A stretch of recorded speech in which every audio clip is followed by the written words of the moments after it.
Well, hello there. It's been a while, hasn't it? I wonder if I'll ever be able to create One something sec. so I forgot to incredible. do a thing. Genshin likes to close while I do things. Um, When the sun's out, bathe in sunlight. But when the moon's out, bathe in moonlight. okay. I just need to check if everything was I wonder if working. I'll ever be able to create something so incredible. Checking. Okay. Alright, so I am very behind on Genshin.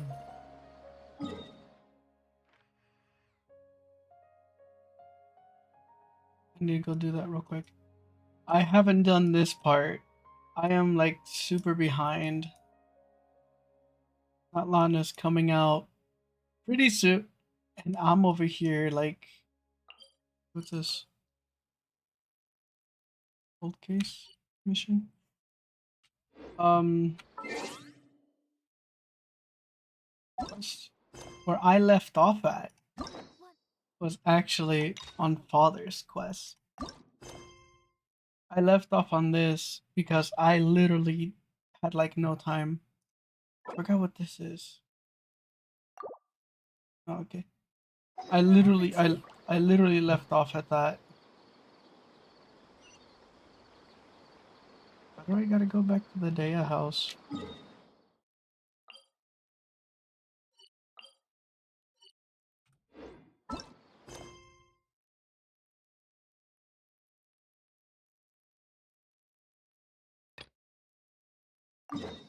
There we go. Silly Yeah. churl, And that's Billy exactly churl, where I left off at. silly I Billy, literally haven't Hilly done churl. a thing. Ooh. I mean, I did do this event though. I did do the event for this. I got myself the forest fairy Nilu. Look at her, she's so pretty. And then I also got her outfit. So, I've completed the When the event. The sun's event is out, bathe done. in sunlight. But when the moon's out, bathe I in think moon. I think that's the last thing that I streamed was the event, and then that was it. Uh, Silly churl. going up. Is this my team?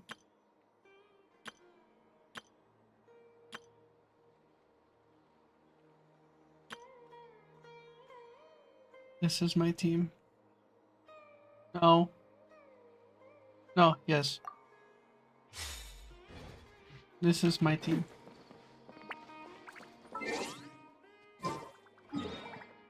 I have not done anything. I literally can't like upgrade or pull for characters. While I do have 20, I somehow don't want her. For some reason, like I kind of want to save it all my stuff for the Pyro Archon. This is what I want to do. But I will test her out though. Let's test run. Oh, she runs on those.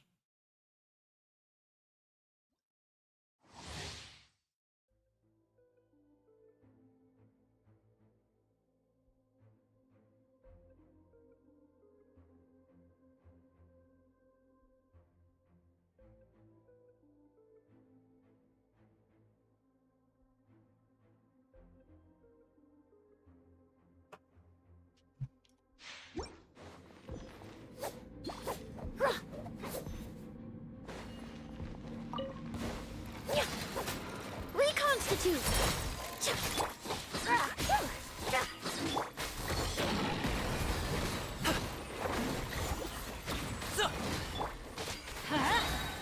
Everybody stand back! This'll brighten up the place.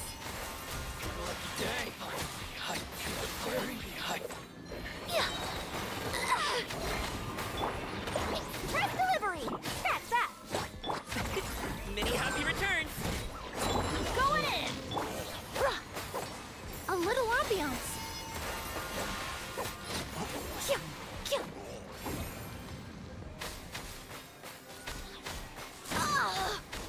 Oh, she has a turret?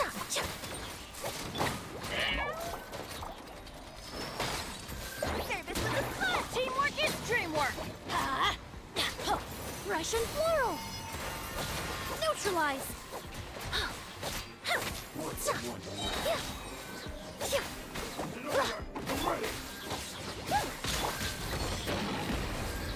Up to it, Montai! A little ambiance.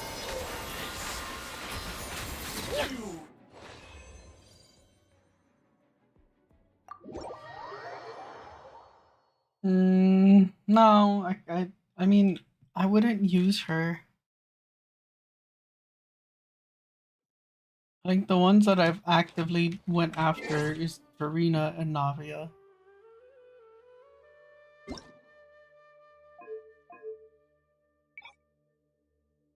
I wonder why in they just did players off too. What's it called? In Zenless, they just put unlimited frames, and I played it the other day, and oh my god, it's like butter. It's so good. I wonder why they can't do that to this one.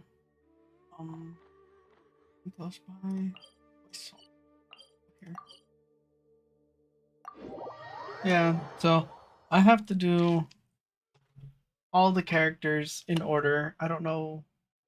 I think it's her, Clorand, and the other one, and then I'll do the story. Your Archon quest, which I have not done either.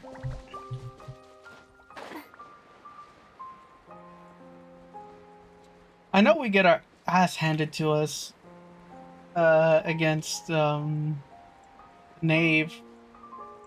Father, she completely demolishes us. I know that. No, for they say how strong the Traveler is, you lose pretty easy. I'm just saying. Their voice? Ah, it's you two There it is. again. Okay, I must I'm not gonna say, say you anything. look a bit pale. Did you have trouble sleeping last night? A little. Perhaps if you had less on your mind, you'd be able to absolve yourself of such troubles. So what are you planning to do now? Catch up on some sleep? Or should I give you some time to rack your brain for a topic to discuss before I ask any questions? Although I must profess to being curious. Without child here, how do you plan on distracting me? Oh. Us? Distract you? Good one. But no, we were just here for a chat. Looks like you could have used some extra time to think. No matter. If you don't have any other plans, why don't you accompany me somewhere? Don't worry. I'll be sure to steer clear of any scheming children. The ocean breeze is sure nice today.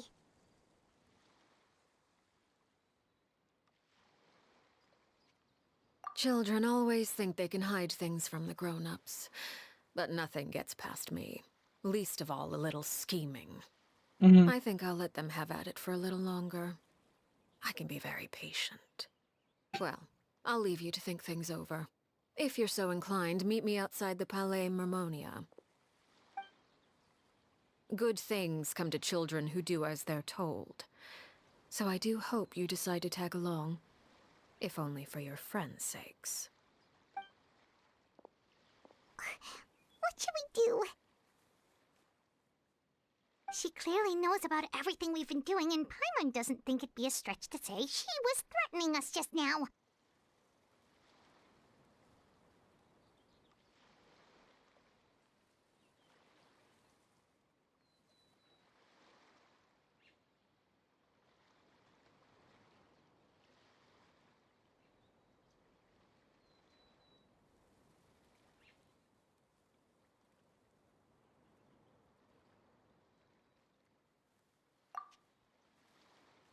If I remember correctly, this is like a story from Oh, good idea.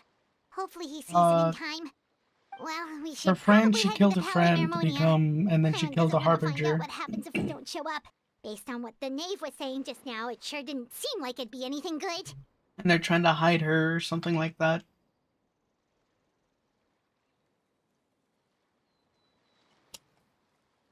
I honestly don't remember much. Oh, shoot.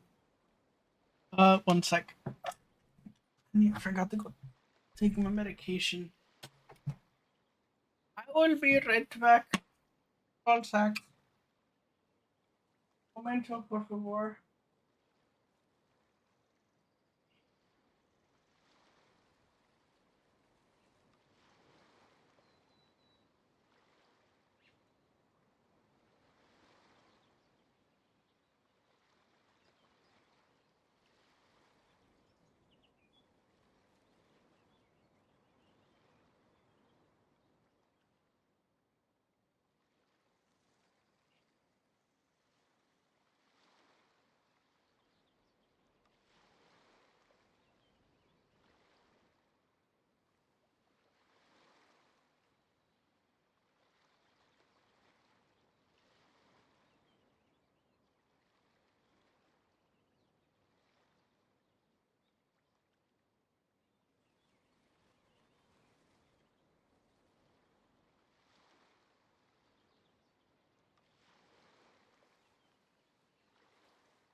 Okay, I'm back.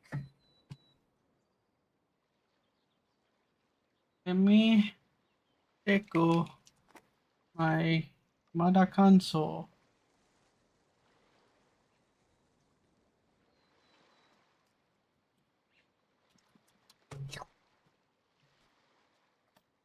Whoa!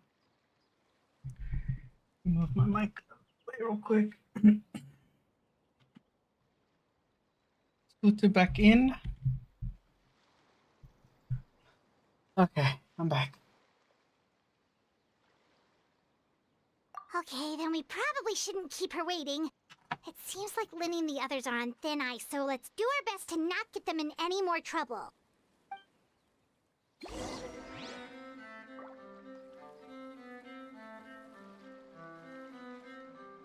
One sec.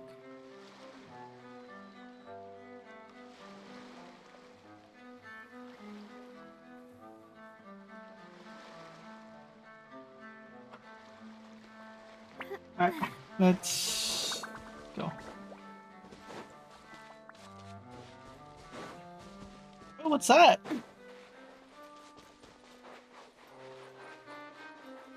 I like how I said follow the knave all the way there, but literally, just I'm not following her at all. Farida, I need you.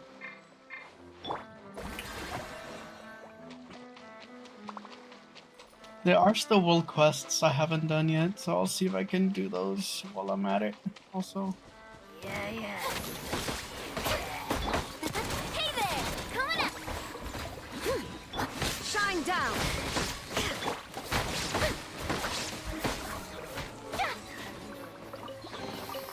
Take it. Go on. You have my approval.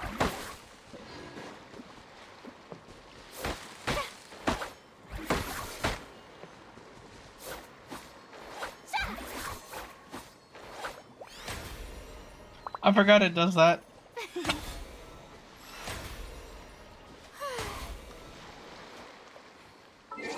I forgot she can do that. As you can see, I haven't played in a while. Um,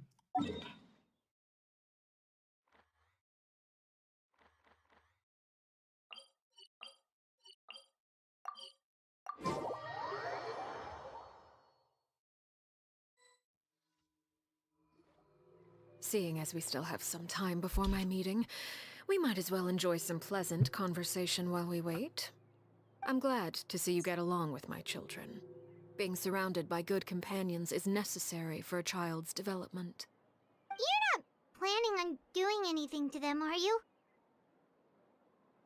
I assume you're referring to Lenny, Lynette, and Fremine. Although, there's that situation with Filial and Nentoy as well. It appears quite a few people have been acting out lately. No matter. I'm not one to discriminate. All those who betray the house meet the same fate. There are no exceptions. Does that mean you're going to kill them? no. Oh, are you here to beg for their lives? I'm sorry to disappoint, but the rules of the house change for no one. In my organization, everyone is responsible for their own actions. But don't you care about them at all? They really respect you. They even call you father. You must feel something for them. Any organization in which feelings come before principles is one destined for ruin. The House of the Hearth is hardly an exception. You could say our principles are more stringent than most. Perhaps I can offer you this consolation at least. As our guests, you two will not be held accountable along with them.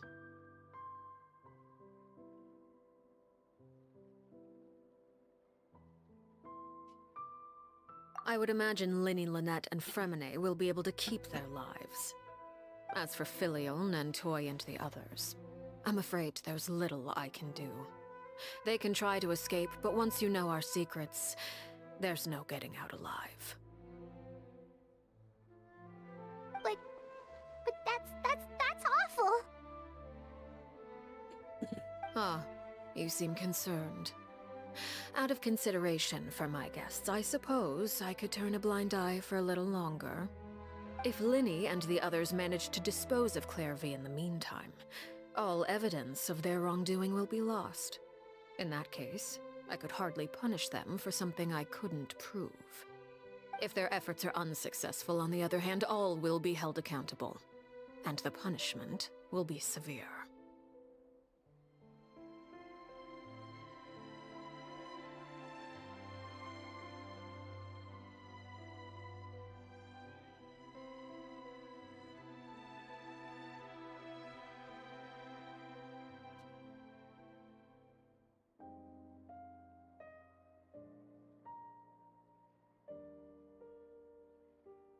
Of course.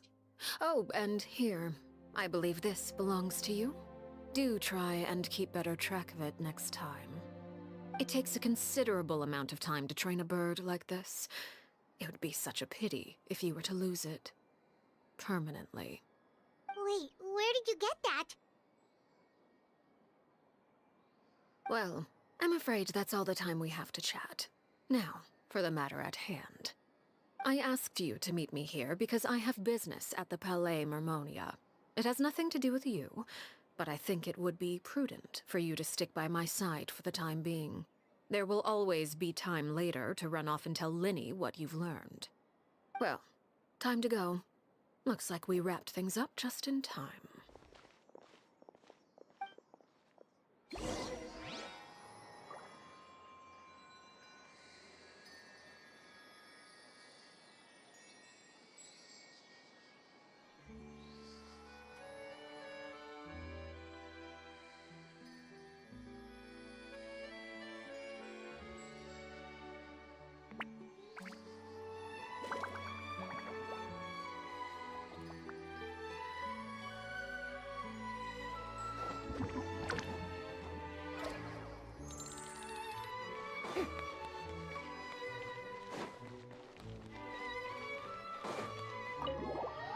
Oh, I didn't get Seguin either.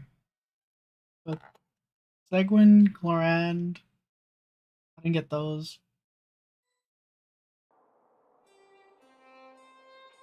Even though I kind of wanted both of them, but I have to wait for reruns, I guess.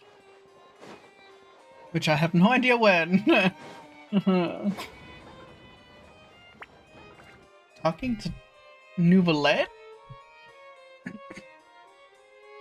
I guess we are.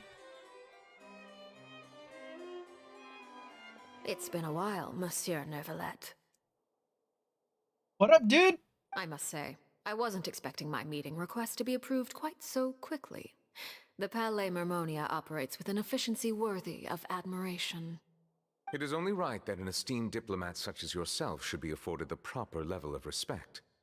Although, if I may speak plainly, I must confess that I did not anticipate we would have the occasion to meet again after presenting you with the Gnosis. I see you brought the Traveler and Paimon with you as well. If I may inquire as to the purpose of your visit. I'll be departing Fontaine shortly. There is, however, an outstanding matter that I would like to see resolved before I go.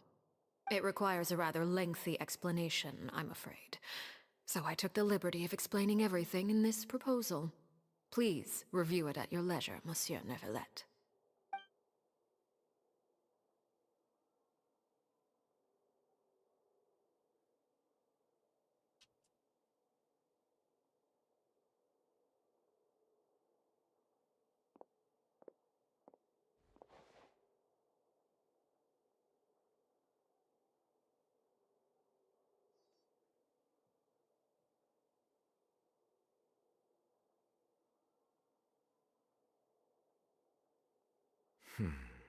I understand your request. However, at the risk of causing offense, I must admit that I fail to see why you would wish for such a thing. I heard you have a certain fondness for water tasting, Monsieur Neuvillette, so allow me to use water as an analogy. A family is like a large body of water with countless rivers flowing in and out. As someone who watches over this system, I would hope that each river that flows from the source will eventually reach the ocean. Of course, objectively speaking, I know this is impossible. Most of the rivers will dry up along the way, disappearing into the ground and leaving nothing but a barren riverbed behind. Not all rivers are destined to reach the ocean, but I would not see their existence rendered meaningless. I believe the water that flows within them is simply meant for a different destination, like a field in need of irrigation. Or perhaps the glass of a certain water-tasting enthusiast. Did you get any of that, Traveler? Your words paint an optimistic picture indeed. Allow me to remind you, however, few among us are willing to sip from a glass filled with tainted water. It may have been tainted at one point in time, but not to worry. I'll make sure it's strained of all impurities and returned to its cleanest form.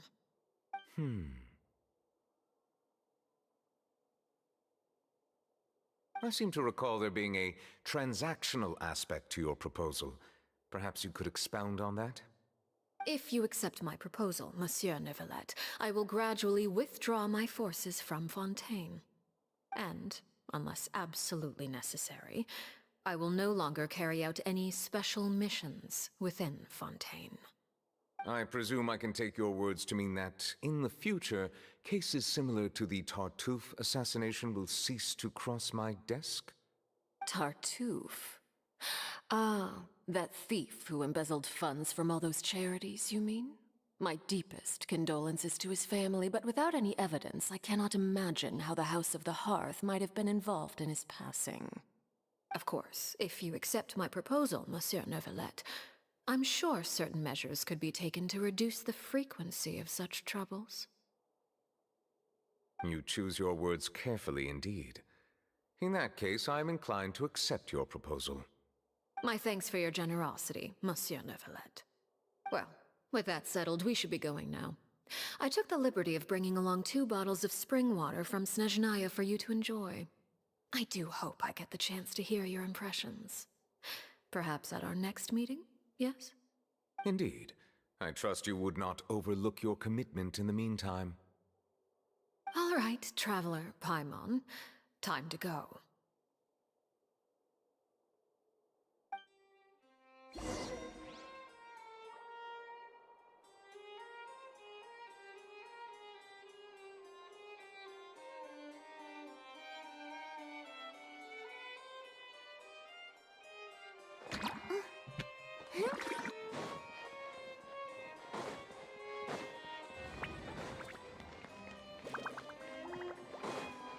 Oh, I still remember that I had a quest here involving what's his face?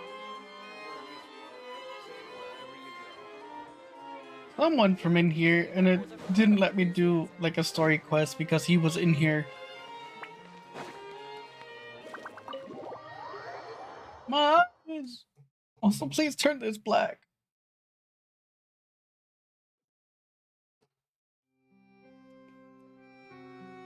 So, what exactly were you talking about back there? Paimon only heard you mention some rivers, a large body of water, and then some kind of irrigation scheme. You really want to know? I would imagine there might be more pressing concerns at the moment. Winnie, Paimon really hopes everything's going okay. Oh, Paimon recognizes that look. You've got your thinking cap on, don't you, Traveler?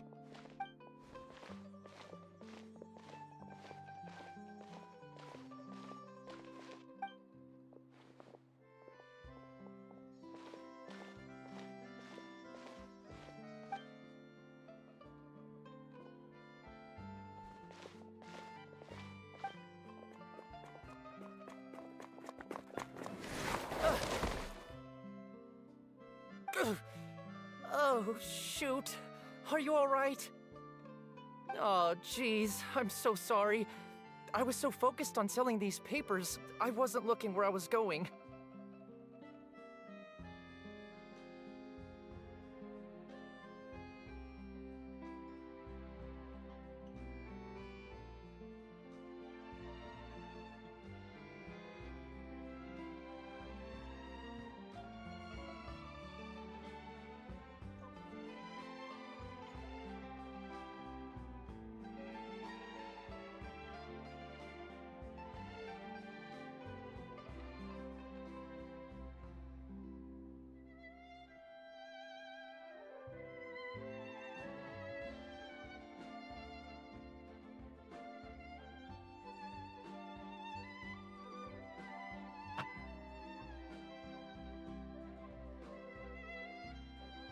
Well, let me make it up to you at least.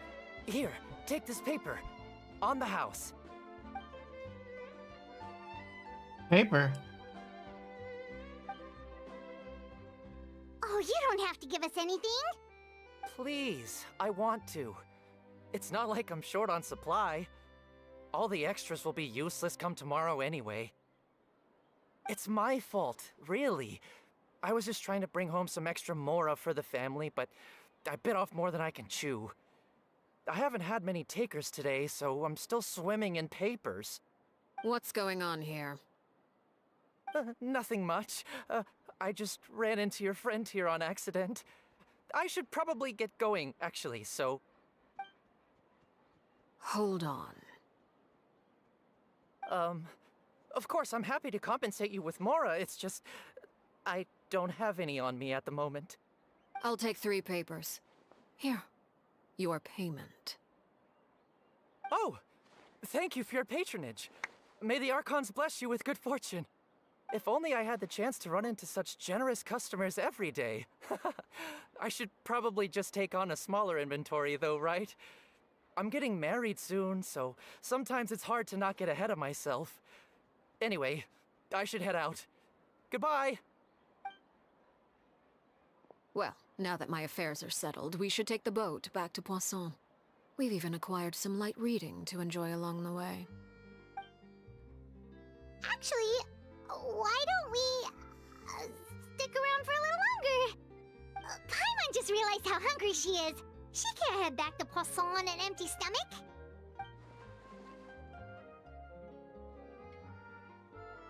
It appears you two are under the impression that delaying our return will somehow alter the situation in your favor. I'm sorry to ruin your fantasy, but your efforts are meaningless. That being said, I could be persuaded to give Linny some extra time. I just have one condition. If you agree to my request, I'll even answer some of your questions. You're quite curious about Claire V, are you not? And my relationship to her. Wait, why are you being so generous all of a sudden? You're not gonna ask us to do something bad, are you? You overestimate yourself. You don't have the talent for bad things. Then what can you possibly...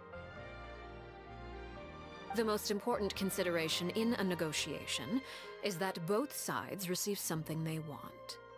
Demands and threats only get you so far.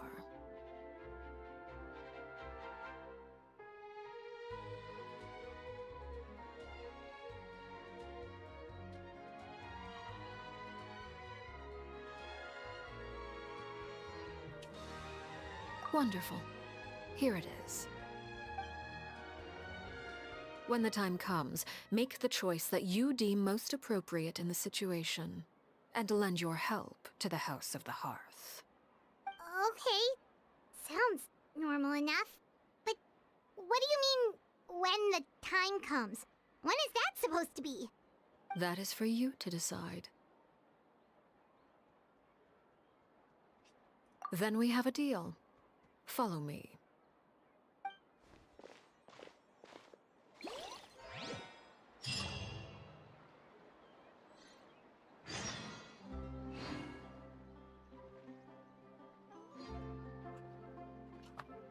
Dog. Wonder, can I catch one of these and put it in my world?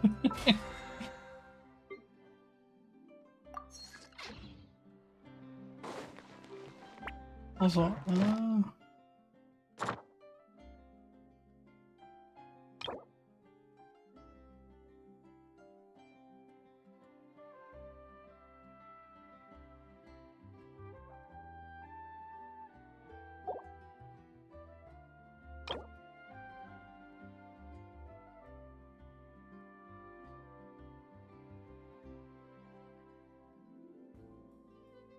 okay, so I have 11 days to grab this.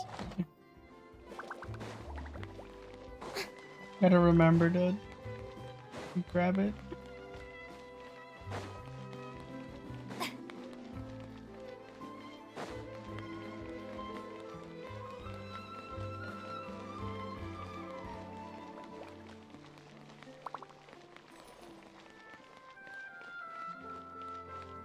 I don't ever remember coming back here at all. When the heck have I been back here?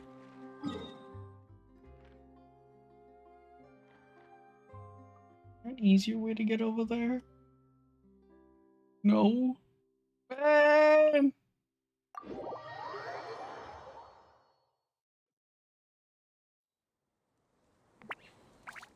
Why not?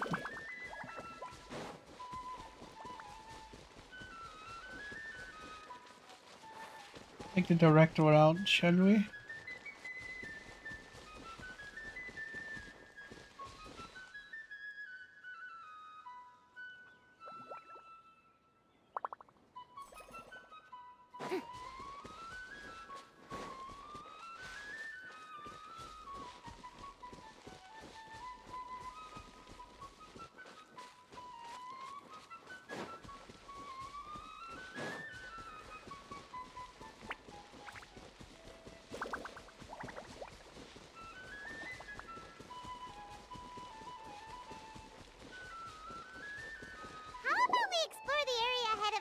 later. Paimon, shut up. I'm literally supposed to be here.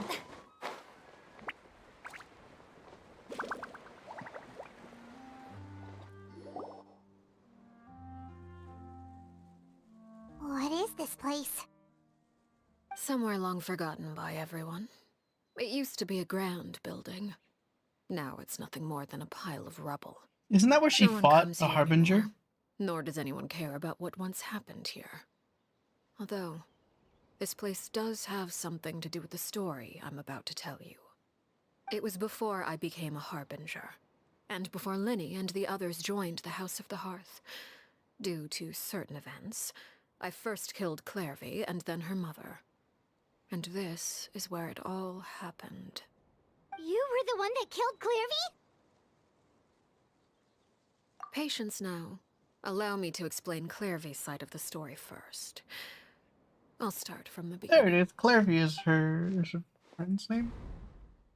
Clairvy was 6 years old when she was brought by her mother, Crucibina, to live in the House of the Hearth. From the outside, it seemed like a fairy tale. A thriving family made up of kind adults and friendly children. Crucibina was the knave at that time, and the House of the Hearth was under her control. She was Clairvy's mother by blood, but she was also the mother to all the children in the house. Clairvy was happy here, for a time. But she quickly realized that being part of this family wasn't a fairy tale at all. It was a kind of purgatory. Purgatory? Exactly. The House of the Hearth takes in war orphans from all over Tevat. But as for how to raise them, that depends entirely on the person in charge. Crucibina came up with a novel idea. She would teach the children to fight, force them to duel each other, and then crown as the king of the house the child who proved themselves most worthy of inheriting her title. It's difficult to estimate the number of children who died or were maimed in the process. There's little I can say about the ones who died. The ones that emerged with permanent injuries, on the other hand, well, they still served a purpose. They would be handed over to the doctor to be experimented on, or sent away on dangerous missions. Nothing more than tools to be used and then discarded. So those were the experiments Clairvy was talking about. But what actually happened to her? You said that Clairvy was Crucibina's daughter, so if Clairvy tried to convince her to stop what she was doing, Crucibina probably would have listened, right? Despite being Clairvy's mother, Crucibina cared little for her daughter. She forced Clairvy to join the House of the Hearth only as a means to demonstrate her own impartiality as a mother, to prove that she treated all her children equally. Clairvy did try to convince her mother to change her ways, but it was to no avail. After her efforts failed, the only other option was to rise up and try to fight back. Unfortunately, the other children had already been thoroughly indoctrinated into the illusion of happiness Crucibina had created. Of course, there was one exception. Someone Clairvy's age who knew the truth about the House of the Hearth. Her name was Peruere. Wait, the friend that Clairvy mentioned? Friend, huh? I suppose we can call her that for now. Clairvy was a cheerful and passionate person with a tenacious spirit. Peruere, on the other hand, was rather cold-blooded. Her cold-blooded nature allowed her to see through Crucibina's facade. Yet, it was also this cold-bloodedness that prevented her from acting against it. At least at first. While Clairvy longed for freedom, Peruere was convinced that, amid all the fighting and violence, she would make it until the end.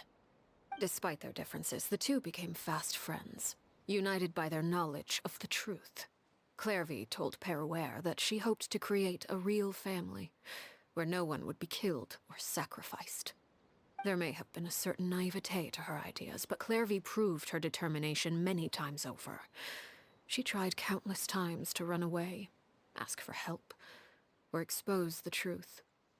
But her efforts only earned her beating after beating. The only thing that kept her going was her strength of will. Even with her body racked with pain, she would still stand on her tiptoes and open the window at night. She and Peruere would look out at the moon together, a fierce longing for freedom shining in her eyes. But one day that light simply vanished. Oh no. What happened? Her hopelessness resulted from a culmination of things. 10 years had passed. 10 years worth of failure after failure. She and Peruere weren't children anymore, but finding any chance to escape still seemed as hopeless as ever. It was during this time that Peruere suggested a new plan. If escaping was out of the question, why not take down the very person sitting on top of this throne of lies? Mother herself. Clairvy rejected that proposal. She claimed that, as a famous harbinger, Crucibina possessed an unimaginable amount of power. Trying to kill her would have an incredibly low chance of success. Clairvy never gave another reason, but Peruere could see it written all over her face. Clairvy still thought of Crucibina as her mother. Killing her own flesh and blood was a line she couldn't bring herself to cross. If she couldn't escape and fight back, then only one option remained. Precisely. Death was the only way that she felt she could be free. It happened during a duel. When she arrived at the dueling ring that day, her partner turned out to be none other than Peruere. The very person that had stood by her side all those years. It was a fierce battle. But ultimately, Clairvy decided to let Peruere end her life.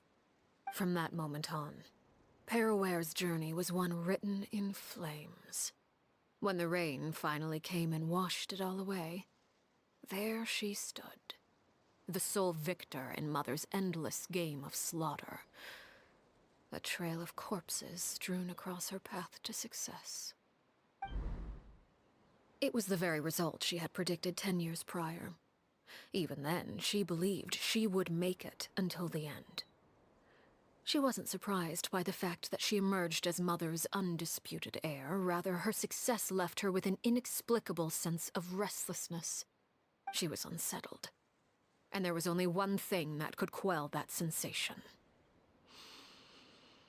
Perhaps you two would like to take a guess as to what it was? Crucibina, you mean? But... Correct. This is the place where Peruere killed her best friend. A mere year later, this is also the place where she fought tooth and nail to kill the mother they shared. The moment she acted, any conception of what was right or wrong ceased to matter. It's one of the principles of the house. Only those who survive get to write the rules. Peruere won the battle, and became a harbinger herself. After which Her Majesty, the Tsaritsa, bestowed upon her a new name. Arlecchino. So the Perry Clairvy was talking about... It was you all along. You're Peruere. Arlecchino is just a name you got later. Arlecchino? That's how you pronounce it? Oh, hi. I left that name behind long ago. I must say, hearing it now does bring back memories. After I defeated Crucibina, the moniker of Mother died with her. I chose to forego the title she called herself, and even chose to give up my own name. I rebuilt the House of the Hearth under a new identity. Not only as Arlecchino, but as father. And that is where the story ends. Any more questions?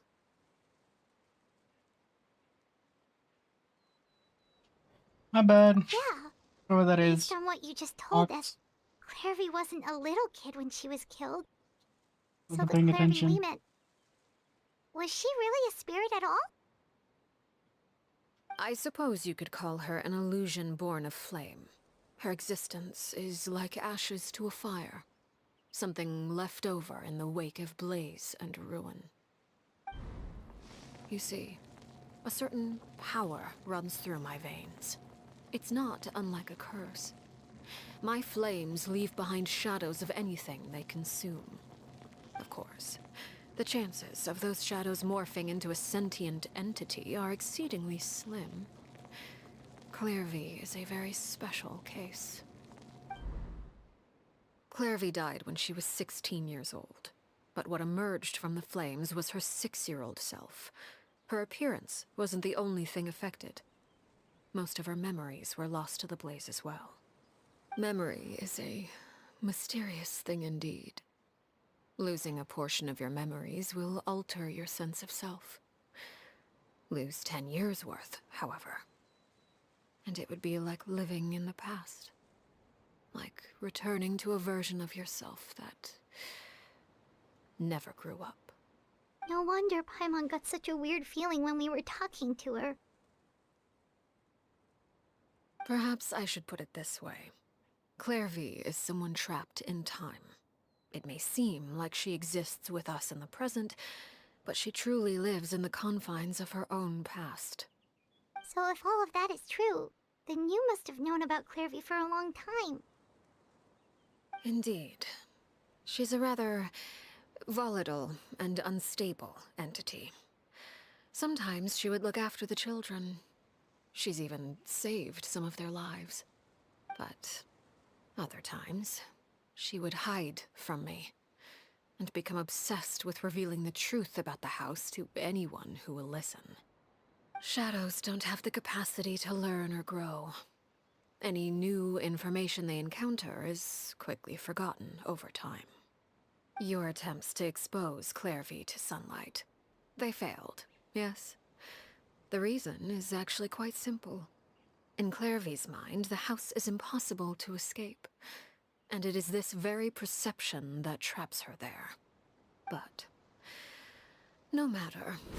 All I have to do is kill her again, and all will be resolved. I don't anticipate so much as a single speck of ash will be left behind this time. Wait! Paimon can understand why you might want her gone, but isn't there another way? So what if she's trapped in her 6-year-old self? She's still your friend! At least talk to her first! It's too late for that. She broke the rules, and now she must be punished. That goes for Filial and Nantoy as well. She's had quite the effect on them. I hope you understand. The difference between Crucibina and myself lies in our formulation of the rules, not our policy for enforcing them. Upholding the rules without question is a trait we both share, because that is how a household should be run. Is this really what you want to do? Whatever could you mean? Don't you want to say a proper goodbye at least?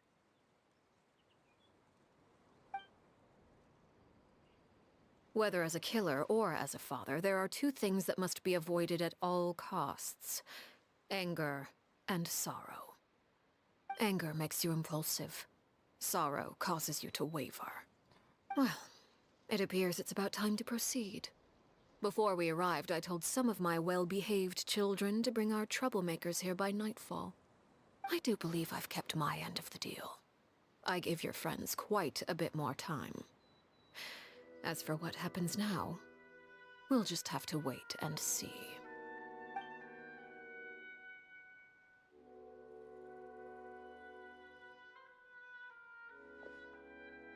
Here they are, Father. Ah, you gonna execute him? Seeing something like that would actually be a first for me. Winnie!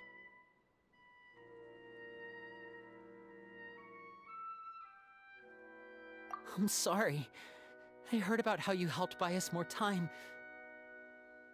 But I still failed. I couldn't find a way to fulfill her wish. Huh? Are you Indeed, it's been a while, Clairvy. Harry! Shh. Stay right there. I'm sorry to postpone our reunion, but first, I believe certain scores need settling.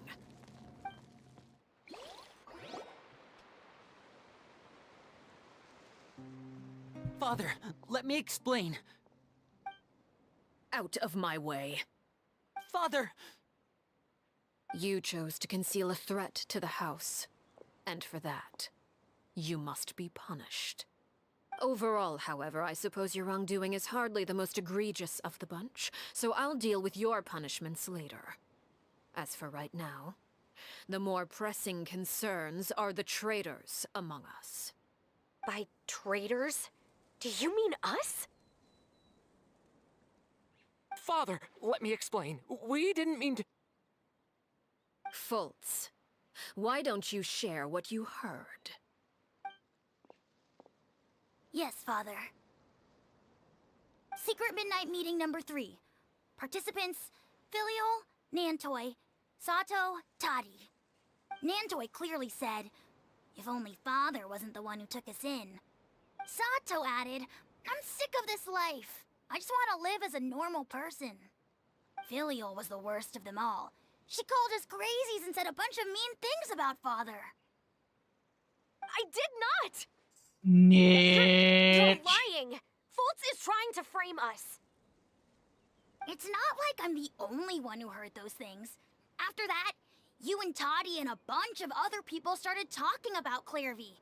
You were using all those things Clairvy brought up as an excuse to question Father. We're birds locked in a cage. The only way out is to destroy it. That's what you said, wasn't it? You little. You just want me gone, don't you? What did I ever do to you, huh? And you, Sheplo, have you forgotten who stood by your sickbed, watched over you, and changed your dressings? Come on, let's hear it then. What's your reason for all this?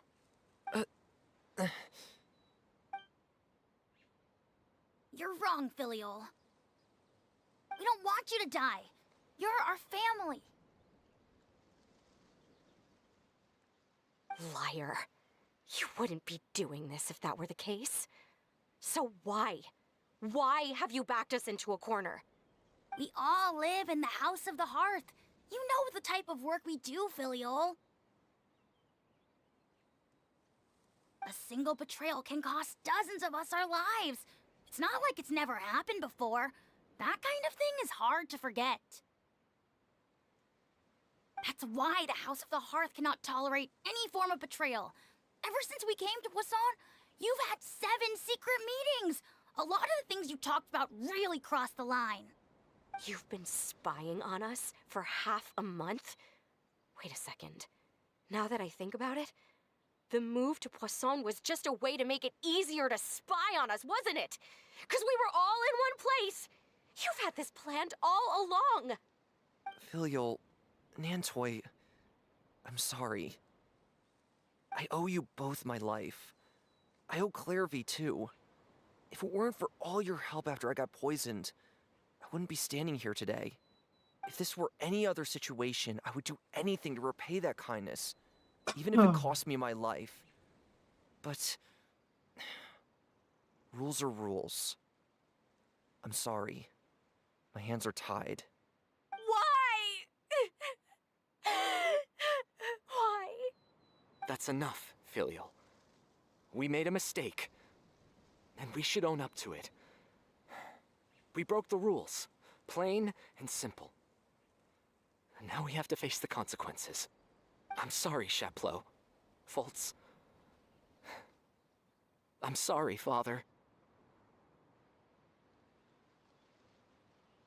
We accept our punishment. Chapleau, according to the rules of the House of the Hearth, how should these traitors be punished? All those who betray the house pay with their lives. And so it shall be.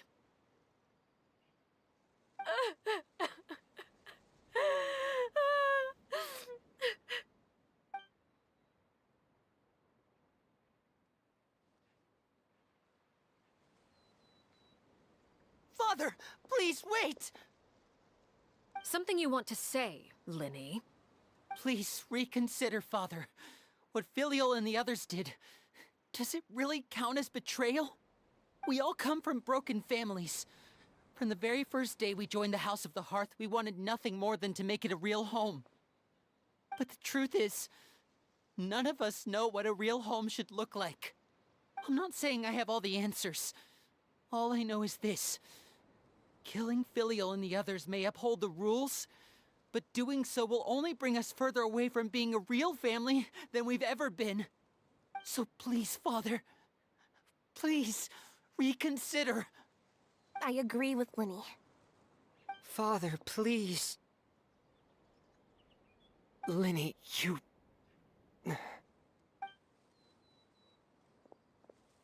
I also agree with Linny.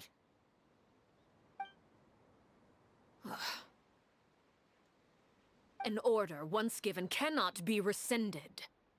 However, given the extent of your determination, I suppose we shall have to go about this a different way. Draw your weapons and face me.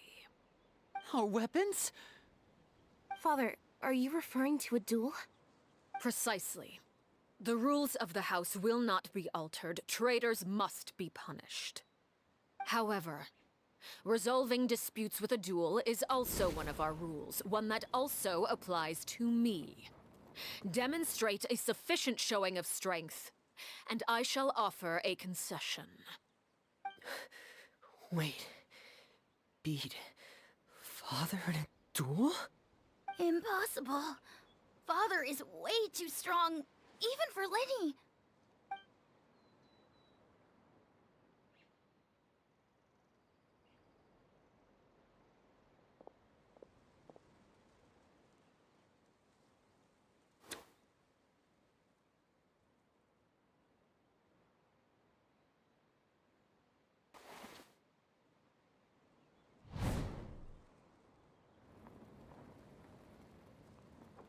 Did you hear that, Traveler? Linny and the others have to duel the knave. What should we do? Can they really win something like that? If they lose, those people from the house are really gonna be executed. Hey, are you listening?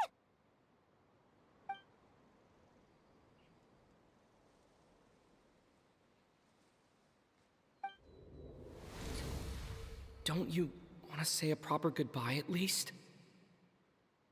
Anger makes you impulsive. Sorrow causes you to waver.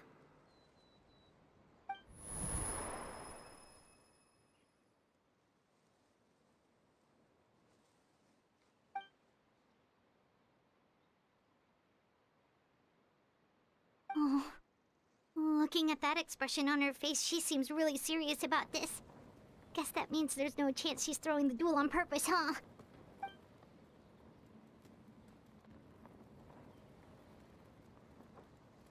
When guests are around, families are often on their best behavior. And any disputes are less likely to escalate. When the time comes, make the choice that you deem most appropriate in the situation, and lend your help to the House of the Hearth. What's wrong, Traveler? Hey, where are you going? Traveler? You're asking to join the duel against the knave? I'll allow it. We do have a ready-made dueling ring at our disposal, after all. All I would advise is this. Keep a firm grasp on your weapon, and give it your all. Any less, and you may just lose your life.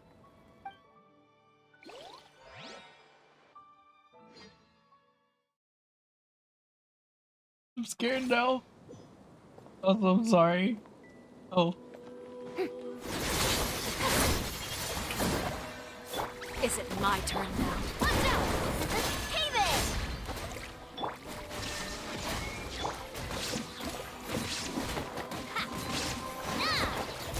Watch out for Father's movements! Now that's more like it.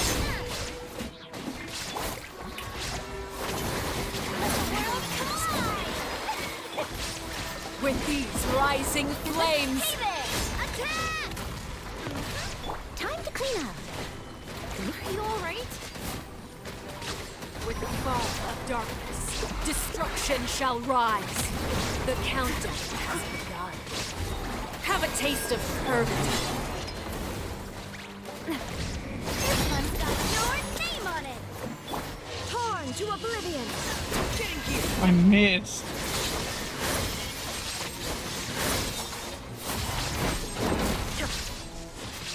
Is it my turn now? Strike a pose. I must leave no stone. Hey there. Not bad. You've proven to be a work. Going song.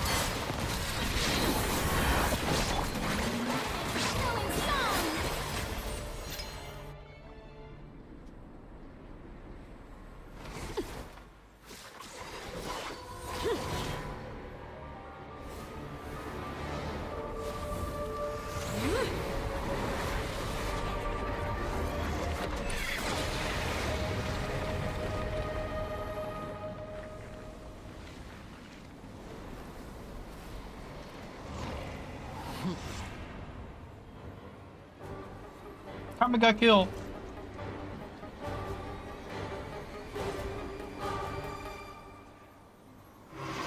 Kindness has been seared away. As a good knight should. My blade is all that Stay remains. still.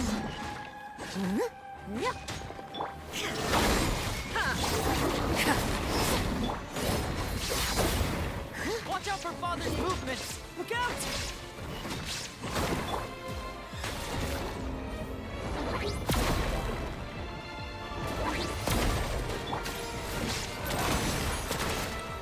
Illusion shattered!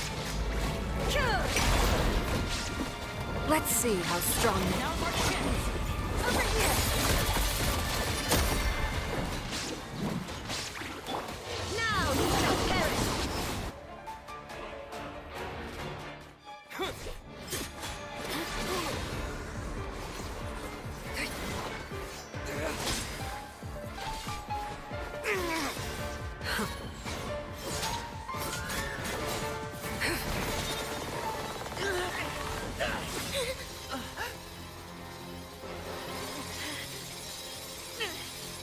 You should know better than to crowd in one place.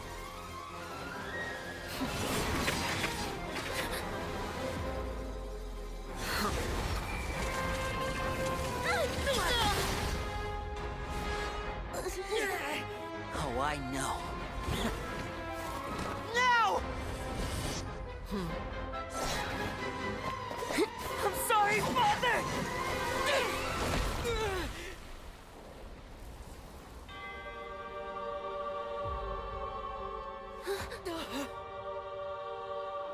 Sorry for what? This pitiful excuse for an attack.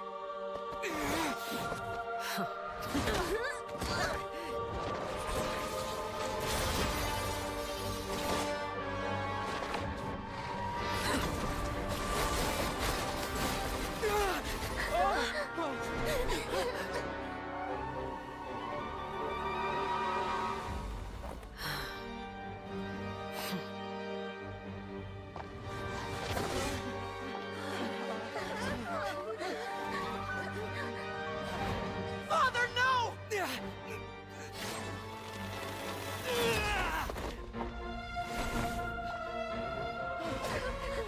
Made it out, did you? You're stronger than I expected.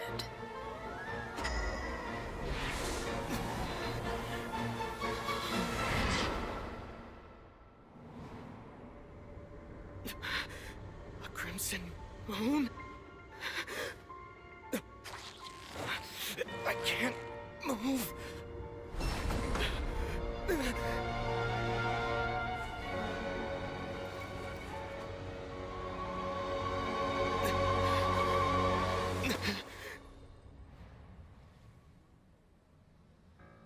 Still, not strong enough to beat me.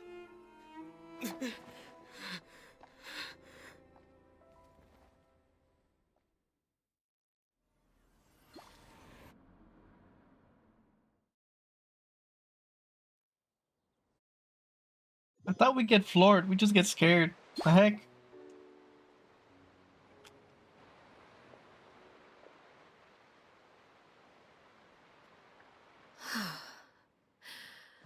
I believe we can end things here. It's not often that we get to enjoy the company of guests, after all. We wouldn't want things to get too out of hand. Brother, are you alright? Lenny! Given that I am the victor of this duel, as agreed, the punishment stands. No! I never thought things would end like this. However, everyone involved in the duel demonstrated a remarkable level of strength and determination. In light of this, I'm prepared to change the method of execution. Elwar, the bottled flames I gave you for safekeeping. Do you still have them? Yes? I wasn't sure what they were for, but I've kept them super safe. I didn't lose a single one. Wonderful. Then, in just a moment, I'll have you administer them. Bottled flames? Indeed. They're the product of a secret experiment. Under certain special circumstances, flames can be extracted from my person and preserved. Once ingested, searing pain will spread across every inch of your body. No harm will come to you physically, but your memories will be burned away. If you can withstand the pain. When you awake, you'll have forgotten everything you know about the House of the Hearth, and will be expelled from the organization. In other words, administering this concoction will kill the version of you that grew up in the house, and give you a new identity.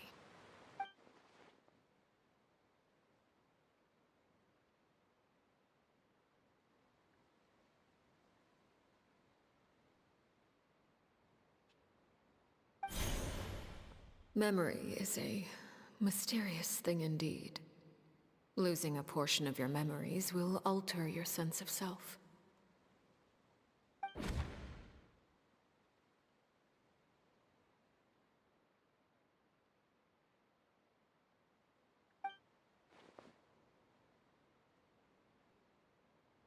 So, you're just letting us go, Father? You misunderstand. Memories are extremely important. Once consumed by flame, the version of you standing before me will die, and our secrets will die with you. So no, I don't intend to just let you go, because the person who survives will be nothing but a stranger.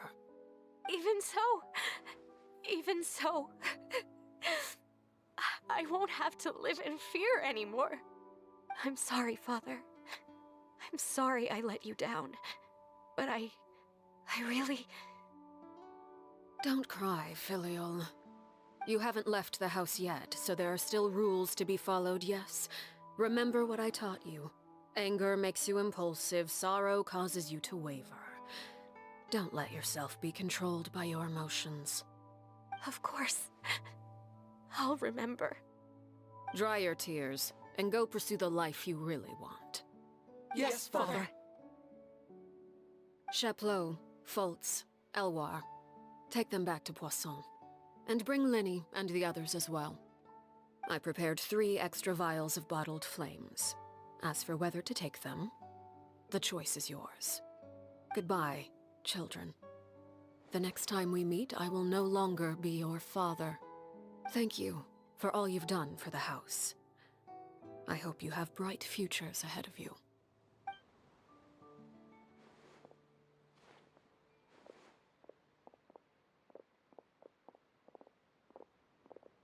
Father!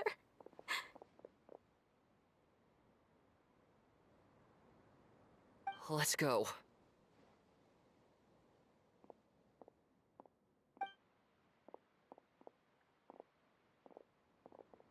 Here, grab my arm, Linny.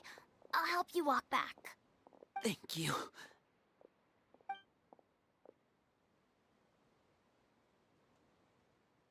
Clairvy.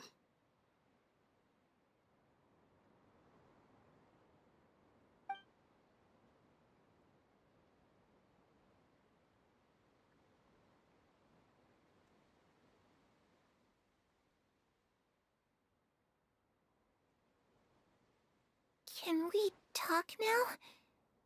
I've been waiting for a super long time.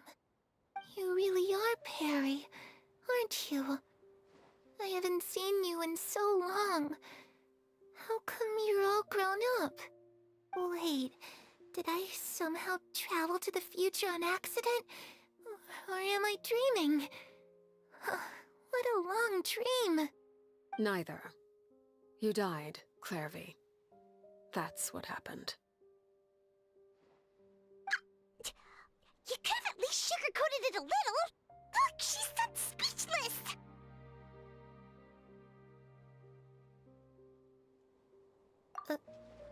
Oh. Okay then. Huh? That's it? You accepted it just like that? Yep. If that's what Perry says happened, then I believe her. Perry wouldn't lie to me. Plus, I don't really need to know why I'm like this. I'm more curious about what happens in the future. If you're a harbinger now, Perry, that means Mother is gone, isn't she? Can you tell me about it? I want to know what happened to her. And to me. You never stopped trying to defy fate. At first, no one believed you. You could only vent your frustrations to the moon. In fact, you often sought comfort in the night sky. You wanted to see the aurora, so one night we promised each other we would go to Snezhnaya to see it together. Later on, you tried to run away, but you were brought back each time.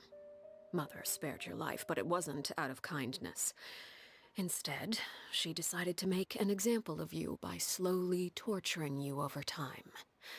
That way, the other children would know what happens to traitors. Still, you never gave up. Mother hoped that through ruthless duel after ruthless duel, she would be able to crown an ultimate victor among the children she raised. But you called on everyone to unite, to fight to a draw in order to reduce casualties. Your efforts may have only delayed the inevitable, but still. You gave them hope. You tried everything you could think of, but every attempt ended in failure. Still, you never turned your sword on Crucibina, and you never turned it on me. On that gloomy day, you told me, "For the last 16 years of my life, I've done everything I can to fight for freedom. But now, I realize that the only freedom I truly possess is the freedom to choose to die." I never imagined I would say something like that. I must have been feeling really worn down. But somehow, I still think I understand. According to Mother's plan, only one of us was going to make it until the end. And I always hoped that person would be you. If I could do it all over again, I still don't think I would make a different choice. Even when I first met you, I knew you'd be able to do what I couldn't. Is that so? Even now, I'm not sure I truly understand what kind of freedom you were trying to pursue. But as the head of the House of the Hearth, and as the children's father, I've tried to give them the most basic of freedoms. The freedom to choose their own fate. It's something I discussed with the Eudex of Fontaine. The children who want to leave the house will have their memories wiped clean of all secrets pertaining to the organization. In return, they will be allowed to live a normal life in Fontaine without being prosecuted for their past. Of course, I won't simply hand freedom to them on a silver platter. They have to fight for it and prove themselves worthy of it.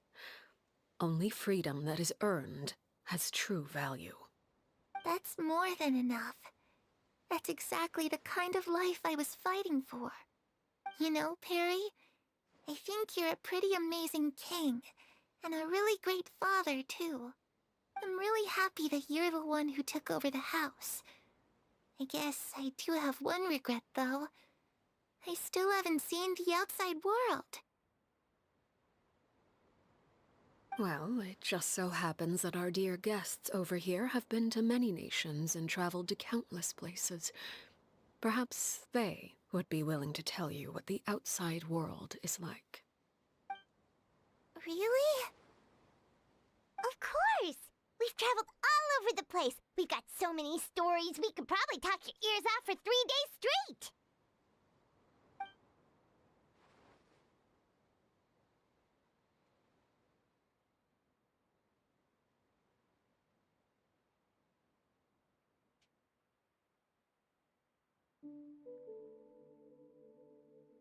You know, I used to dream of being a bard. Playing the lute while singing into the winds of freedom. Even if there was no one there to listen, I would have continued to sing no matter what.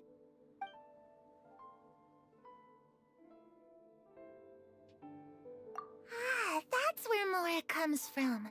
I never knew that before. If I had some Mora, I would buy 3 new dresses. One for me, one for Perry, and one for Mother. It's just too bad Perry doesn't like wearing dresses. And Mother, well, she probably wouldn't accept something like that either. I guess I'd just have to keep them all for me then. I could wear a different one every day.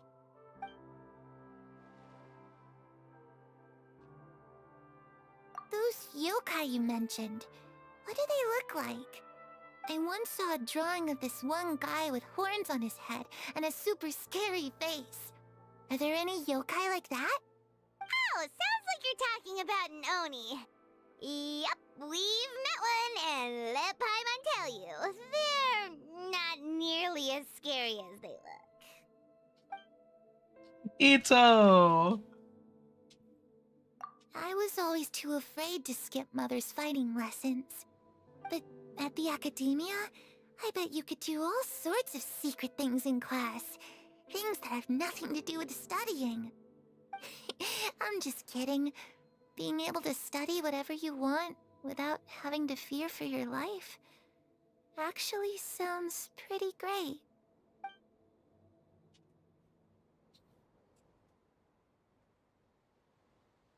The situation was super dangerous. Lenny and Lynette were accused of committing a crime, and they were going to have to stand trial at the Opera Epicles. Oh no! That must have been hard for all of you. What happened next? Don't worry, we were able to turn the situation around super quickly, all thanks to Detective Paimon, of course. Oh my god, I How'd forgot you do about that. Come on, tell me. Okay, so it was like this. After the failed magic show, we rushed to the scene and...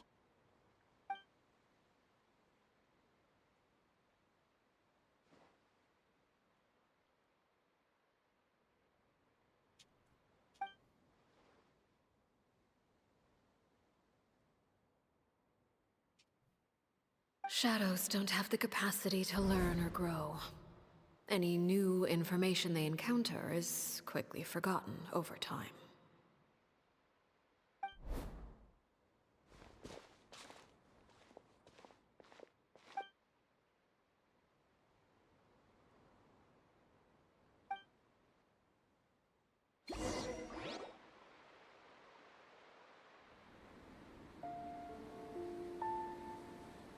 Clairvy, you've worked tirelessly from the shadows to overthrow the House of the Hearth. Now, by my authority as the Knave, I shall announce how this matter ends. You are hereby expelled from the House of the Hearth. You are no longer tied to this place, nor are you bound by its rules. You're saying that I can finally leave? I get to experience the outside world as well? Oh, I almost forgot. There's no getting older for me. Still, seeing who you grew up to be makes me really happy, Parallare. Take care of yourself. Goodbye. May we meet again someday.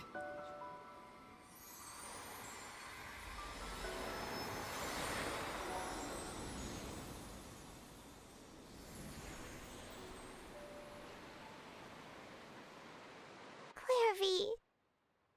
She left so soon. Paimon didn't even get to finish her story. I also have certain sentiments left unsaid. I wanted to tell her that the aurora I saw in Snezhnaya was just as beautiful as the ones in the pictures.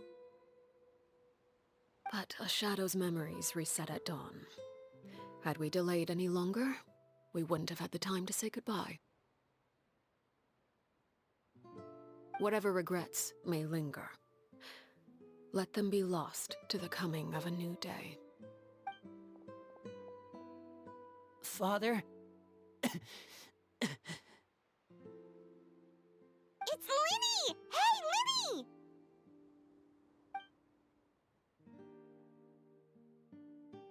What is he doing back here? Let's go check it out.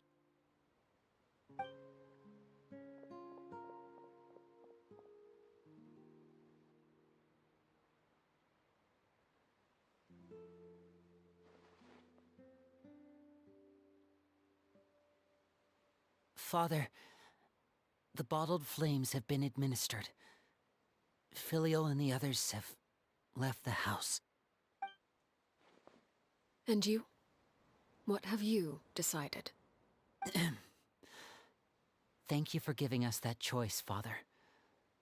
But we never wanted to leave the house. It's the only home we've ever known. Lynette and Fremine feel the same way. They're recuperating back at the Hotel Bouffe Tété. But I decided to come back and tell you where we stood. I'm sure you're well aware of the expectations I have for you. I want you to follow in my footsteps and become the next king of the house. Yet you seem to have different ideas. I must admit, I'm rather surprised by your decision to stay. There's nothing wrong with choosing to live a quiet life. Leading this organization is a heavy responsibility, one not so easily carried by someone forced onto the throne. I just never understood what you saw in me. What made you believe I was deserving of that throne? You're brave, talented, and, most importantly, you cherish your family. You would do anything to protect them, even if it costs you your life.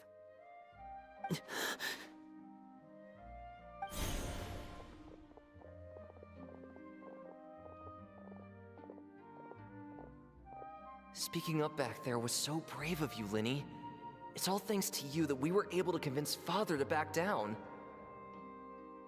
You're a hero, Linny. Hero. Father is the real hero. Had Father gone all out during the duel, there's no way I would have walked away with my life. She must have had it all planned from the beginning, from the very moment she suggested a duel. I'm not deserving of that title. I'm not strong enough, or smart enough. You're wrong. In my opinion, all you need to be deserving of the throne is conviction and the necessary strength to act on it. We may have different ideas of what it means to be a family, but you can hardly be said to lack conviction. What you truly lack is strength. For someone of your talent, though, that's something that will come with time. Even without that strength, you still chose to face me in a duel, even though the odds were stacked against you. That capacity to honor your convictions is what I truly see in you. Father. No one knows what the future holds, what tragedy or triumph may be in store. Being at the head of this organization requires the strength of will to face whatever comes. Caution will only hold you back. If reaching a certain standard were required to go after what you want, I would never have succeeded in killing my predecessor. Back then, there was still a considerable gap between our abilities.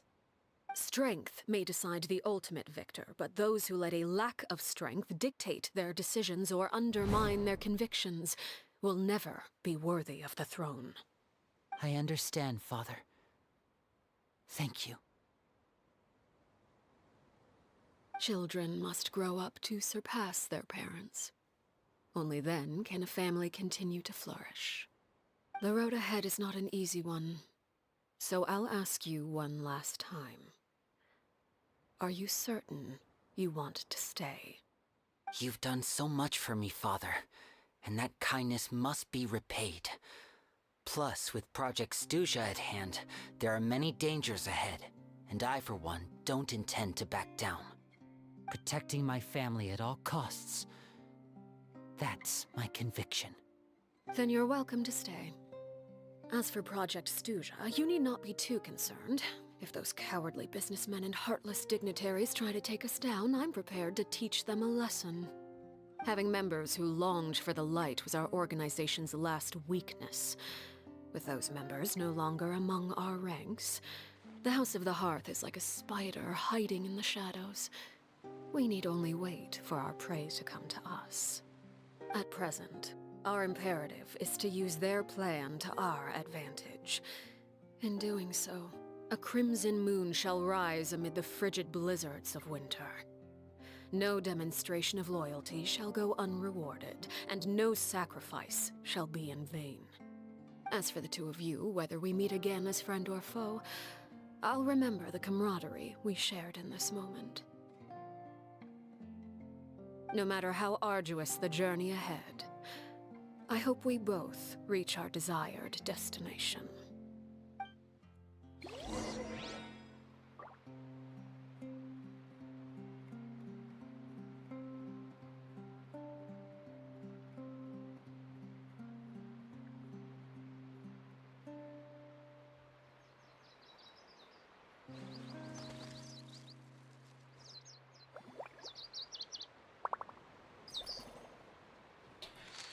Wait, 2 days later. Okay, I'll be back in 2 days. Again, sorry, because if you like message me on here on chat, I hardly will ever pay attention because of the story. I'm looking at something else while I pay attention. Hawk edits. I am sorry. I'm an idiot. Also, because I rarely have any people chatting. But, be right back.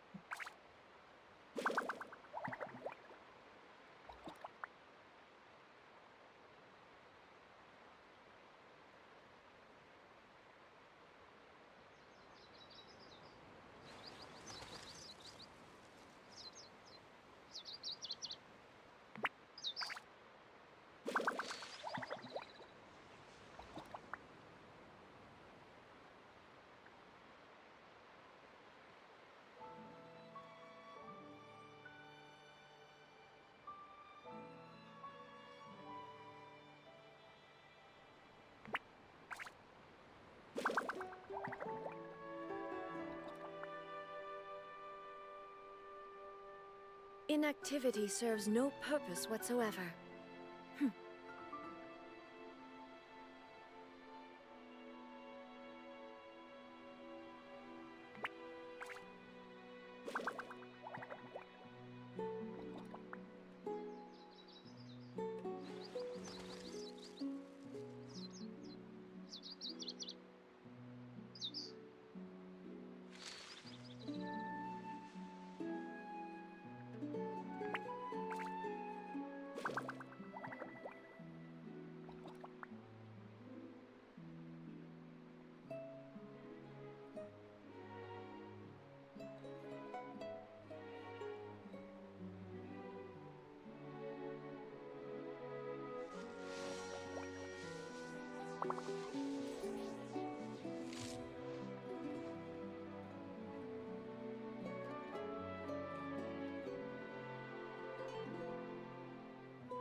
All the world holds dear is but a backdrop of constant motion.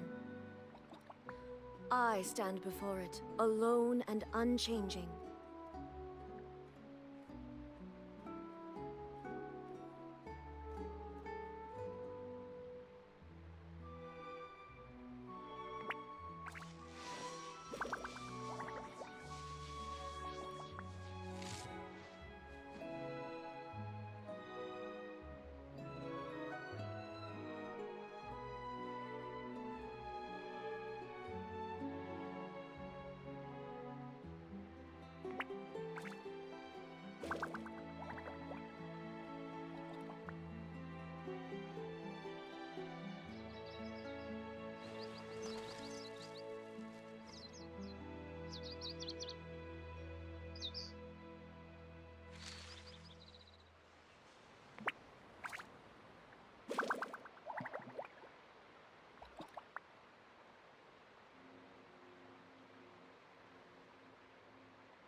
Inactivity serves no purpose whatsoever.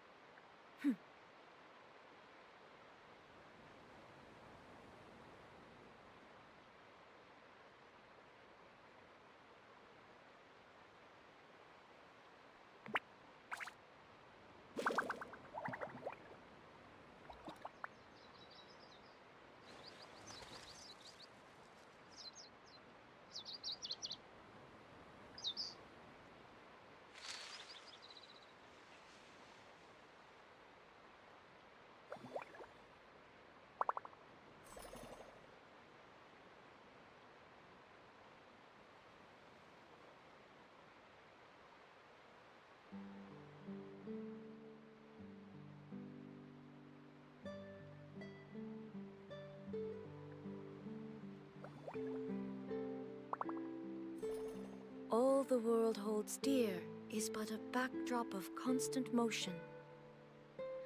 I stand before it, alone and unchanging.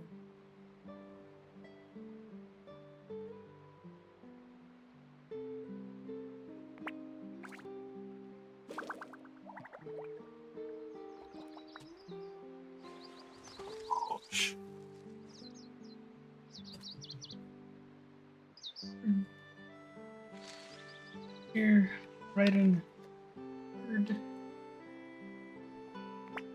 know, honestly, I thought she'd be harder to beat.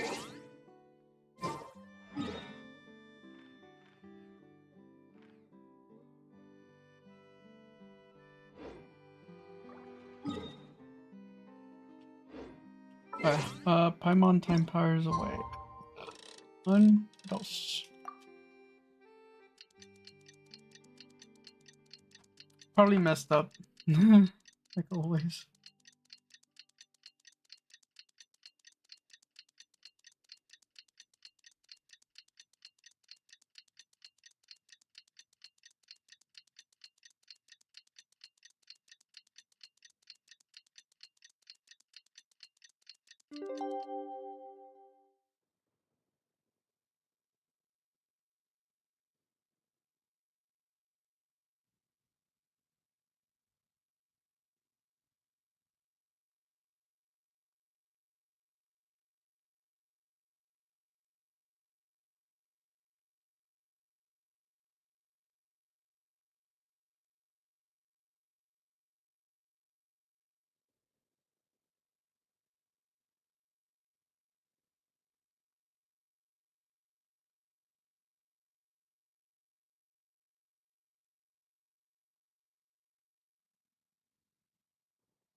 I got to switch it back. Didn't Linny say And that it's Linda raining! and Semine were recovering at the Hotel Booth d'été?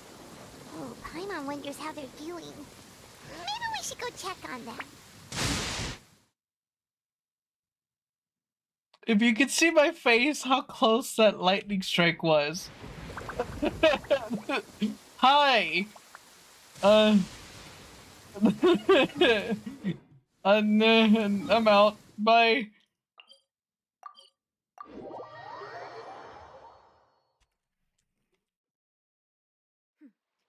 Clear skies can do nothing to hide the brilliance of lightning.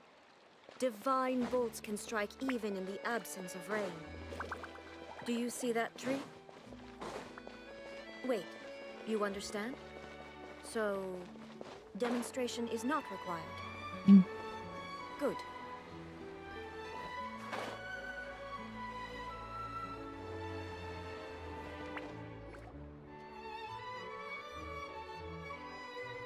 Lynette, Fremine, how are you feeling? Much better. Whew, what a relief! What about you? Are you feeling alright? I knew you'd come out unscathed. Us, on the other hand, well, we've been bedridden for 2 days. I couldn't even turn over. Oh, and I wanted to ask, is Clairvy gone? Linny and the other members have left Poisson and returned to the House of the Hearth. According to him, there haven't been any more sightings of a spirit roaming the house.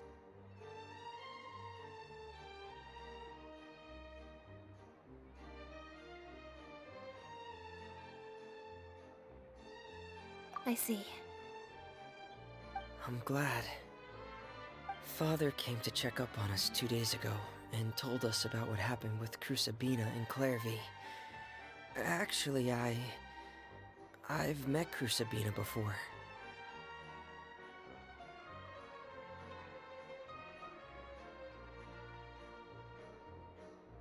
Wait, what? You've met the former knave? Crucibina died a year after Clairvy. It was during the year between their deaths that I joined the House of the Hearth. Crucibina had an extremely cruel and radical way of doing things. While she was alive, the atmosphere in the house was suffocating. When I joined, though, the experiment she valued so much had already come to an end, and all the people involved, dead and injured alike, were gone. Crucibina never talked about the past with us newcomers. A couple of months after I joined, Father killed Crucibina and burned all her files. With that, the names of all the people subjected to her experiments, Clairvy included, were lost to the flames, along with the painful memories they represented. Father took in Lenny and me a couple months after that, but she never mentioned anything about Crucibina or Clairvy. It really seems like something she was planning to keep to herself. The last time you talked to her, did she mention why she kept it a secret for so long? She said she didn't want us to be affected by the darkness of the past. She was worried we'd develop a false sense of gratitude towards her if we knew about it. The foundation of a family should be free of any corrupting influence. Whatever happened in the past, it has nothing to do with who we are now. And that's what Father told us in the end. But I still thanked her for everything. It was only after hearing about what Crucibina did that I finally realized how insignificant our lives could have been. The members of the house meant nothing to her. To say that she valued them in any way, even just as a tool, would probably be giving her too much credit. If Father hadn't taken over the House of the Hearth, I probably would have already...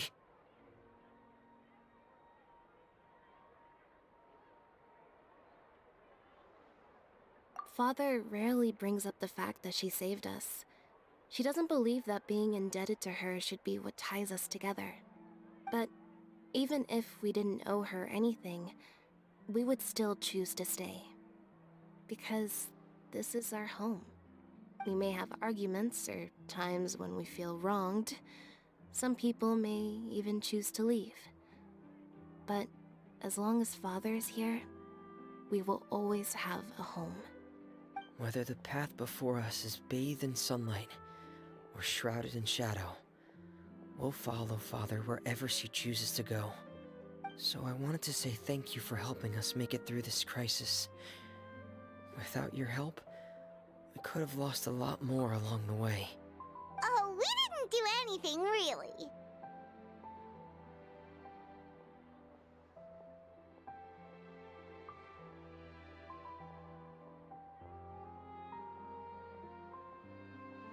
Of course, you're welcome anytime. Are Filial and Nantoy okay? I actually saw them at a cafe this morning. They didn't recognize me. From what I could tell, they were drinking coffee and talking about one of the operas that started running recently. They seemed happy. If I had to take a guess, I would say they finally found the kind of life they always wished for.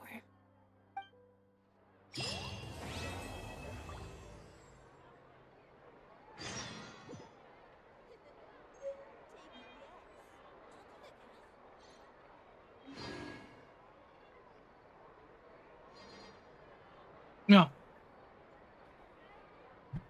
Wait, are we done?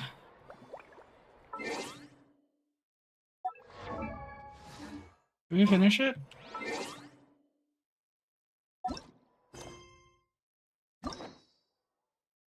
Yeah, we're done.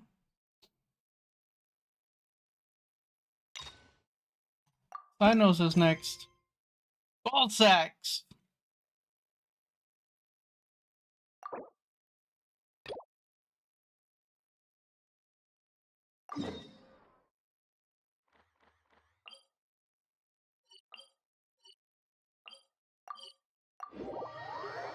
Ah, that's the quest for the book, the Kirara thing, Akale thing from the event.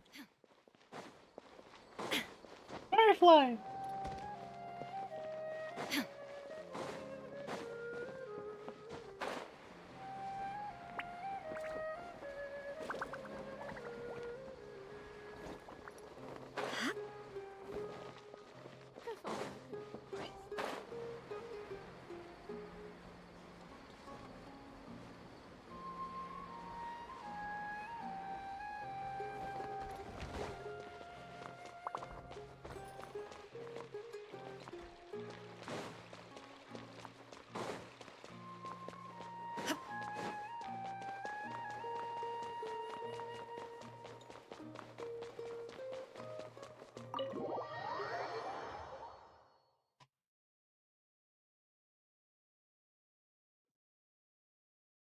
Oh, good team.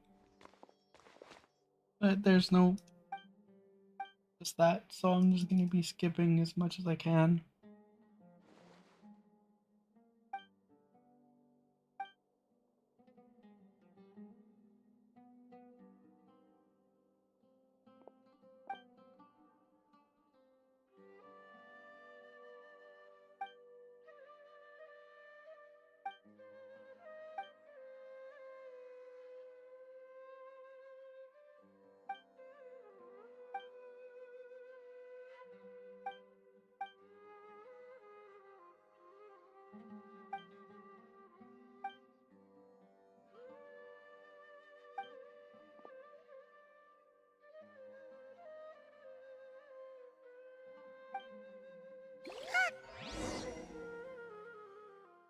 The heck was that?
Alright, that one's done. Now I can do Sino's second one.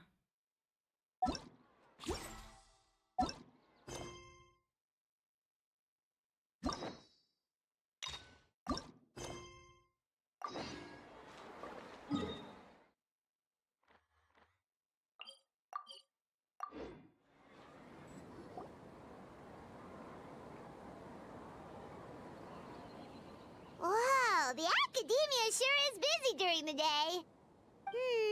But where should we go looking for people that we know? Traveler, Paimon. Sino! It's been so long since we last saw you! As do you. You don't seem weary at all from your travels. If anything, you seem stronger. So, what brings you back here? Oh, nothing in particular. Paimon just saw a really big mushroom out on the road the other day and suddenly missed all our friends in Sumeru. Funnily enough, we were reminiscing about you recently too. It was at a group dinner. I look forward to hearing about your travels. Something tells me we must have a lot to catch up on. Yeah, I fought the Really? fourth You Harbinger. were thinking of us too? What a I coincidence! got my butt kicked. Indeed.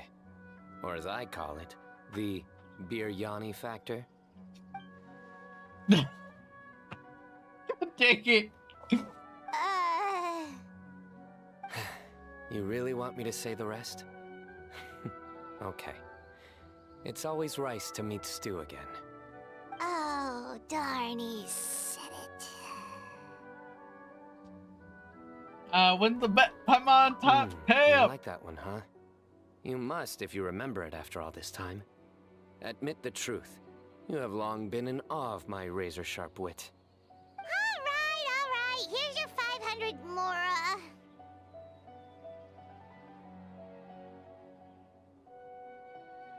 You're exaggerating.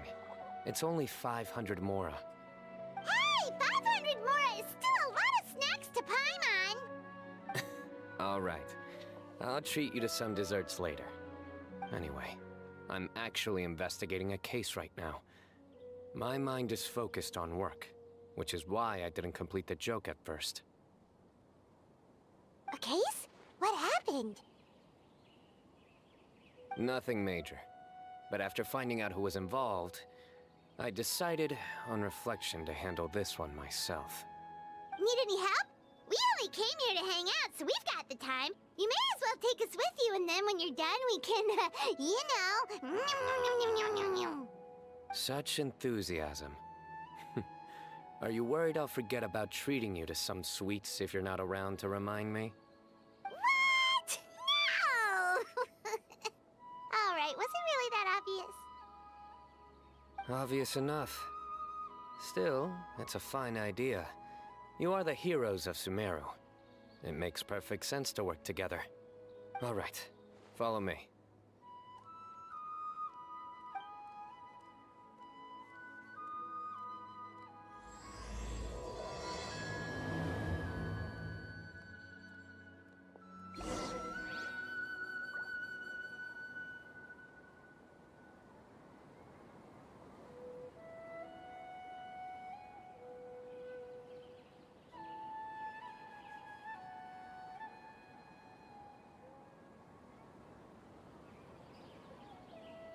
The world remains constant over the centuries, but human life is like the dew at dawn, or a bubble rising through water. Transitory.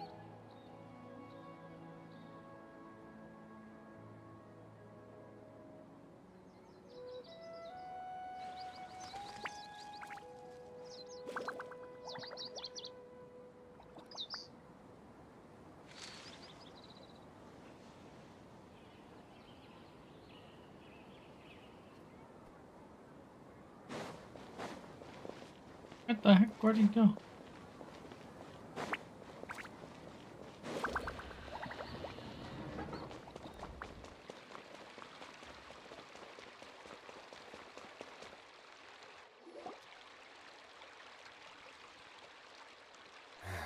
Do you see him? The old man flailing around?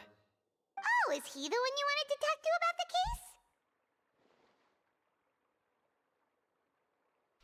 correct. His name is Cyrus, a former Spontamod sage.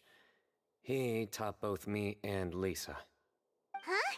Sino's teacher is in trouble? It's ridiculous. I'm just an old man who enjoys a spot of gardening, shopping, and wine. What sort of person targets an old retiree? Professor, I've brought some friends.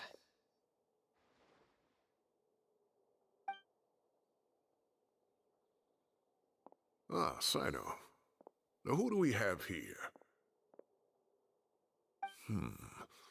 Hold on, let me think. A flying fairy dressed in white? A youth who does not seem to hail from this land? My goodness.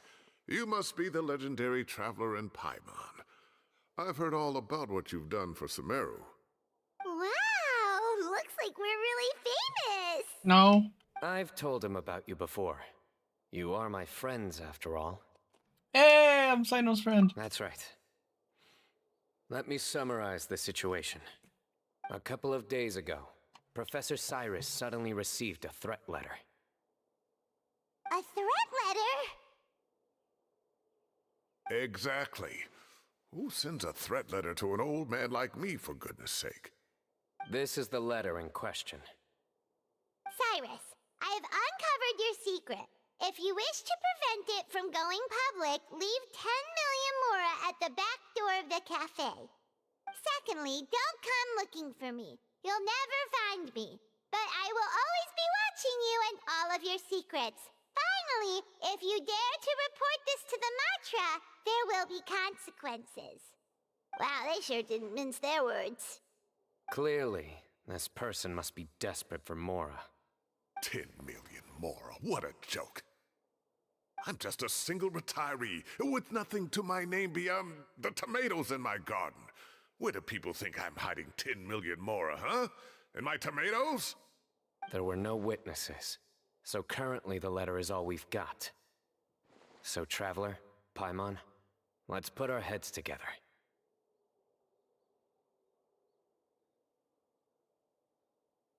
Paimon's ready too! All right, take a look. Do you see anything suspicious?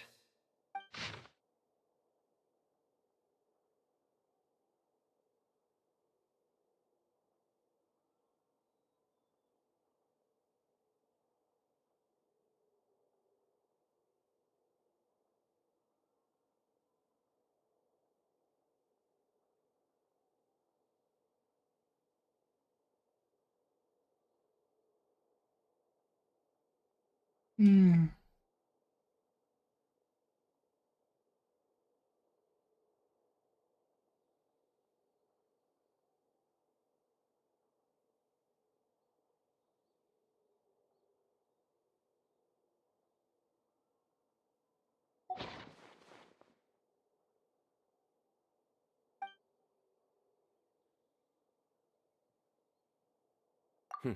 Very good. The paper has a rather rough texture. It's not the typical kind you see in most books. Another thing is, some of these strokes look kind of blurry. Could there be an issue with the ink? Possibly. And I bet the paper has something to do with it. Most of the paper around here is much smoother than this, and the ink is absorbed quickly so it doesn't run. This paper, meanwhile, it's very coarse-grained.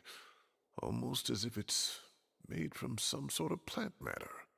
It's certainly not the same paper as we use in the academia, but the ink is nothing special. Just regular black ink that gets a blue tinge when applied to paper. So do we think the culprit has a connection with the academia or not? Wait, check this out! Looks like this part got wet at some point. Agreed. The staining suggests it was a colored liquid, not plain water. It also looks like it was wiped off with a damp cloth. A colored liquid, so... tea? Wine? Looks like we're thinking along similar lines. Let's go talk to Arof. There are some things I'll need him to take care of.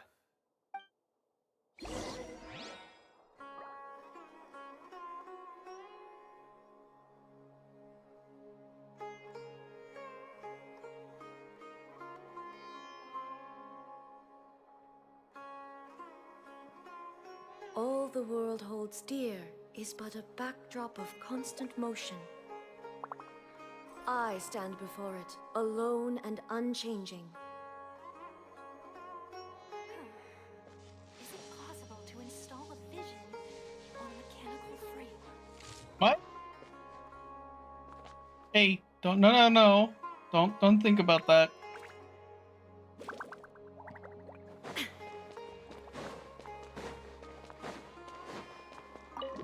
You're going into like the doctor territory over there. No.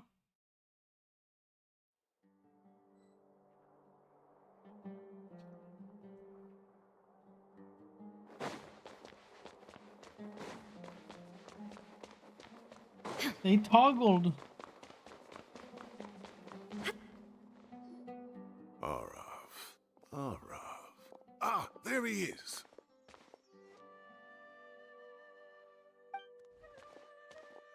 Mahamatra Sino, Sir Cyrus. Ah, and the Traveler and Paimon. It's been a while. Hey. As such, I'm inclined to believe that the culprit in this case is a student at the academia. Somebody young and strapped for cash. Oh, one last thing. I'd start your investigation by taking a look at the cafes in the city. Oh, of course! You think the culprit spilled their coffee on the ladder, huh? They do look like coffee stains to me. Also, if I'm not mistaken, the letter is written on a type of scented paper that has aromatics added during the manufacturing process. The kind often provided as writing material for customers in cafes and taverns. Ah, of course. Yes, like they sell in the gift shops. I remember now. Zaha Hadid bought some a while back. She said she was going to use it as wrapping paper for a vase. Understood. I'll assemble a team to investigate the points of interest immediately. You have my gratitude. One last thing. Send some Matra to guard the entrances and exits of Sumeru City. And change into plain clothes. Don't let them see you coming. Will do.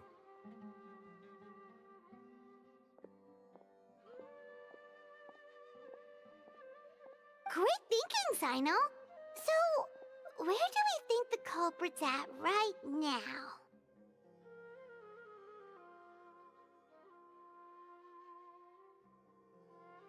Yeah, they've probably been lying low at home waiting to see how Cyrus reacts. You're right, Paimon. Really? Which part? The culprit's approach. Whatever happens, they need this Mora. But just because they warned Professor Cyrus not to go to the Matra, doesn't mean they know what he'll do next. So, like you said, they need to wait and see. And crucially, the culprit said they'd be watching the Professor's every move. Huh? Wait, are you saying...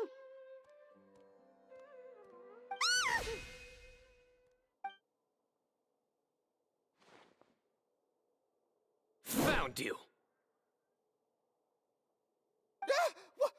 What are you doing? You wrote the threat letter! I don't know what you're talking about. What threat letter? I sensed someone was watching us from the shadows the moment we entered the House of Dana. You managed to stay relatively well hidden for someone reckless enough to threaten Professor Cyrus. There are a lot of people here, but we were looking specifically for Arav. Whoever followed us the whole way was likely to be the culprit. I was just listening in, that's all.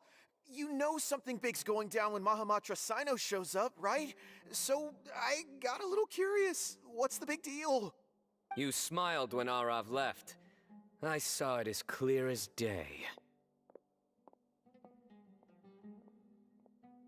Is smiling a crime now? There are coffee stains on the letter. You mixed some coffee with water, gently smeared it onto the paper, then wiped it off with a wet cloth. All to create the impression that the letter was written at a cafe. Closing off the exits to the city doesn't affect you, because you already live here. And as long as the Matra were focused on the cafes, you would be free from scrutiny. The cafe was a red herring all along. You had to be somewhere where you could monitor the professor's movements. You can't pin this on me! I haven't done anything! Really? Then why are you shaking like a leaf? The innocent have no reason to fear the Matra. But you... your heart's racing, and your eyelids are twitching. You're a terrible liar. I would never... Don't try anything or you'll pay the price. Now come with me.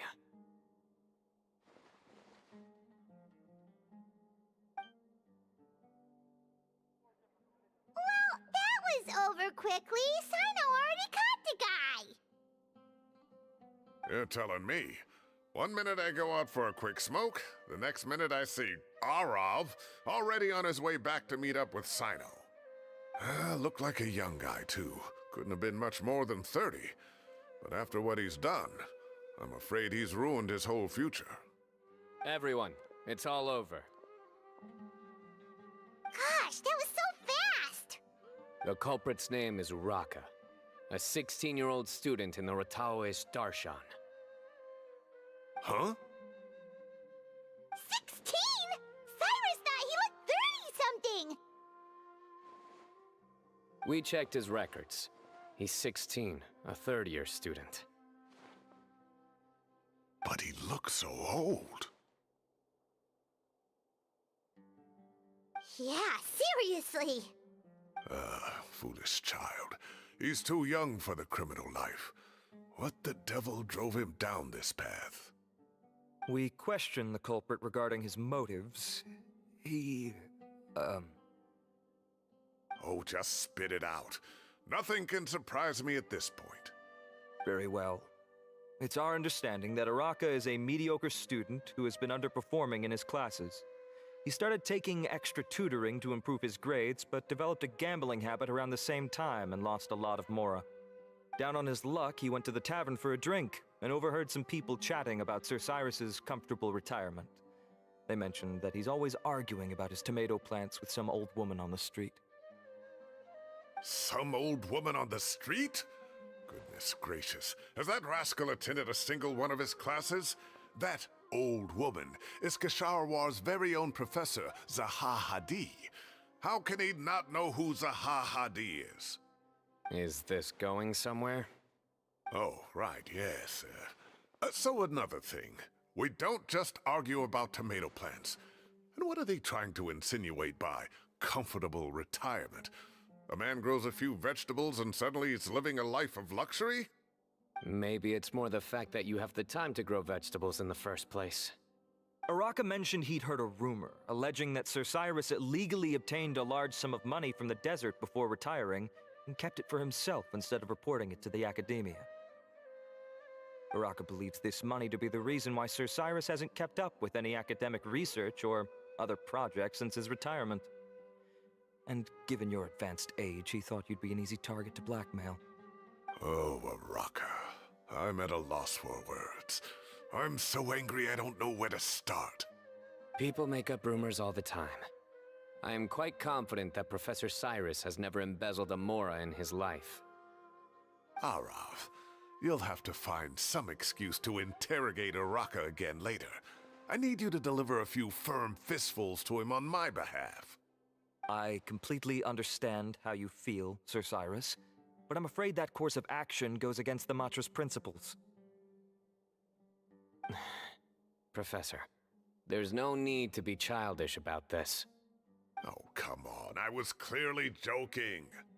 Okay. Where does this go from here? The academia will determine the appropriate disciplinary action against the student. And as for the individuals spreading rumors about the professor's obsession with tomatoes and some old woman on the street, there could be a slander case here. The Matra will continue to investigate. Who said I'm obsessed with some old woman on the street? Mind your wording or you'll start a whole new rumor. You seem confused.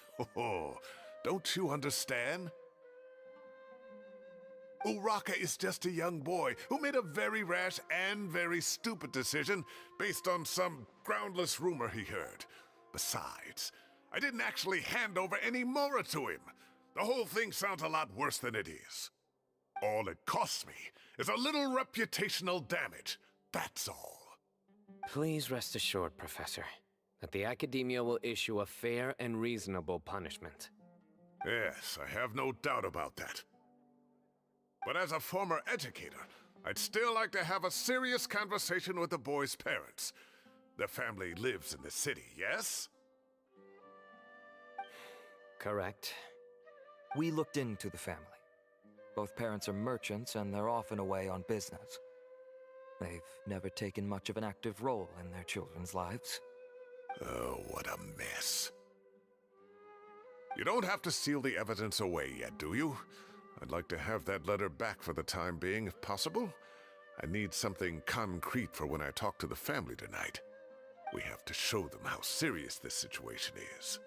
The relevant authorities have already reviewed the evidence and are now discussing Araka's punishment. You can hold on to the letter for now. Just make sure to return it within a couple of days. Oh, so you'll be able to close the case in 2 days? Give or take. Cases like this are quick to resolve. Very good. Well, thank you for all your help. Perhaps we can all go for a meal together. Oh, my treat, of course. My apologies, Sir Cyrus, but I have a prior commitment. Enjoy the meal, everyone. Ah, I see. Well, that's a pity. But Sino, you have to come. You found the culprit at record speed, and I owe you for that. Ah, and isn't Tighnari in town at the moment? Bring him along, too. Wait, you mean Tighnari's in the city? He is. Tighnari's master, Sir Nephis, called him and Kale to the Academia to help out on a project. They should be at Nephis's office at this hour. Though I must say, I'm surprised you're extending an invitation to Tighnari. Did you do something to offend Sir Nephis? Don't be outrageous. Nephis offends me all the time. It's never the other way around. Anyway, hurry up and fetch Tighnari. I'll head over to the tavern with the Traveler and Paimon. See you there. Go on now. Don't keep us waiting.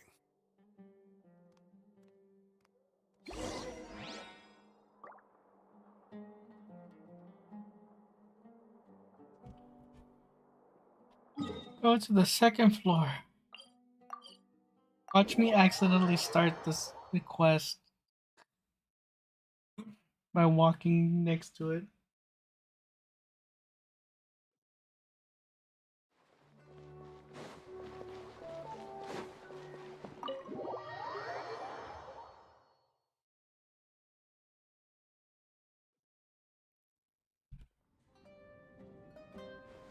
Ole! Not to brag, but we never had problems like this at Ratawa Hiss back when I was still teaching. And if you don't want to take my word for it, you can ask them. They were students at the time. They'll tell you what it was like, won't they? I was out in the forest at least 4 days a week back then, thanks to a colossal workload from Master. It wrought havoc on my poor tail, so I didn't exactly keep up to date with what was going on at the Academia. Most of what I know, I heard from Sino after the fact.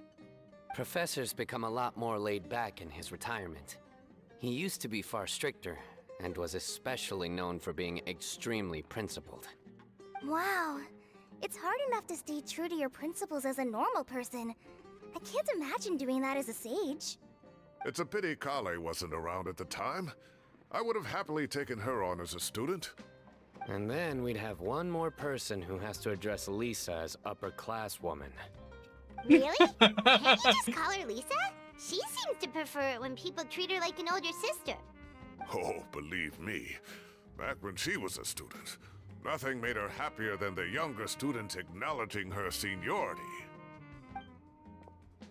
Oh, I thought Lisa was gonna pop up out of nowhere. Whoa, more food? Are you sure about this? We don't want to take advantage. Oh, don't worry about it. Order whatever you like. And if it's not enough, order some more. After all your help today, treating you to dinner is the least I can do. I thought I heard some familiar voices. Ah, and Sir Cyrus is here as well. Oh, Kaveh, it's been a while. Zahahadi was talking about you last month. How have you been? I've been all right, thank you. You're looking very well, sir. I'm glad to see it. Have you eaten yet? Care to join us? That's awfully kind of you, but I had a late lunch, so I'm not really hungry just yet. I'll have dinner a little bit later tonight. I just came to Lombard's to buy some wine, and when I heard some voices I recognized, I thought I'd come and say hello. So what's the occasion, anyway? Some sort of celebration? Consolation, more like. You wouldn't believe the day I've had.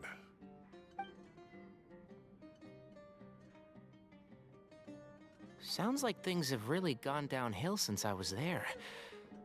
My whole time as a student, I've never heard of anything remotely like that. I can't believe how young the guy is.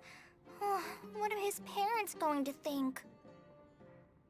Young people are always more susceptible to making rash and ill-advised decisions. Their minds are still developing. It's just an unfortunate fact of life. But still, this boy has some nerve. Just look at what he wrote. Oh, it makes my blood boil. Wow, yeah. Jeez. I will always be watching you and all of your secrets. And then he just followed you into the house of Dana? If this were my son, oh, he'd get the scolding of a lifetime. Oh. Luckily, I'm also an extremely principled person. Kaveh! Your order's ready, sir! Coming! I'll have to get going. Have a nice evening, everyone. I'll catch you all another time. Okay, bye-bye! Here I am. The coffee beans are in here too. Yep, it's all there.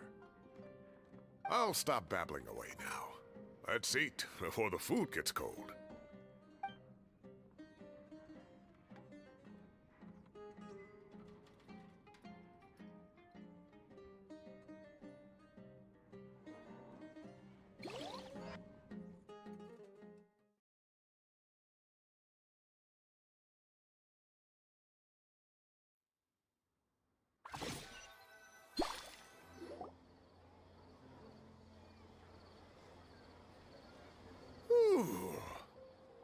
Oh, too tasty. Paimon's belly is about to explode. Oh, mine too. I'll have to walk home to burn some of it off. Thanks for dinner, Sir Cyrus. Master Tainari and I will bring you some homemade herbal tea next time. It'll do wonders for your sleep. Well, I look forward to that. In fact, could I trouble you to bring a little extra for the other old folks on my street? I'll be the envy of the neighborhood. No problem at all. I'll pack some up and bring it over.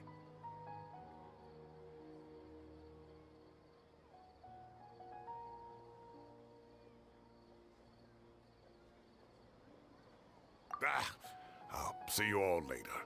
I better head home now and tend to the crops. Good night, Professor.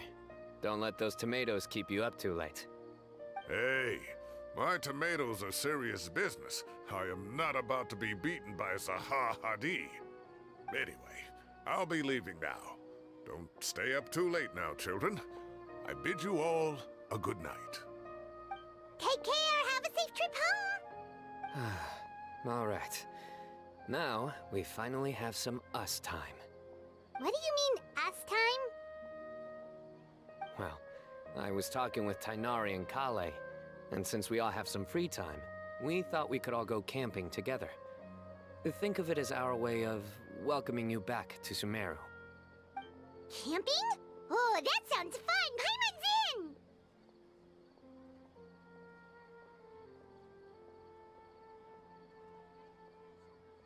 Right? It's been so long since we did something fun together. I can't wait! Everyone, let's meet tomorrow afternoon at the riverbank to the southeast of Gandharvaville. No need to bring anything. We've already packed everything for the trip. Just bring your delightful selves and prepare to have some fun. You got it! We'll be there! Great. Then we'll see you tomorrow.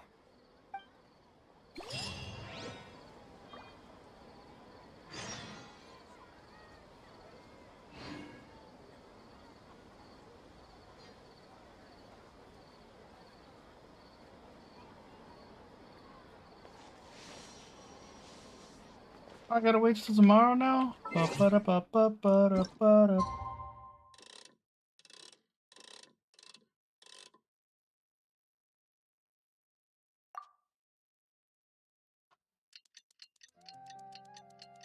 I'm on time powers away.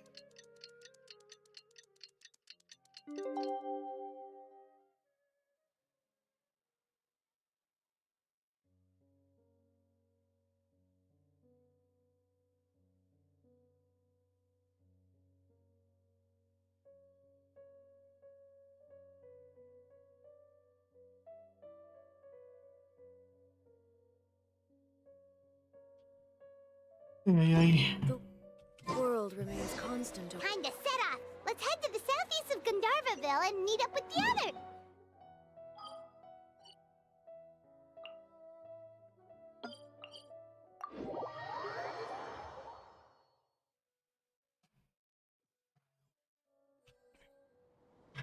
other. Oh, it's down here. Oh!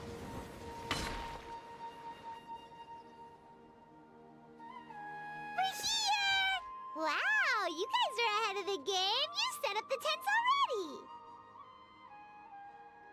I'd say we're right about on schedule, actually. We were aiming to have them set up before you arrived. Traveler, Paimon, let's go fishing together. Whatever we catch, we can grill for dinner tonight. You got it! Dinner's on us tonight!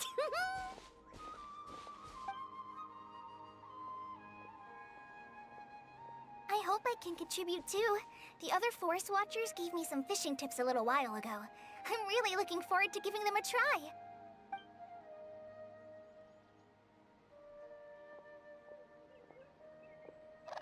I saw some very appetizing mushrooms in the area, so I gathered a few for us. I'll leave them here along with some fresh fruit.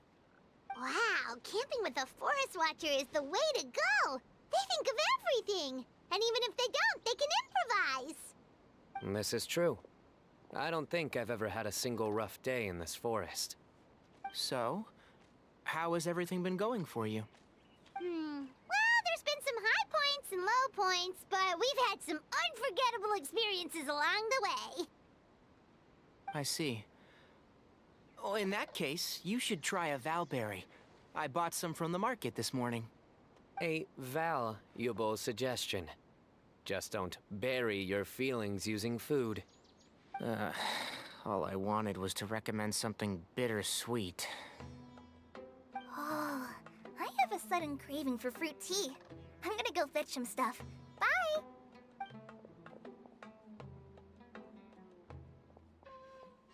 She sure made a run for it.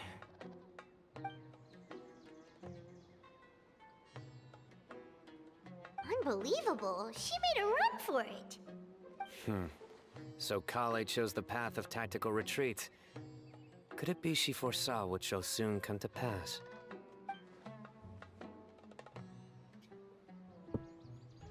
My dear friend, you know what I am about to say.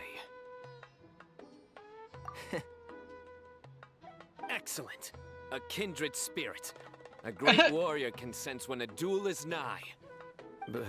But it looks like we'll get told off if we start playing now. Let's enjoy the nature for a while longer. I haven't played the TCG thing in this in so long.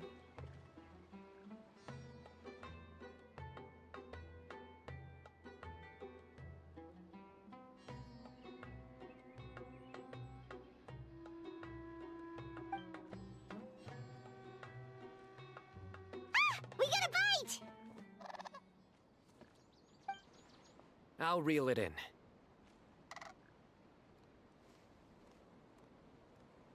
Firewood, spices, snacks, and drinks. Everything's ready. Once Kale gets back, we can light up the fire and start grilling.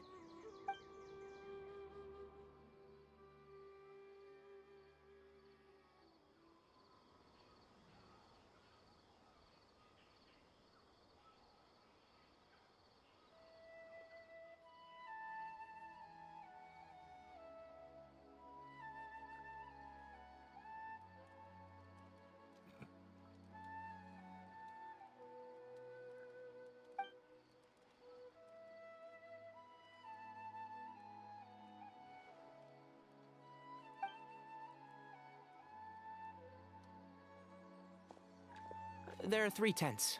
Which one do you two want to take? How about the one on the left? Well, Paimon just thinks the ambiance here is a little better. True. But it's also the closest to the water. If there are any sleepwalking fungi around tonight, they might stumble into your tent. Well, that's no good. Take my weapon. You can use it to bar the entrance. Anyone would think you were sealing the gates to King Deshret's mausoleum. Excellent. Then this tent will be an impenetrable fortress. I'm back! How's your appetites? Ready for the barbecue? Always.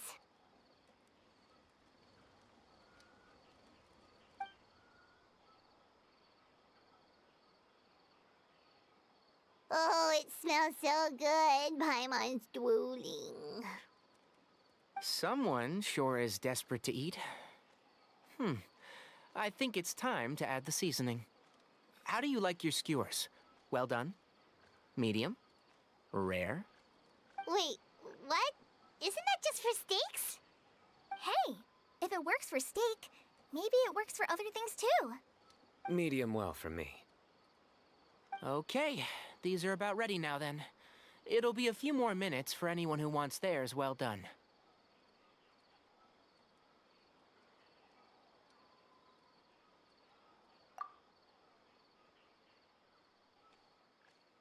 Oh, that was so delicious.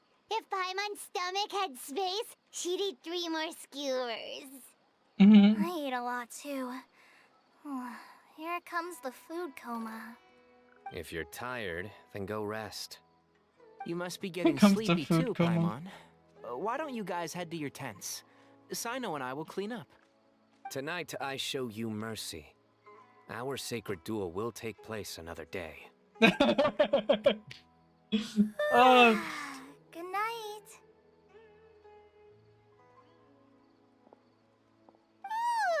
Paimon's struggling to keep her eyes open.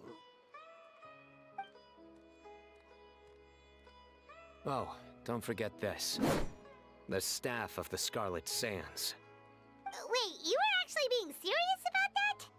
It's a very powerful weapon. Try it. Paimon can't even lift that thing. Fair enough. You sure you don't want it? Yeah, Paimon's sure. We'll be fine. And even if we do get an uninvited guest in the night, Paimon will be here to take care of the traveler.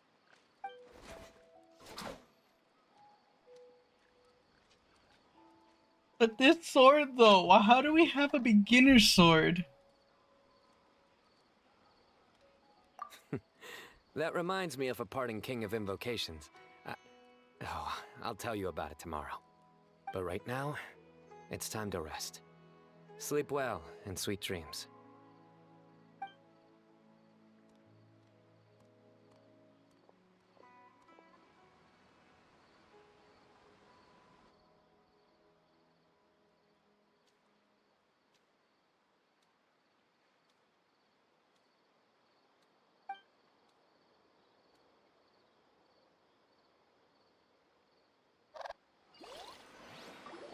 What? Mushrooms? I think they should all be here. Traveler? Paimon? Are you in there? Could you come outside for a sec? Look at this.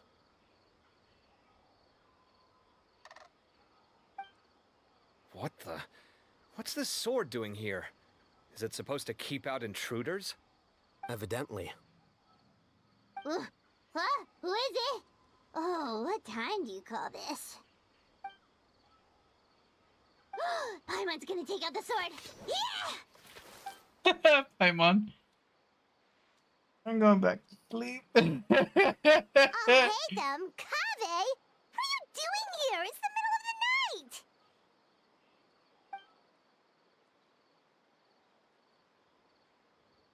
Sorry to wake you up at this hour of the night, but we've got a situation on our hands. Let's get dressed and talk about it outside.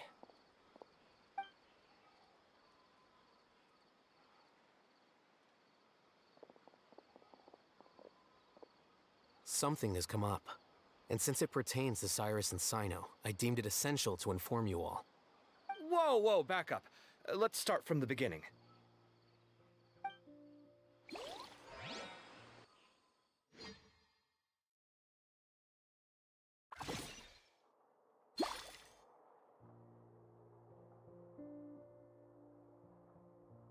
Huh? Where'd the wine cups go? I could have sworn I left them here after I washed them. Ah, there they are. I'll have a cup too.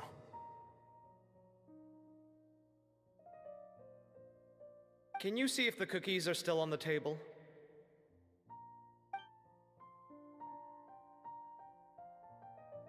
They are, and so are the fruits. Oh, this is so bland.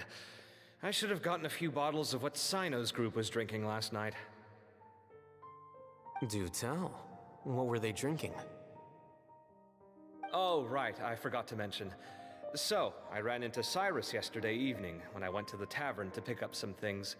He was hosting a dinner for Sino, Tighnari, Kale, and the Traveler and Paimon. Anyway, they got a bottle of Lombard's new vintage for the table. At least, I think that's what it was. It looked pretty good. Sounds like they're all tangled up in this. You know what it's about, right? 16-year-old kid tried to extort Cyrus. He was asking for 10 million mora. I heard some people talking about it on the streets, yes. Didn't take them long to catch the culprit. The sages are probably dealing with the case by now. I wonder what Sir Nephis and the others will make of it. Oh, Cyrus showed me the extortion letter too. It was crudely written, but the paper had this beautiful pattern on it that I've never seen before. Really caught my eye.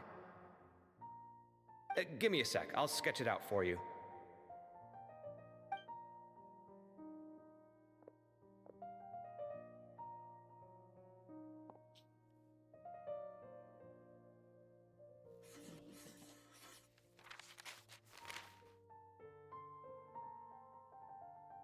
Okay, done.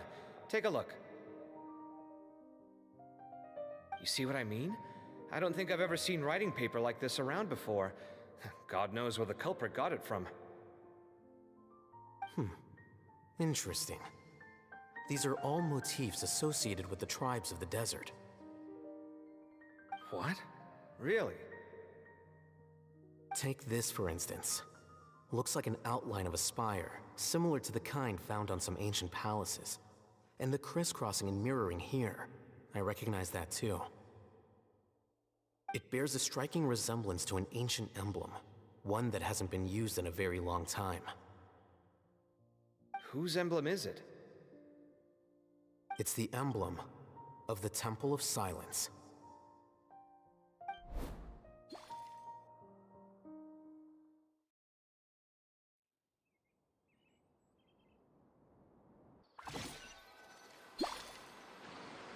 After discussing it with each other, we both agreed that something didn't feel right, so we went looking for you. This was a long way to come from the city. Alhaitham figured you were probably with Tighnari, so Gandharvaville was our first stop.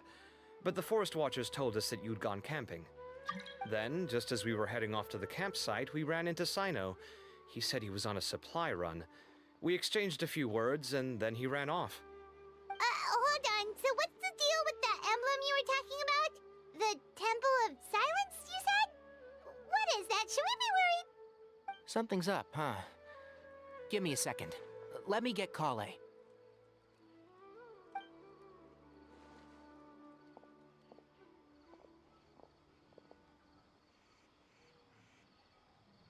So you've never heard of the Temple of Silence? Well, to put it simply, it's an organization that has existed in Sumeru for over 1,000 years. These days, you can find a Temple of Silence office in the academia. Theoretically, it's responsible for the custody and disposal of information and documents not fit for public dissemination. At least, that's what they tell the outside world. In truth, it's essentially a vestigial institution nowadays. There's an office with their name on it, but it's functionally obsolete. Historically speaking, the original Temple of Silence is said to have been established by Hermanubis, one of the 7 pillars of King Deshret and the greatest of all sages. Most of the organization's members hailed from the desert. By contrast, none of the Academia Temple's current members are from the desert region, nor do they use any symbols connected with the desert folk. So the Temple of Silence at the Academia is just a fake? Wow. It's possible. The real question is, why? My guess is they're covering something up. So, how do you know all this? Sounds like some pretty top secret stuff. Did you forget? He did a stint as acting Grand Sage, and kept the pay raise even after he resigned. Oh, yeah! Paimon did totally forget about that. So you took the chance to read all the top secret documents while you were acting Grand Sage, huh? If you're asking me whether I familiarized myself with the documentation in my office, I would respond that that's a perfectly normal part of any job. So much about this doesn't make sense. Why did the emblem of the Temple of Silence appear on a threat letter from an Academia student to Cyrus? The student's only 16, and doesn't have any family ties to the desert. So where could he have seen that emblem, or gotten the paper? You said you ran into Sino, yes? Did you tell him what you've just told us? Yep. He ran off as soon as he heard what we said. Given that Cyrus is involved, he's probably halfway through solving the case by now. Still, we should try to catch up with him. At this hour of the night, Sino will probably go looking for Cyrus at his current residence. If the Academia's Temple of Silence really does exist just to cover up the truth, the sudden appearance of this emblem can't be good. It's sure to stir up trouble. We should pay a visit to the Academia. Yes. As the Sage of Amorta, my master ought to know the truth about their office. You can ask him to tell you what he knows. The more information we have, the better prepared we'll be for whatever happens there. If this situation is connected to the real Temple of Silence, the emblem has to be part of a bigger conspiracy. Kale, could I trouble you to send a message to the Core of 30? Tell them to keep an eye out for Sino and Cyrus. Traveler, Paimon, you two come with me. We'll go after Sino. Sounds like a plan. Let's go. Cyrus has been living in the city lately. He rented a place near the field so he can keep an eye on his tomato plants. Then let's go look for him there.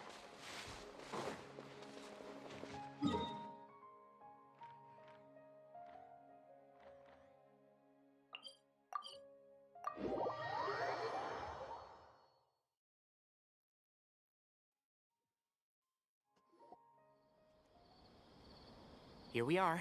This is the place. We might be too late. Looks like I think I already got that. Oh, Sino moves fast. If he was here, he's probably long Thank you. gone by now. I know that voice. Is that Tainari I hear? Ah! Professor Zahahadi! Wow, so it really is you. My goodness, whatever is going on tonight? We're looking for Sino. So, he's already been here. Yes, not long ago, in fact. He knocked on my door and asked if I'd seen Cyrus today at all. I told him the old fool left early this morning, and I hadn't heard him come back. So we went to his place, and would you believe it? He's gone. Goodness knows where to. It must have alarmed Sino, because he took off in an awful hurry after that. He never did explain what this was all about. How serious is it? Well, if Cyrus isn't at home... Oh, it sure doesn't sound good. Professor, did you hear that a student recently tried to extort Cyrus? Why, yes. When I left the house that day, I noticed he was watering his flowers in the field in complete silence. He had a piece of paper clutched in his hand, and he looked lost in thought. I could tell something was troubling him, but he wouldn't tell me what it was. If Sino hadn't happened to visit him that day, he'd probably still be holding on to that thing. After seeing the letter, Sino told him to contact the Corps of 30, but Cyrus was very reluctant. He claimed it would only damage his reputation. Eventually, he relented, after much persuasion from Sino. Huh? Cyrus didn't want to report it? Well, that's strange. When we saw him, he seemed pretty okay with the idea of the kid getting his just desserts. As a former sage, it's possible Cyrus still has enemies at the Academia. That's why Sino was so insistent that he report the matter to the authorities. I was there while they were going back and forth over it. So Cyrus initially hoped to stop this from going public. But why?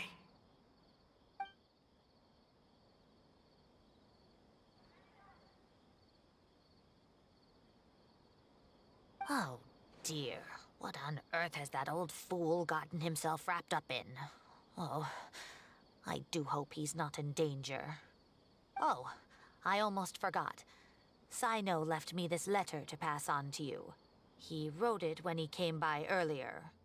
He realized you might come looking for him. Thank you. What does it say? Let Paimon take a look.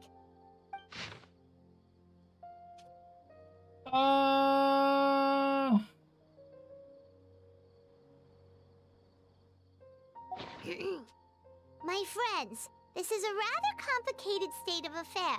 Unfortunately, I cannot disclose more than that. I ask you to understand and accept that I had to act alone at this stage. Don't come after me. Yep, that sounds like Sino. Thank you, Professor. Please do not worry. We will do all we can to protect both Sino and Cyrus. Traveler, Paimon, let's head to the Academia and regroup.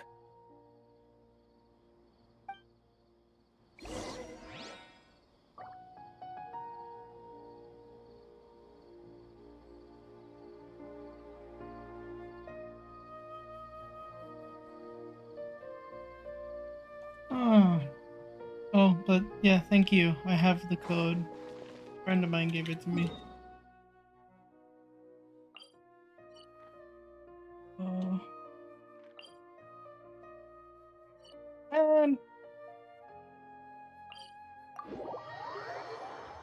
And yet, I still don't have enough for pulls, but as I said, I'm not pulling for her. I'm gonna save until Pyro Archon.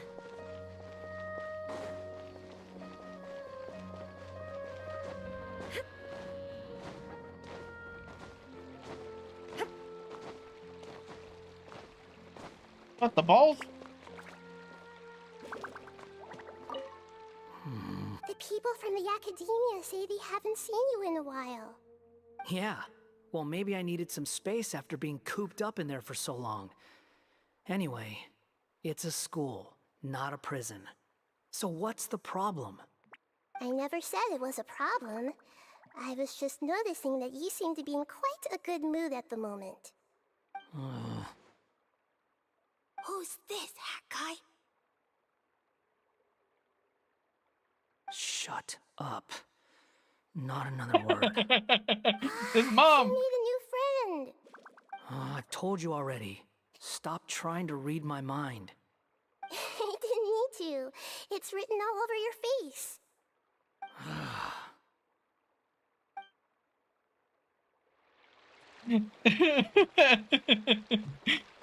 Can't hide from mom!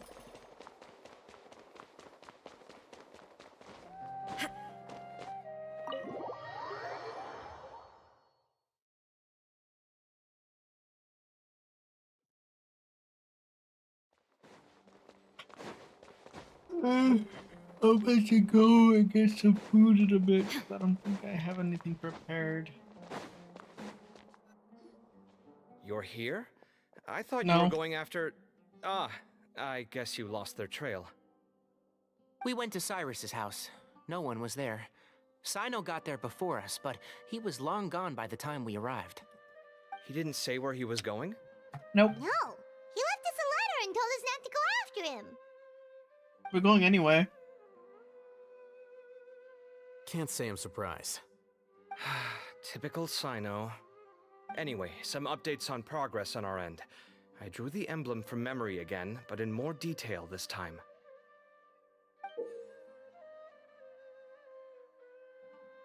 Like a gate. I checked some ancient texts for a similar design. The one I found was a little blurry, but the similarities in the general form and certain details were clear enough to confirm a match. Yeah, and we're lucky we found anything at all. It turns out the emblem was all but lost to history. We scoured the entire Academia collection, and that book was the only one with a record of the motif. Meanwhile, Arav managed to get Uraka to disclose his source. The one who told him about Cyrus's embezzled funds was a young man from the desert. According to Uraka, he had a striking presence and was well educated. Apparently, the two met in the tavern over a game of cards. The guy claimed to be in the city for business, as part of a merchant caravan. Uraka was intrigued when he heard what his new acquaintance had to say, and brought up the idea of extorting Cyrus for Mora. The guy encouraged him to go ahead with it, then handed him some pen and paper to write the letter. I see. So it could be that this person planted the paper intentionally. So, how do we find this guy? Did Uraka say where he is? He doesn't know. He claims not to have seen him since that day in the tavern. The man gave him some tips on how to carry out the extortion, but from then on, Uraka was acting alone. Nephis and Arav have gone to meet the Core of 30 and review the city's entry and exit records. Also, Nephis admitted that the Temple of Silence in the Academia is just a facade. The true Temple of Silence once came to the rainforest to establish a collaboration with the Academia, but as time went by, the sages gradually became corrupt and foolish. The Temple of Silence felt that they could no longer trust the Academia and ended the partnership. They retreated back to the desert about 400 years ago. Ever since its inception, the Temple of Silence has been the guardians of King Deshret's civilization and belief system. They traveled throughout Sumeru, sequestering and guarding any wisdom that posed a threat to the people's livelihoods. At its roots, it was a legitimate and reputable organization whose purpose was to guide people towards the right path. The Academia of the day knew that the split would damage their reputation if it became a matter of public knowledge. And so, they set up a dummy organization of their own to conceal the truth. Not only that, but they managed to keep up the charade for hundreds of years! So how did Cyrus become acquainted with the true Temple of Silence if they left centuries ago? I'll bet that's the question that bothered Sino. Probably why he went after him in such a rush. Whoever is behind this, getting Uraka to extort Cyrus was only the first step of the plan. Their true goal in doing so was for Cyrus to see the emblem on the letter. He must have recognized it right away. That'll be why he didn't want to involve the authorities. He probably hoped to take care of the whole thing by himself. Unfortunately for him, Sino had other plans. Since the desert is where the Temple of Silence originated, that is in all likelihood where Cyrus went. I have to go after him. Really? Are you sure that's a good idea, with how you respond to the heat? Why don't we send someone else? I should be fine, as long as I bring plenty of water. Besides, I just can't shake this ominous feeling that if we don't catch up to them soon... Everyone, I have news from the Core of 30. Master! Oh, so that's Nafis, Tainari's master? Oh, we're finally getting to meet him in person!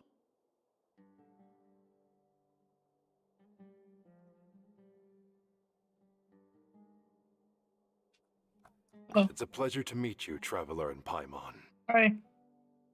Several independent eyewitnesses have reported seeing Cyrus and Mahamatra Sino leaving the city at different times.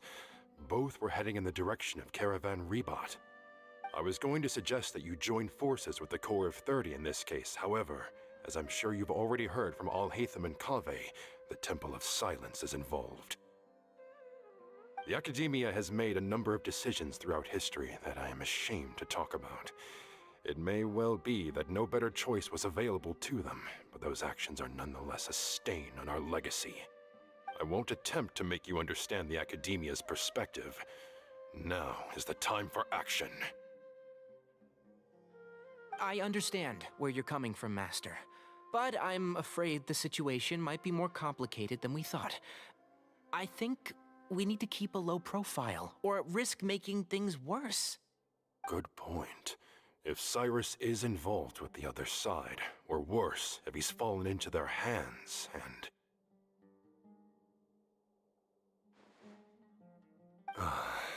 Everyone, we have to get Cyrus and Cyno back safely. We cannot afford to lose them. Need our help? Whatever you need, we got you covered. Really? Wonderful.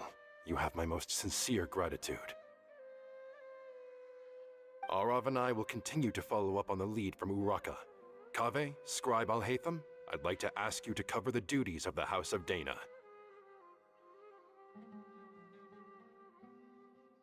Tighnari, you're planning to go into the desert, correct? I am. Kaveh, I'll be okay. You stay behind to help Master and Alhaitham. Well, if you're sure... Okay. But be careful. Thank you all. Arav, let's go. You'd better get moving. Don't forget to ask for help when you need it. Will do. Let's go, Tighnari. Hopefully we can catch up with Cyno before it's too late. Knowing him, he's probably covered a fair distance already, but we still have a shot. Let's take it.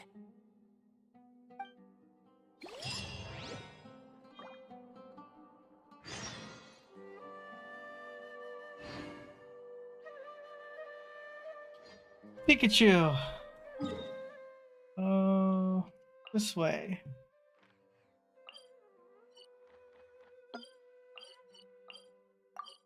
I think after this one, I might go get my food.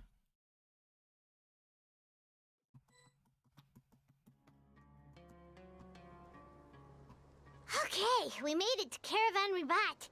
Where should we go next? Maybe we should ask the nearby guards if they've seen anything. Hold on. Look over there. Is that Dia? You sure you want to brave the desert alone? I mean, it's your choice at the end of the day, but still. It's not my first time. I'll be fine. Cyno. If you're really going to go through with this, then at least take our advice. When you're packing for your trip, budget for 5 days more than you plan to spend out there. Yes, Mom. Makes sense. Okay, I'll go get ready. Thought we might find you here. You're trying to retrace Cyrus's steps, aren't you? Didn't I tell you not to come after me? I thought I had a good lead on you. Well, sorry, but we never agreed to that. Why would you go off on your own like this? Nothing personal. It's just a complex situation. And I'd rather not involve anyone else if I can help it. Takes a special kind of person to get Cyno chasing them all the way out to Caravan Rebot. But why so coy today, huh? You only gave us his age and description. Why can't you reveal his name? Is he Sumeru's most wanted or something? Oh, also, hey guys, it's been a while. Dia and Candace! So nice to see you. Actually, seeing all of our friends is the whole reason we're here. You're looking well. Glad to see it.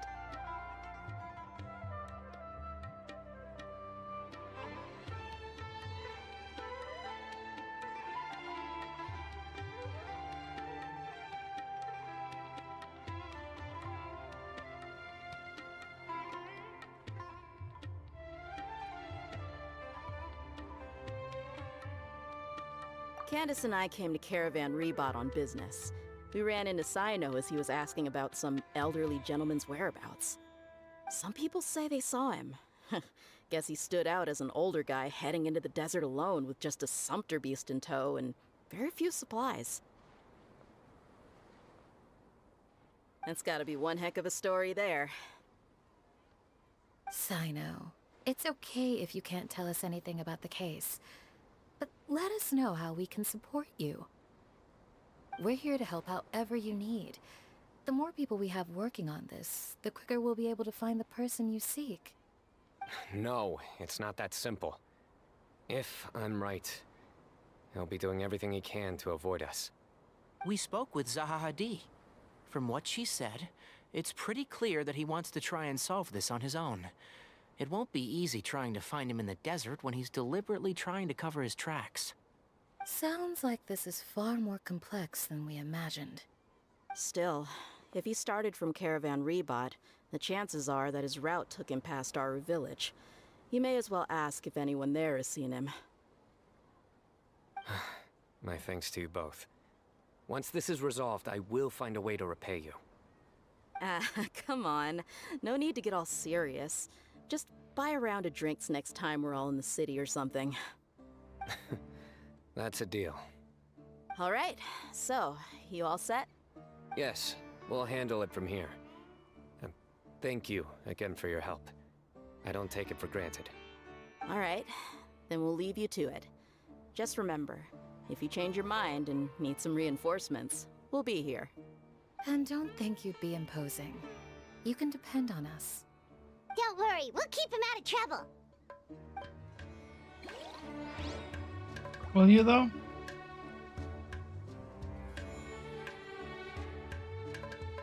Okay, so I will be right back. I'm gonna go get myself some food.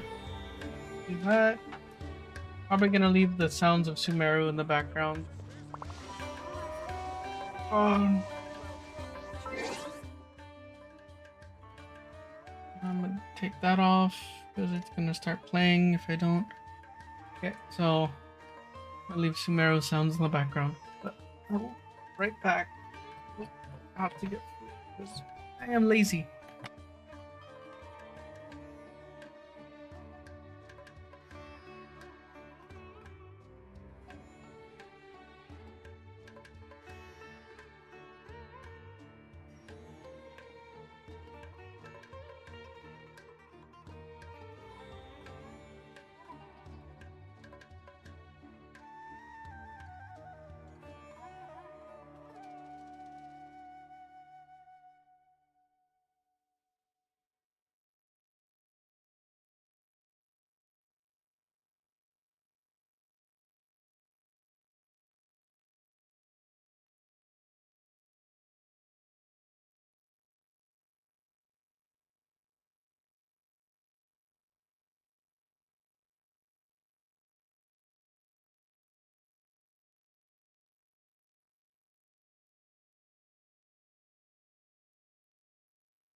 Oh, hi, I'm back.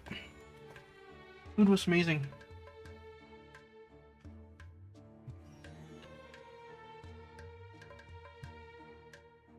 I am back, but hold on.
Yeah, I'm back. Sorry it took a while. I was hungry, boy. Go to Aru village now.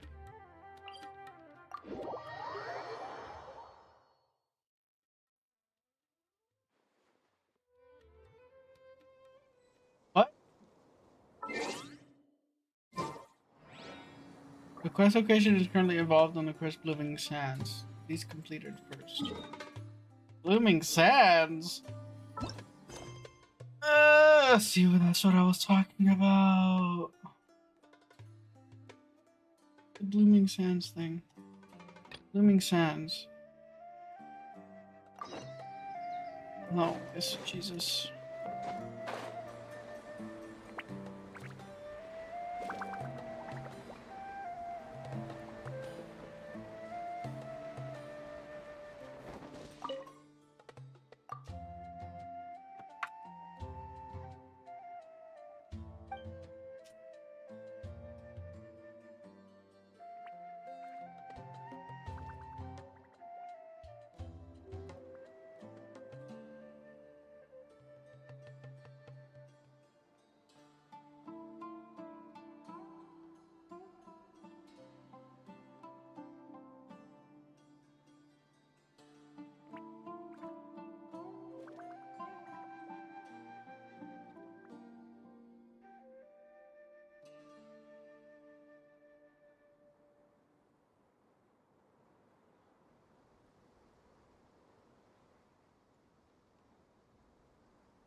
What?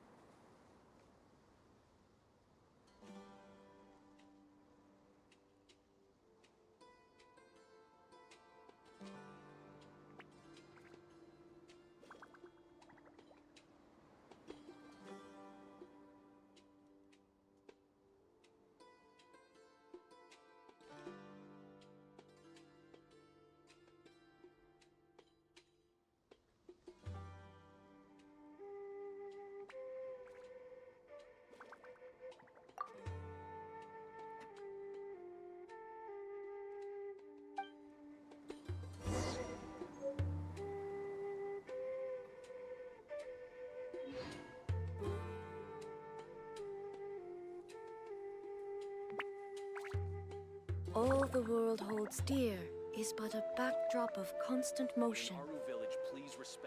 I stand before it, alone and unchanging.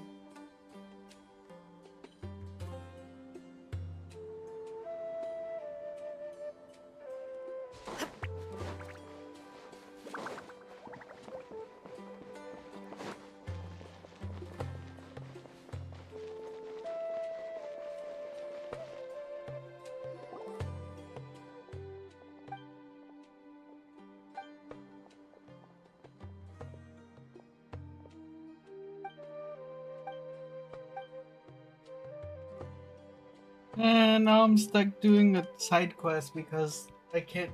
I have to do the side quest or else I can't do the rest. So many setbacks. So many setbacks.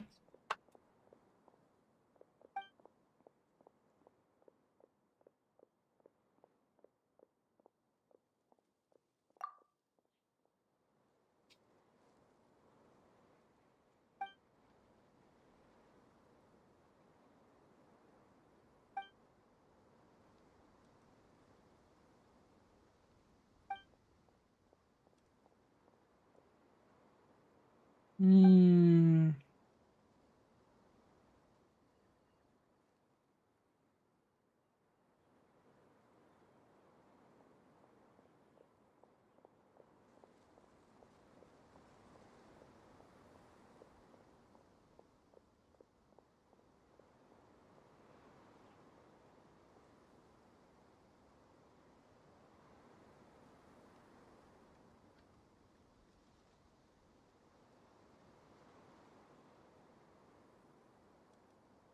I hate when it does that. When you have it on auto, but you still have to click it.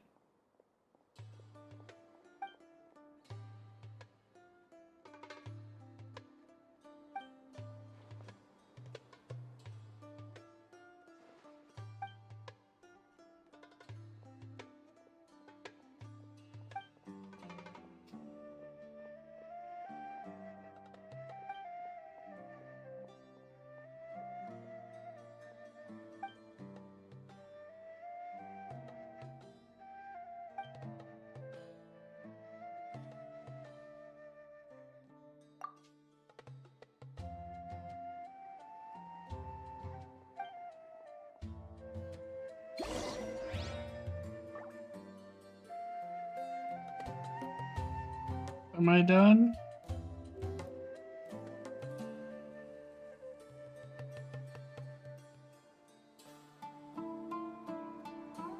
Yes, you were right. Do you now understand how wrong you were? No. Who am I supposed to talk to?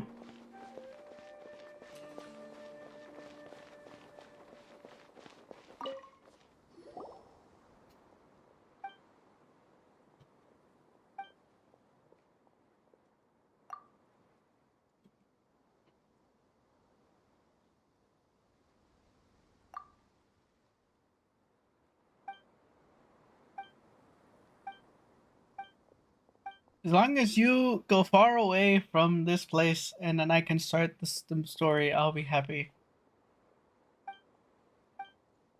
Because I may be caught up on Honkai, which is okay. I'm caught up on that. Somehow I managed to catch up. I am not caught up on Zenless. I am barely exiting chapter 2, chapter 1.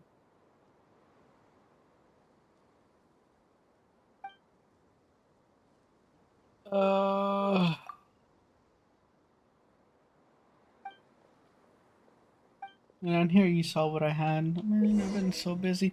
Man, I gotta go in there now.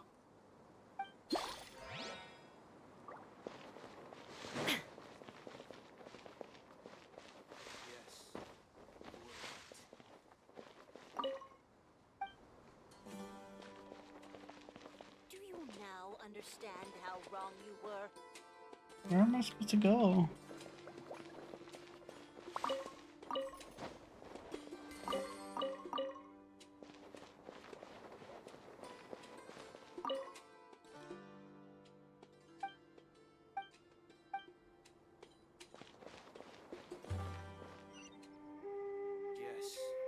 Oh, he's up there.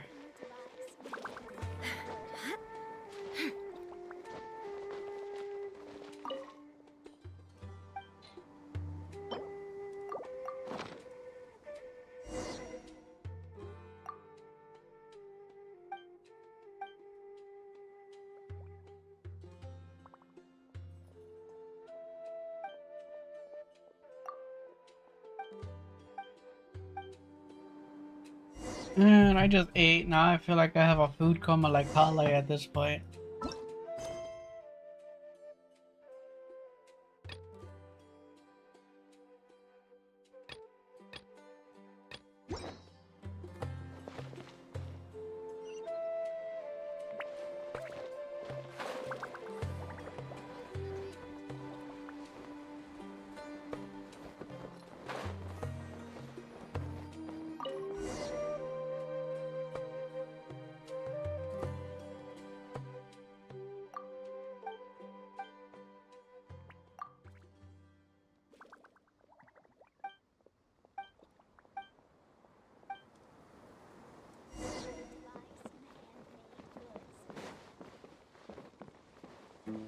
Dude, I'm sorry she caught me.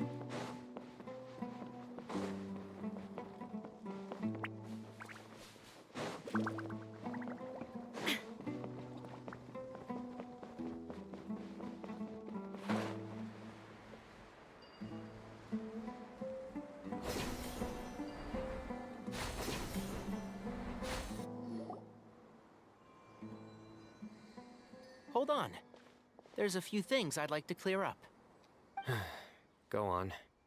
So, after you left the campsite, we had a longer talk.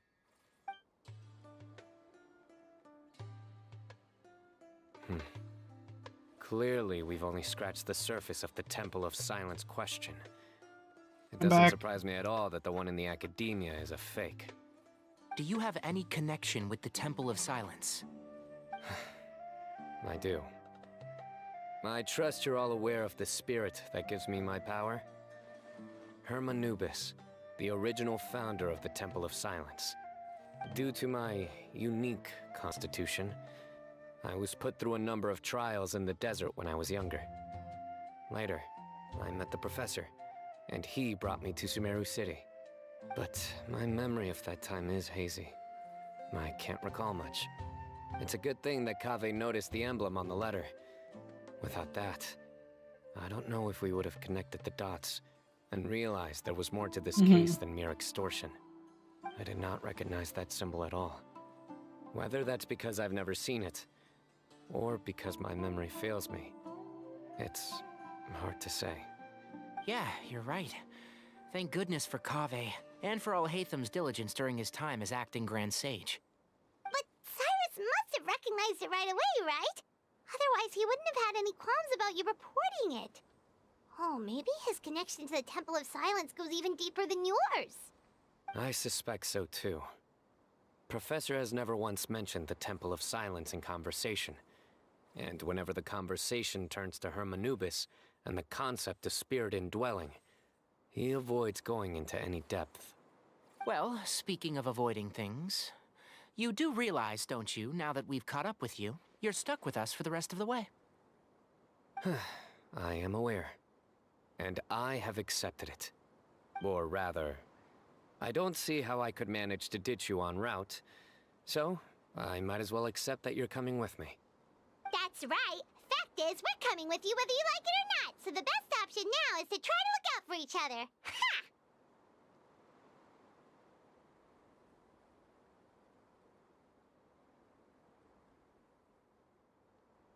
Meow. Fair enough. Then at least let me buy you a drink once we're back in the city. Works for me. All right, off we go. Let's start by seeing what the guards here can tell us.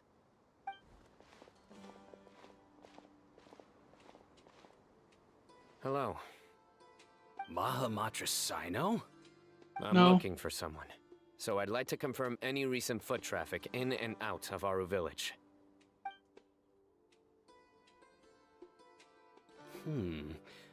A man matching that description passed by Aru Village not too long ago. He stopped by to load up on food and water and feed his sumpter beast, then he was on his way. Where was he going? Let me think. He took a seat by the entrance of the village for a while, and had a brief chat with the person who came to deliver the water. He said he was headed somewhere near an oasis, but he didn't mention which one. Do you have a map?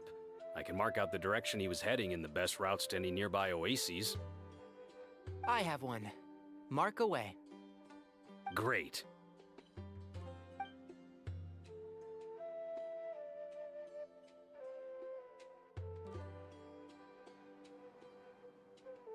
There you go. Thank you so much. You were a great help. You've got a really good memory. Ah, you're quite welcome. Just doing my job. Best of luck. I hope you find him soon.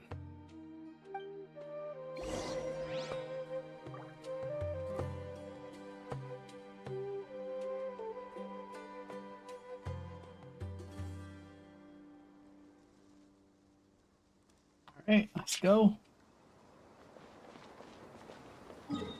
Can I do the thing now? Do I have to do the Blooming Sands thing? This one. Sunken Sands. Ah, hoo-ya, yes. I don't have to go to the village. Oh, it's only because that stupid thing in the front. Oh my gosh. I believe I have to come back to the sands. There's a chest.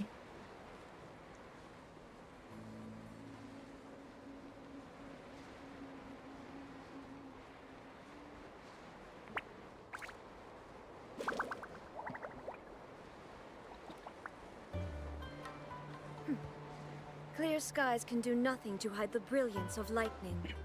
Divine bolts can strike even in the absence of rain. Do you see that tree? No one Wait, expects the fallen eye. So, there is no escape! Shower me with praise.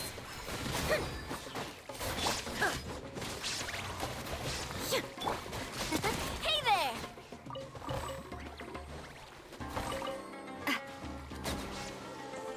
Thank you. I'm loving this treasure hunt. Strike a pose.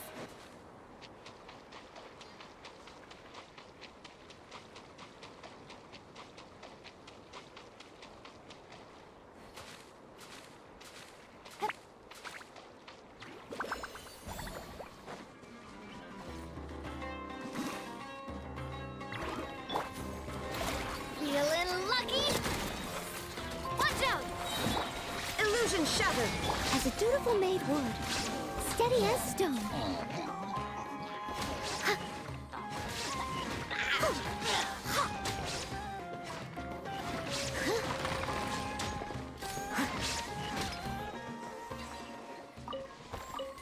Someone needs assistance.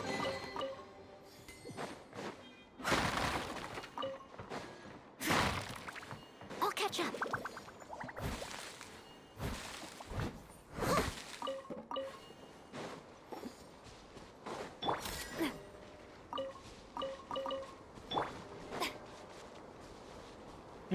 I never finished that world quest either. Didn't finish any world quests. What a wild and desolate sight. Allow me to... Shine down! Ha! Ha! Ha! Ha!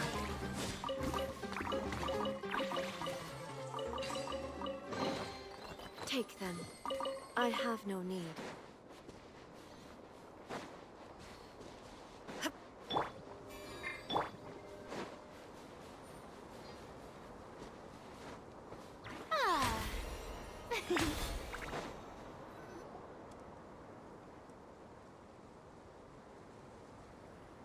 Hold on.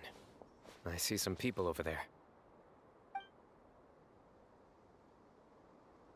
Do you think it's safe to ask them what they know? Should be. I'll go. No. I'll do it. Huh? Why can't Sino go talk to them? What difference does it make? Given my background, appearance, and the way I dress, I might not be the most welcome visitor here. Just in case, it's probably better to let a more neutral party handle things.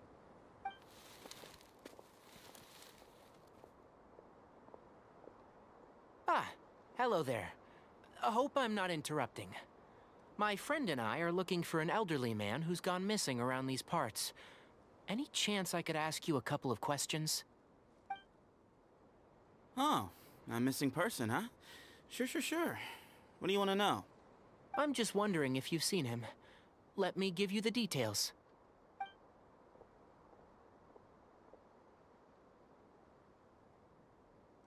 So, a silver-haired guy in a long robe, culture type with thoughtful eyes, and he's traveling alone.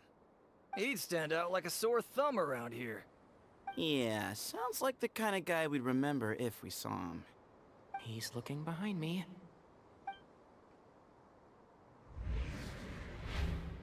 Uh-oh. That guy's looking our way. Your friend over there stands out a lot, too.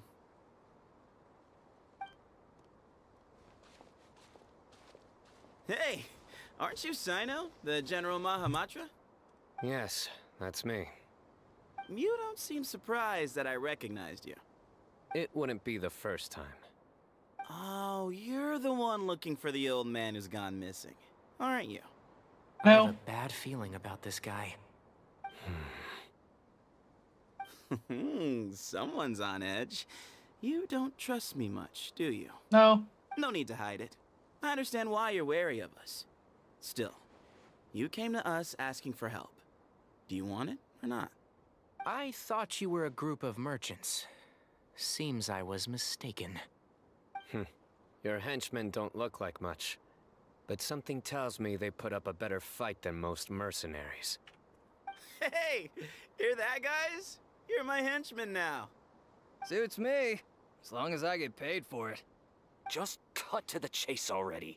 I'm running out of patience. All right. Come with me. All of you.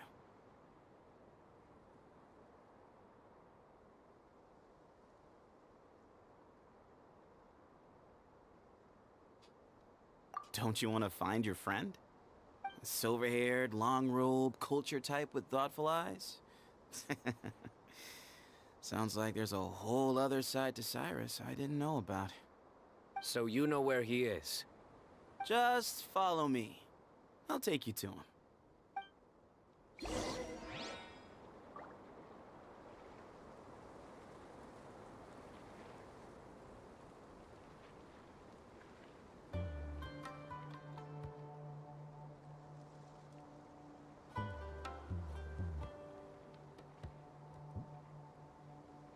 Yeah. Karina.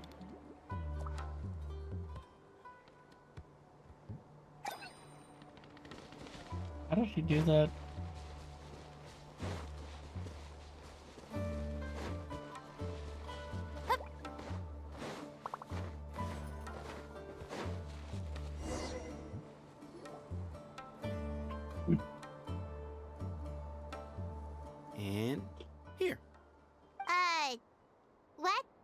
Where are you looking? There's nothing here.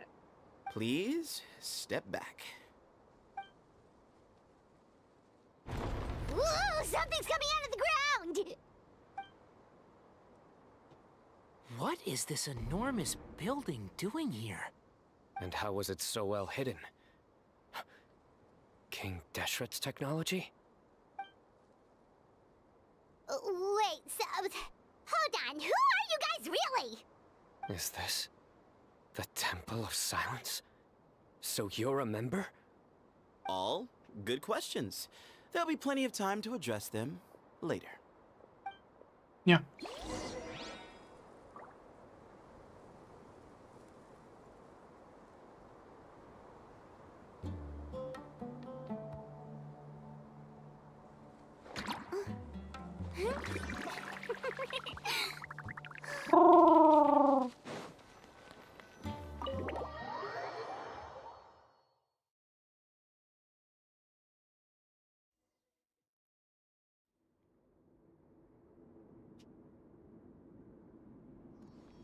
This is not what Paimon was expecting to find in the desert, especially not hidden right next to an oasis.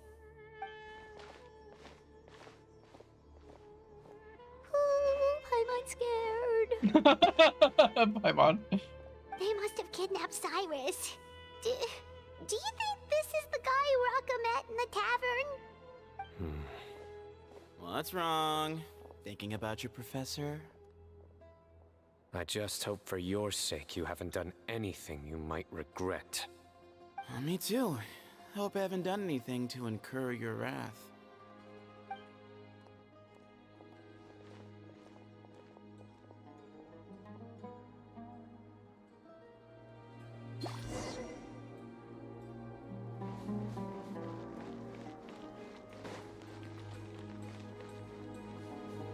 Game freaked out.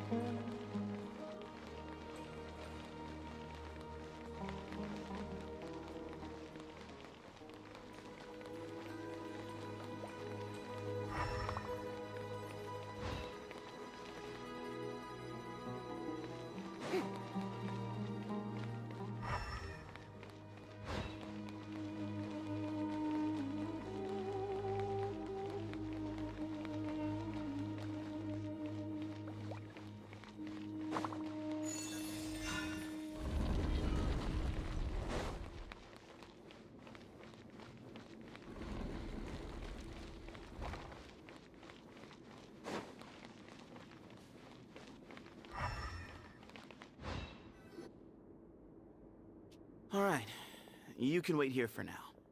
I'll inform our leader that you've arrived at the Temple of Silence. Sit tight until he comes to greet you.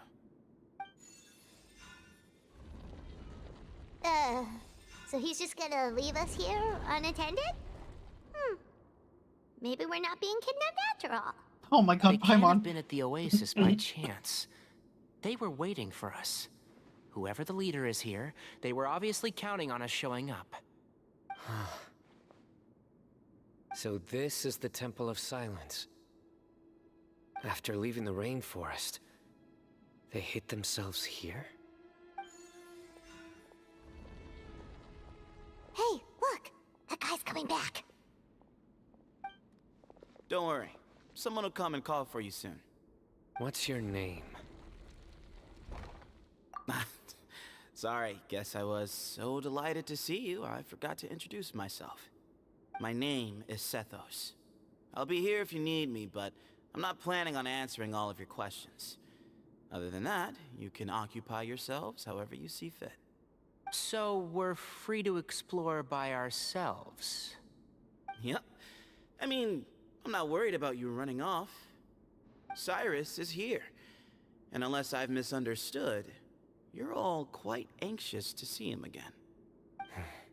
He's the leader of the Temple of If we've got Silence. some time. We might as well take a look around. Yes, no, maybe so. Let me in, let me in, let me in, let me in. Aw.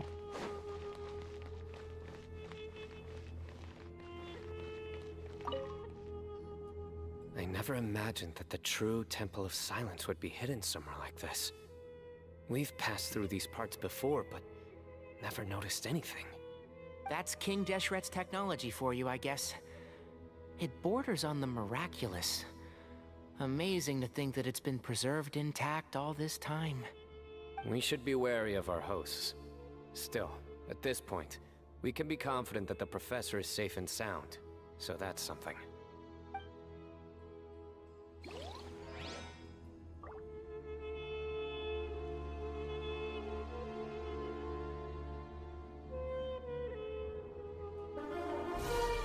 Oh, sweet Jesus, what the heck?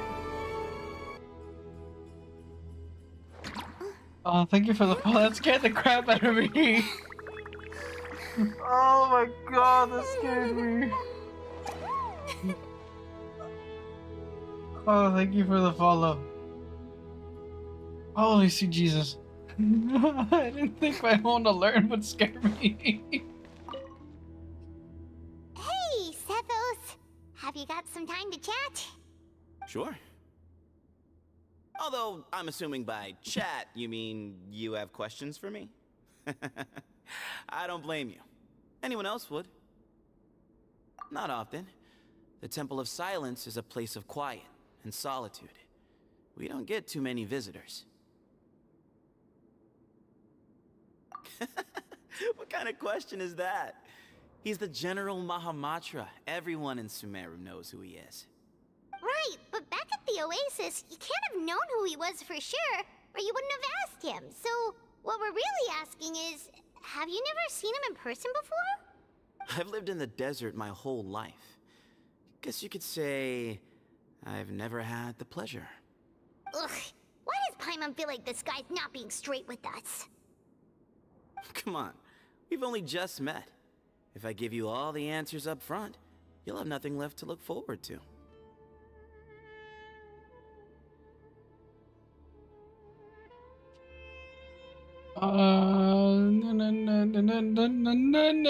Nope.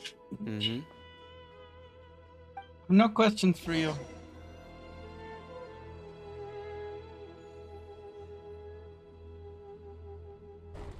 Ah, here he is.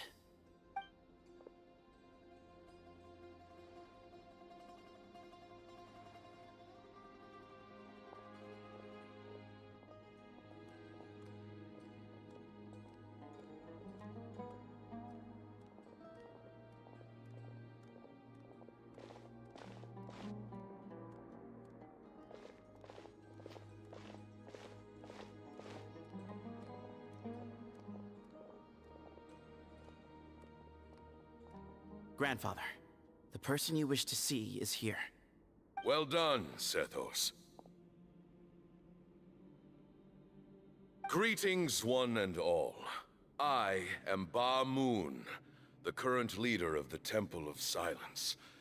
I know why you are here, and I thank you for your patience.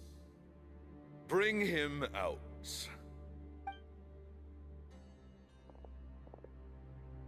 Professor!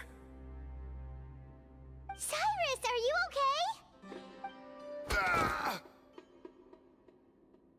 Watch what you're doing! Oh, my apologies. We have no intention of causing you distress. But you must understand, Cyrus is of great importance to us. We had to find a way to bring him back to us. Cyrus owes me his life, and to the Temple of Silence, he owes a debt of gratitude. I let him go a long time ago, but now, the time has come to demand payment. I wanted to end my feud with this old bag of bones before you caught up with me. But you got here so quickly. Just leave, Sino. This is a matter between us two old men. You're all too young to get involved. So that's why you didn't want to report the letter. You'd made up your mind to come here from the beginning. You only left in such a hurry to try and throw us off your trail. Some things in life catch up with you, no matter what you do. You shouldn't have come. What You the heck? alone brought the others. Sino didn't make us do anything. We came here for the same reason he did. To rescue you. We'd appreciate you telling us the truth, Otherwise, it seems a little unfair on everyone who had to stay behind. My secrets are secret for good reason. Bringing them to light can only lead to misfortune. You're afraid, aren't you? You can't bring yourself to speak of your past deeds to the students you nurtured as if they were your own children.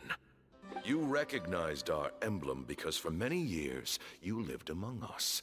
Indeed, you all but became one of us.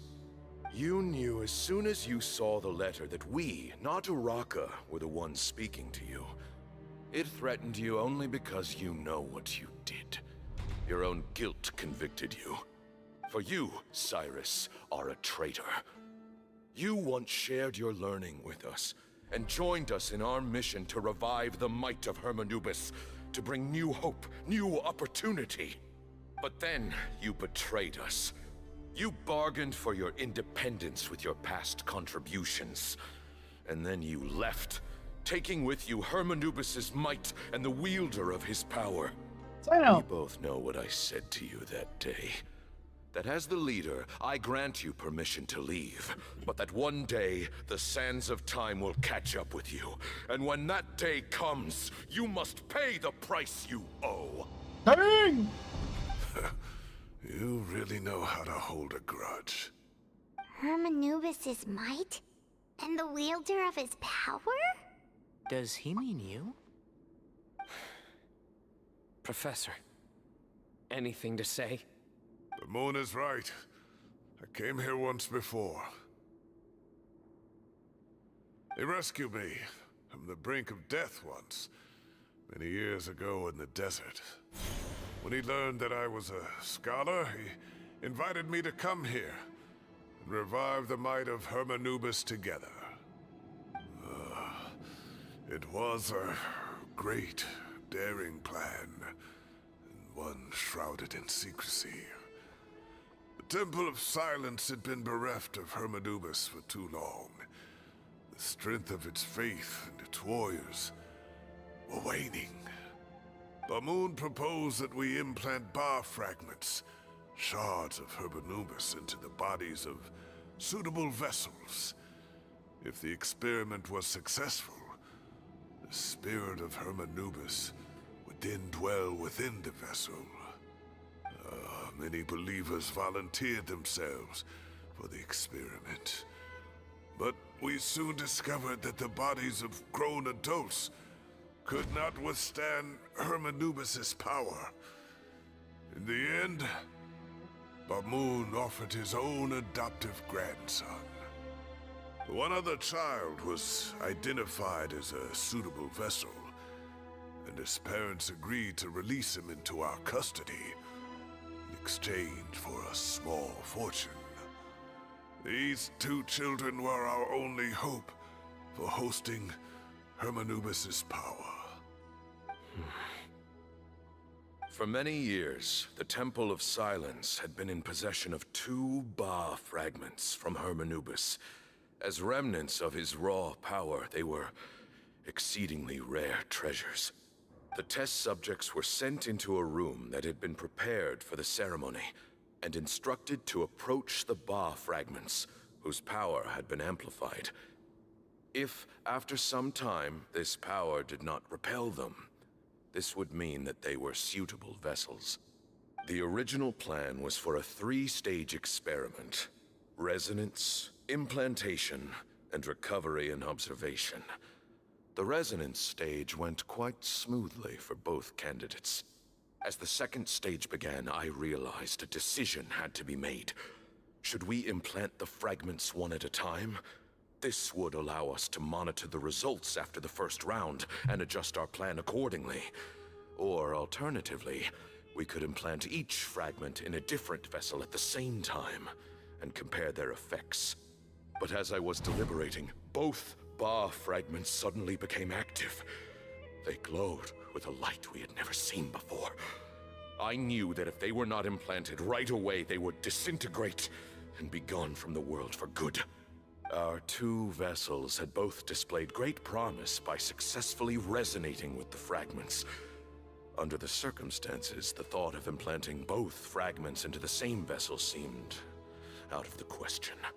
To preserve our faith and our power, we implanted each of them with a single fragment. Ultimately, I ended the experiment and left, taking one of the children with me. In recognition of your past contributions, I chose not to send someone to hunt down and kill you both. Your lives were spared, but I have paid a great price for your betrayal ever since. I have always wanted to see you, Sino. Losing you and your Ba fragment dealt us a devastating blow. We've been in decline ever since you left. I see. So that's how I gained my power. Look, in essence, I borrowed your Ba fragment for a decade or so. And now you are seeking justice. If you want to take my life, then so be it. I'm an old man now anyway. But you cannot lift a finger against Sino. He is the General Mahamatra. Your actions would be seen as a declaration of war against the Academia. I'm sure you don't remember anymore, dear Sino, but you've met us all before. You were so young then, when we all gathered around and celebrated the revival of our Lord. You and he, Sethos, you were our final hope. You'd like me to return my power? As a follower of Hermanubis, I have allowed this power to remain in the rainforest for far too long. Now, it is time to reclaim it. That power is not yours to reclaim. Sino was chosen by the gods. You cannot take what they have bestowed. You are wrong. Sino was chosen, but he was not the only one. My child, Sethos, has the same gift as he. So those are your terms for freeing the professor? Despise me all you want. My sins are my own. The Temple of Silence is an innocent party. It is because of my foolishness all those years ago that the Temple's glory has waned. And now I must take responsibility for the decision I made back then. So what you're saying is, the power of one Ba fragment is not enough? You're asking me to return the one in my possession, so it can be implanted in him instead? Divine power causes great suffering to those who wield it. How do you know that Sethos would be able to withstand it? He is no longer a small child. But regardless, this burden is ours to bear, and your objections mean little given that you turned your back on us long ago. Both my heart and mind are telling me that what you are proposing is a terrible idea. However... Don't listen to him, Sino. That power is no more yours to give than it is his to take. You have to understand. I know. But if this is a question of your freedom versus a fragment of power, then... there is nothing to debate. Sorry to interrupt, but in my view, there are a number of contentions here that still need addressing. Say that Sino refuses to return his power, and you also refuse to release Cyrus. Then, we are at an impasse. I find it hard to believe that you went to all this effort without planning for that possibility. You're trying to gauge where we stand while keeping your remaining cards close to your chest. Well, my stance is, put the rest of your cards on the table. Then we can have a discussion. Wait, those ears... So, we have a descendant of the Valukashuna in our midst. Splendid! Fate smiles upon us after all. Everything we have longed for, Hermanubis will provide. Perhaps this very day we'll...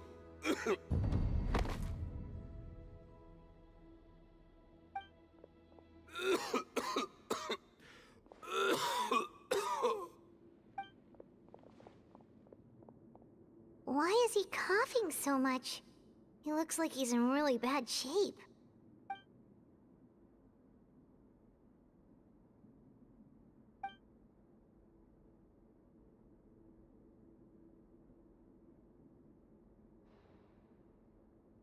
Moon, you... Take our leader back to his room. Sethos, you must... Grandfather, I know what you wish to say. Leave this in my hands. I don't like to drag out conversations, so I'll just cut to the chase. Had Cyrus not stopped the experiment all those years ago, the plan would most likely have been a success. The wisdom of Hermanubis would have been ours. Still, it's no use talking about what-ifs. We cannot change the past. I'm not like my grandfather. The Temple of Silence has a grand legacy and a sacred duty to fulfill. So it's somewhat inevitable for the leader to have an inflated sense of self. But I see things a little differently. I don't believe the temple has the same stature that it once did. Time has worn away at its prestige and changed things almost beyond recognition. So I'm not going to force your hand. You're all free to leave. Except for Cyrus. My grandfather gave him his chance once. And now I'm giving the rest of you yours. You have courage and wise judgment, kid. Reminds me a lot of Bamoon in his younger years. I truly wish that the temple would take an objective look at the academia of today. You've been to the city yourself. I'm sure you've seen that much has changed for the better. And things will only continue to improve. Why not consider cooperating with the academia once more? If you hadn't betrayed my grandfather, I might well be open to persuasion. But it's a bit too late for that now, Cyrus. Tainari made a good point earlier. He said there has to be more to your plan than this, and I agree.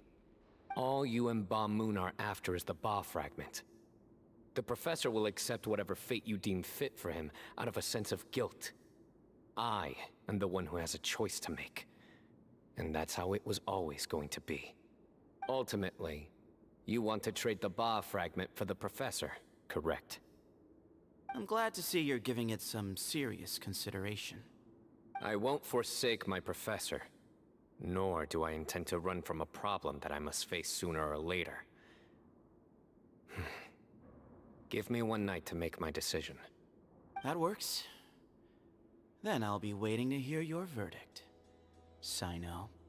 Oh, my grandfather still has a fair few things he wants to say to Cyrus, so I'll be escorting him back now.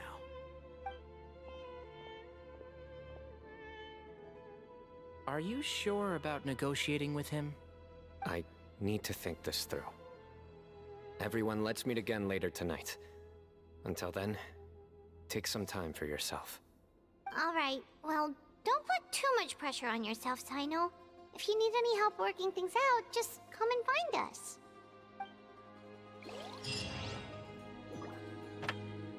Oh, interesting.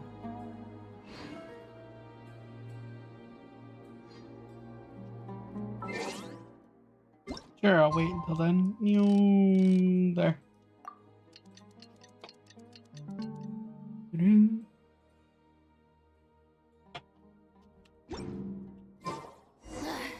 Boring! Isn't there anything else more interesting to do?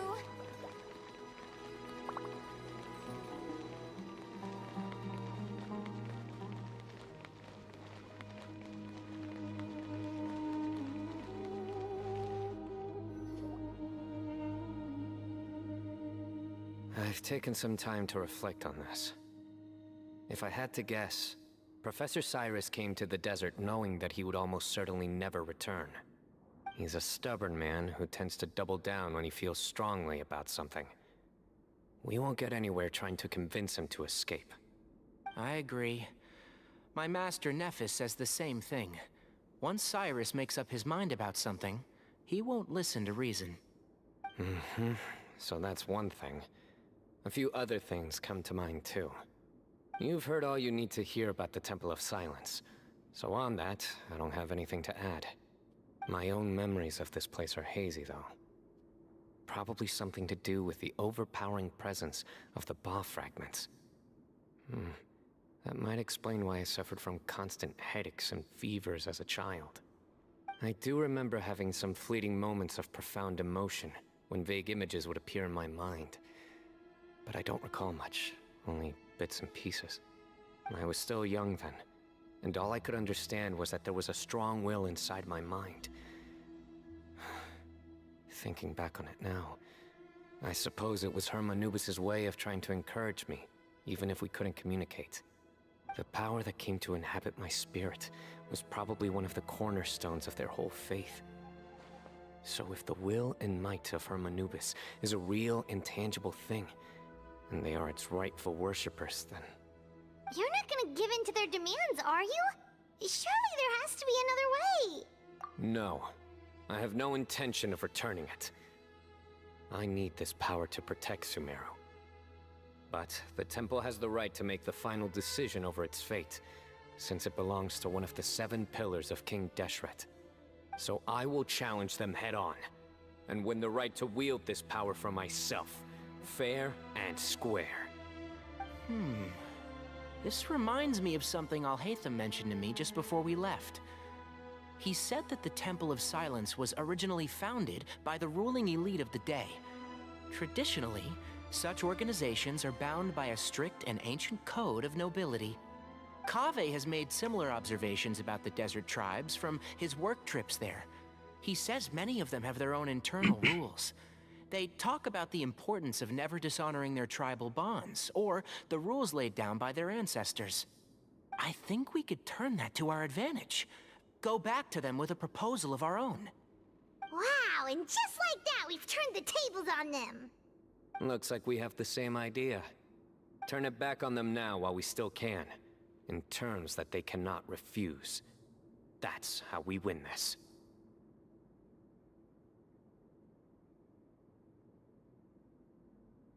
Great.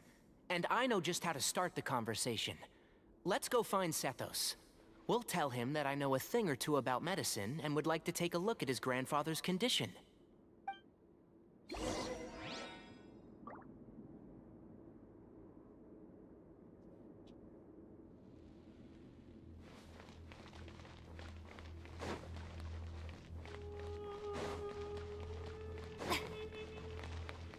Wrong way.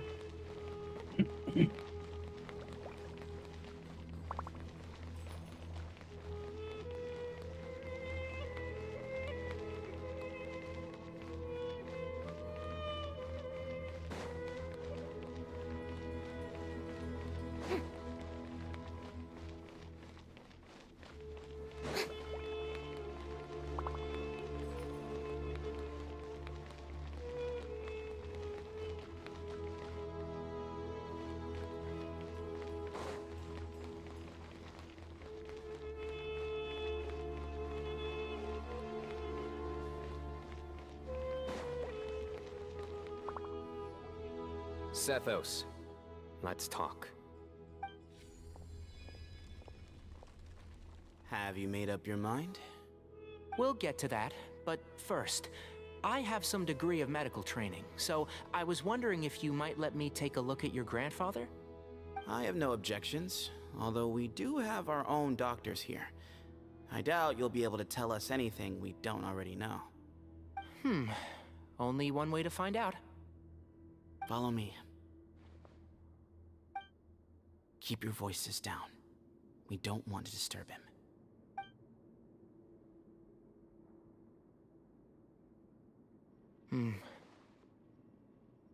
Let's talk outside. Bamoon has fallen into a deep coma, and his prognosis is quite grave. I'm sure that your physicians have come to the same conclusion. He appears to have sustained a serious injury in his youth, which has been exacerbated over the years by the heavy burden of work and now by the effects of old age. Regretfully, I must inform you that, based on what I've seen with patients in a similar condition, he doesn't have long left.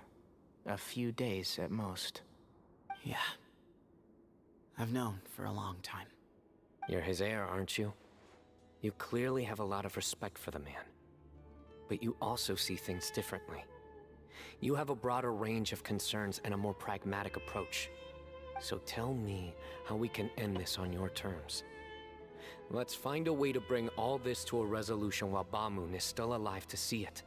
That's what really matters to you. I know it. Yeah, there's no time to waste here. You know that better than anyone. You know, the two of you are actually in a very similar predicament right now.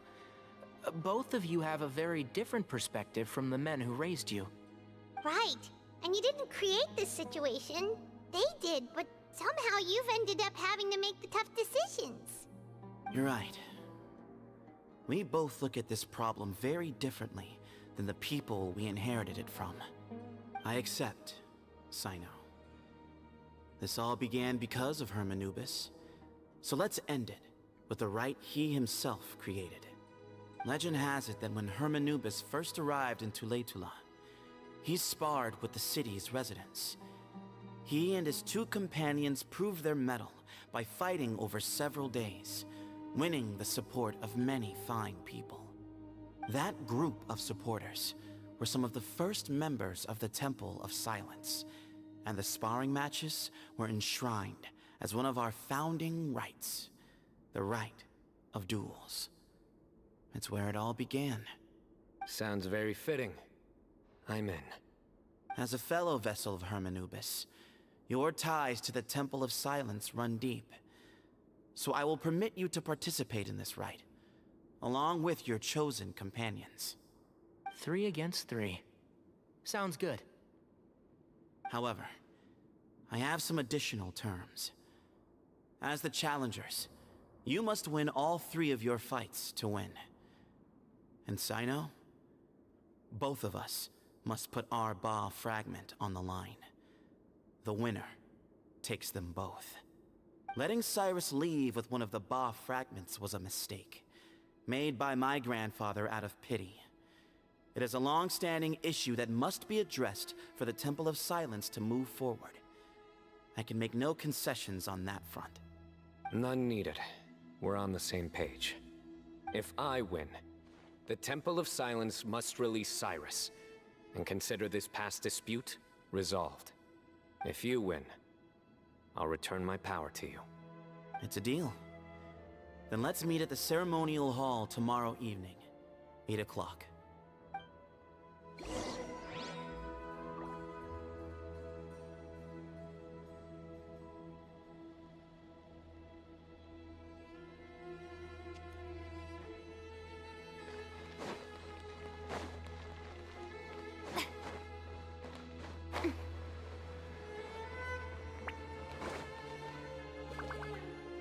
Well, after how that went, there's definitely no turning back now.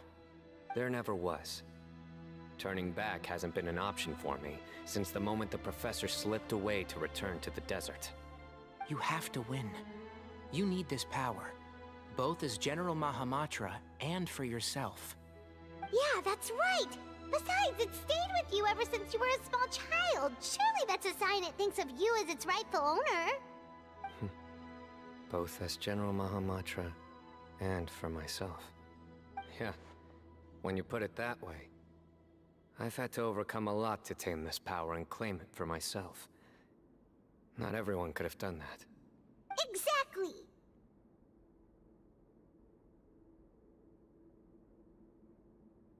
The Traveler and I will never lose. And neither shall I. The desert was home to an ancient and great civilization that, for a variety of reasons, fell out with the civilization of the rainforest. It's just as Dia said. Prejudice has pushed people apart. But there must be personal factors at work here too. I can't shake the feeling that Bamoon cares for many more things than he lets on. And I don't think that Sethos is any kind of villain. He's just doing what he thinks is best. Tomorrow, everything will be resolved.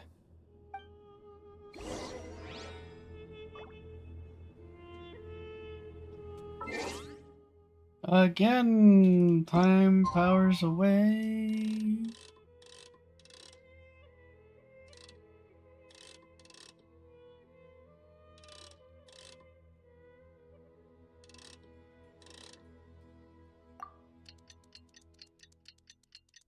Wait, shoot, I did it wrong. It was from here to here, not here to there.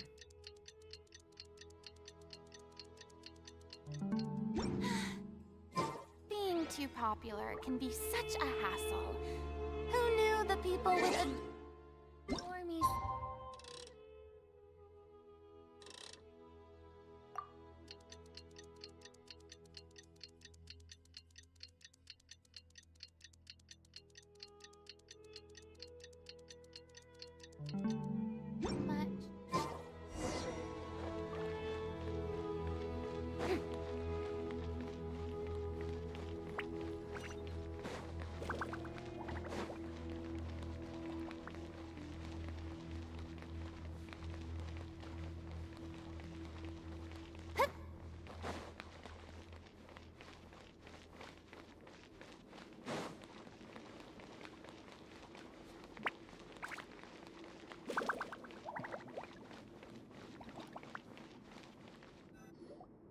We gather on this day to perform once more the rite of duels, with the greatest of all sages, Lord Hermanubis, as our witness, for his power and authority is present in our midst.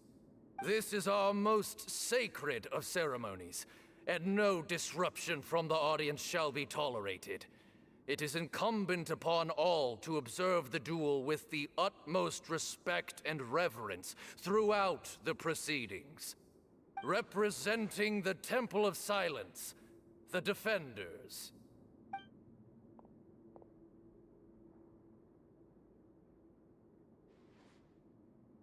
Grandfather, you're here.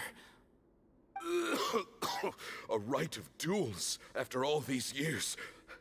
I am surprised by your decision, Sethos. I know what I'm doing, Grandfather. Just leave it to me. Representing the Academia, the Challengers. Ready. We will fight to have our voices heard. Warriors, take your positions and decide on the order of battle. We come not to debate what brings our challengers here, nor what will become of the defeated duelists. Duelists, the might of Hermanubis himself is at stake here. Now, fight. Fight until the rightful victor is proclaimed. Huh? Are you sure? I agree. He's very strong. Sending him out first will definitely intimidate the opposing side. Okay, then you're second. Sure. We have decided. So have we. Let's begin. Duelists of the first bout, please step forward.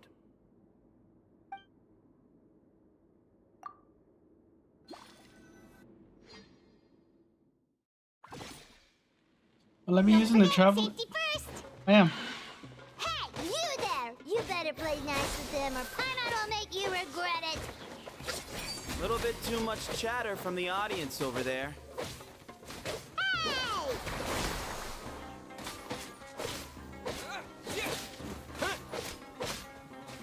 Hey!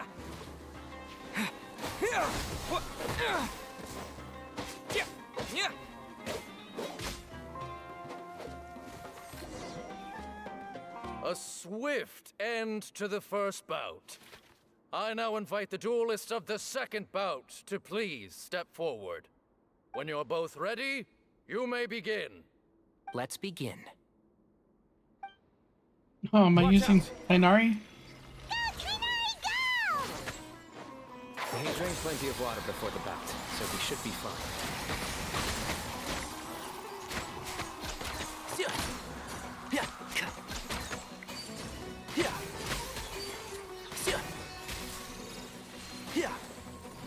And Shroud!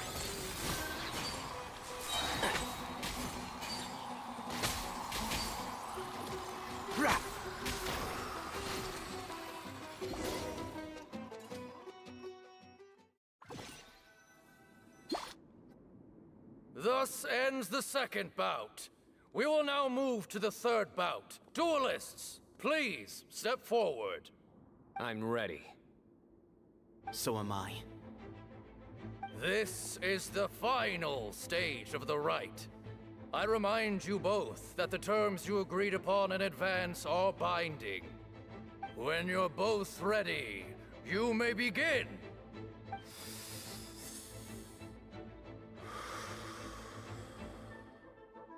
I am Sethos, vessel of Hermanubis, grandson of Bamoon, the leader of the Temple of Silence.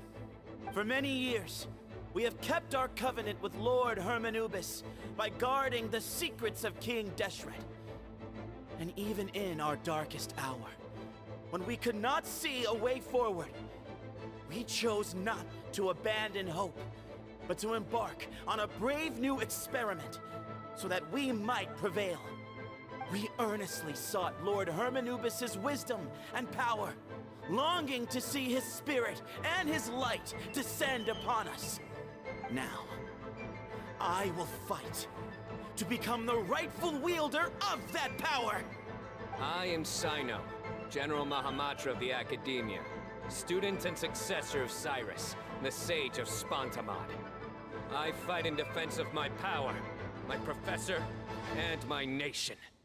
And you, I think you left some things unsaid. This is a sacred duel, and Hermanubis is watching. So bare your soul. Everyone, old and young, fit and frail, they're all waiting to see how this duel will end. My grandfather is a wise leader. He is also known to be a ruler who is not afraid to get blood on his hands. I understand his beliefs well, and I know what he expects of me. But our faith has held us back for too long. After I grew up, I went to the rainforest once, and I saw for myself the people of the city. Times have changed. The people of Sumeru are happier and more free now than in the past. I thought about this as I stood at one of the tallest points in the city, gazing down at the streets below. Then I thought of you, Sino. You and I both wield the same power, but the lives we lead could not be more different. Each Ba fragment of Hermanubis stands for something different. Might, glory, or one of many other secrets that have yet to be revealed.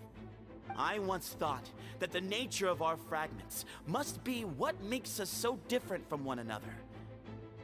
But maybe it's that you've found your answer, and I am still searching for mine. I am more than just a warrior. I am my own person. Exactly. The name Hermanubis has left its mark on both of us, shaped the course of our lives. We are his vessels, and yet we are more besides. So show me your answer, Sino. Show me I can be more than my faith, more than the power I wield. Show me the person I can become!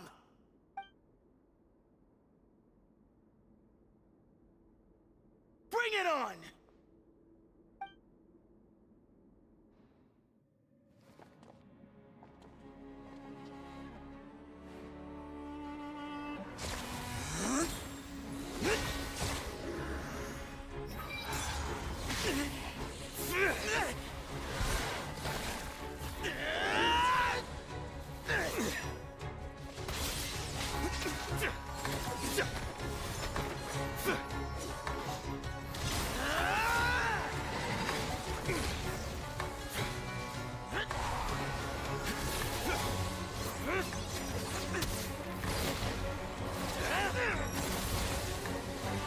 That's all you've got? What happened to searching for your answer?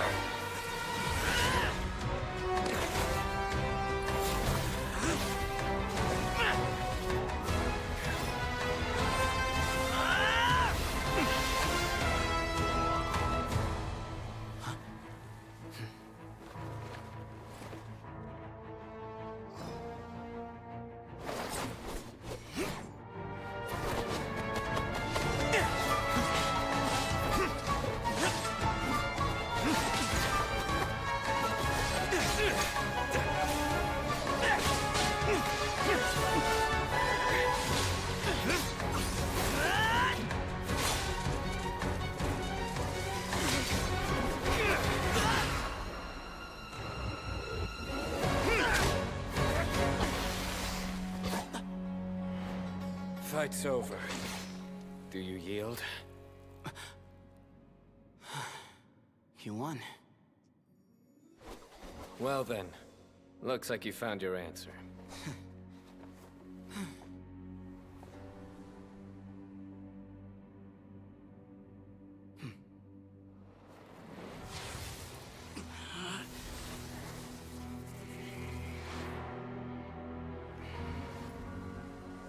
I give his glory to you.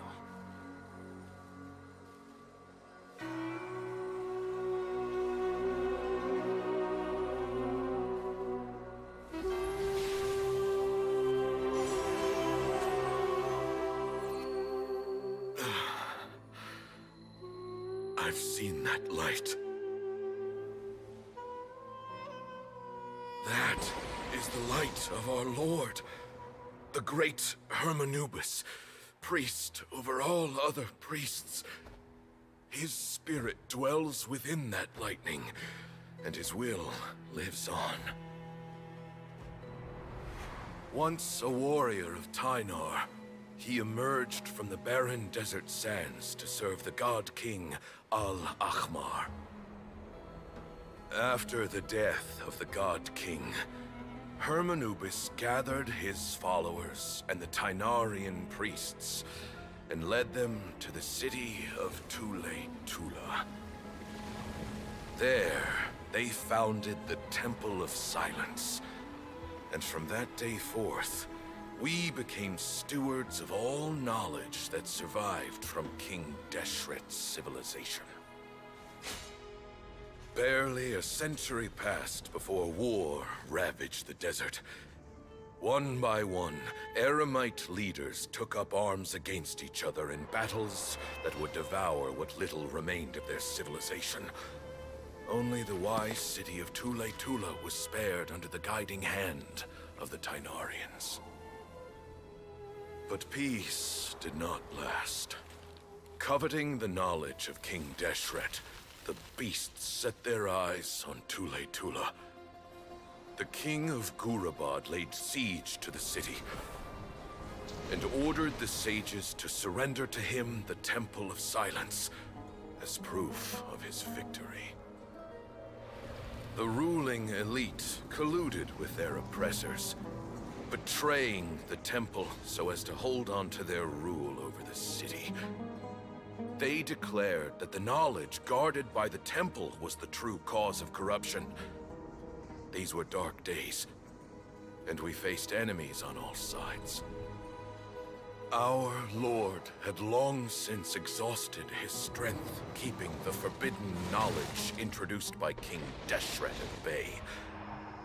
To ensure the temple's continued survival, he broke his being into many pieces and began the ceremony of Hermanubis' legacy, bestowing his power upon his mortal followers.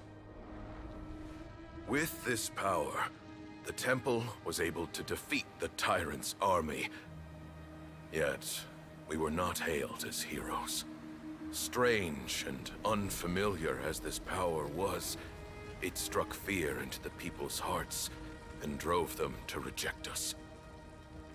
In the end, the people of the temple and the Tule-Tula Tynarians left the city for good and made their way to the rainforest. What followed next was inevitable. The elite of Tule-Tula fell and were decimated. War engulfed the desert. And we wandered from place to place, always in hiding, all the while keeping close watch over our secrets and staying true to our mission. Betrayal forced us out of the desert and into the forest. Then mistrust drove us from the forest into the desert once more. We have lived in exile for far, far too long.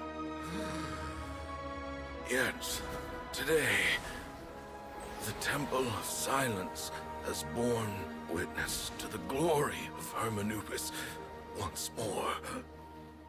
Thank you.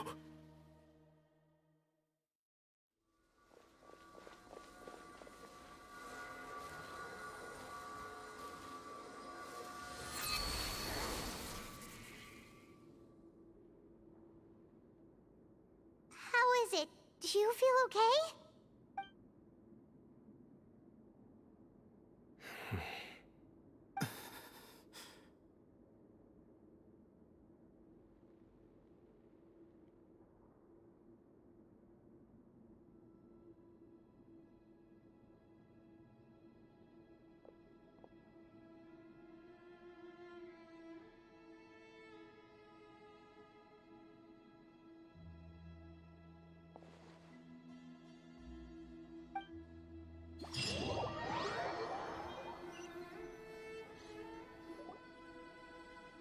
Grandfather.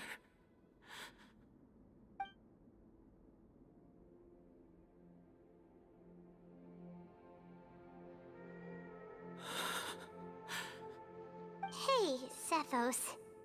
You'll get through this. I know. I'll miss him.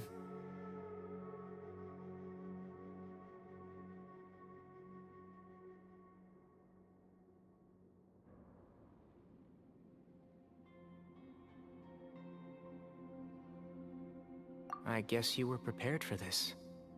It's been a long time coming, huh? Yeah, he's been on death's door for a very long time now. I think it was only through sheer willpower that he managed to hold on to this point. At least, he was able to see this chapter come to a close before he passed. What's next for you?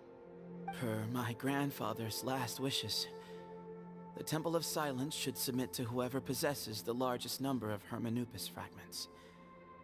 That entitles you to be our new leader, Sino. But that's never going to work, as I'm sure you realize. I'm the General Mahamatra. I am needed back at the Academia. I did foresee this possibility, and I gave it some thought. The fact is, I know next to nothing about the staff, records, and environment here. As such, I am ill-suited to be your leader, Sethos. I believe the honor should go to you. Were it not for this duel, or indeed if you had other intentions, the Ba fragments would most likely be in your hands by now. I'm sure Bamoon never meant for anyone but you to be his successor.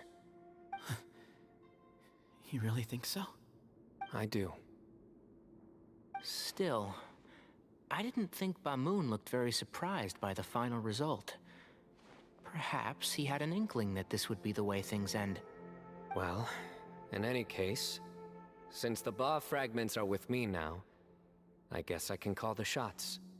Sethos, I would like you to succeed Bamoon as the new leader of the Temple of Silence. You are more suited to the role than I, and I have complete faith that you will be an excellent leader. Just think of it as doing me a favor. But doesn't that render everything that we've been through up to now meaningless? No, it doesn't. This experience has allowed us to become friends, which means that the Academia and the Temple of Silence will become partners once more. That's a much bigger deal than you might think, Sethos. You said yourself, times have changed. You have to believe that things can change for the better here at the Temple too. I will try. To be honest, I couldn't have asked for a better outcome.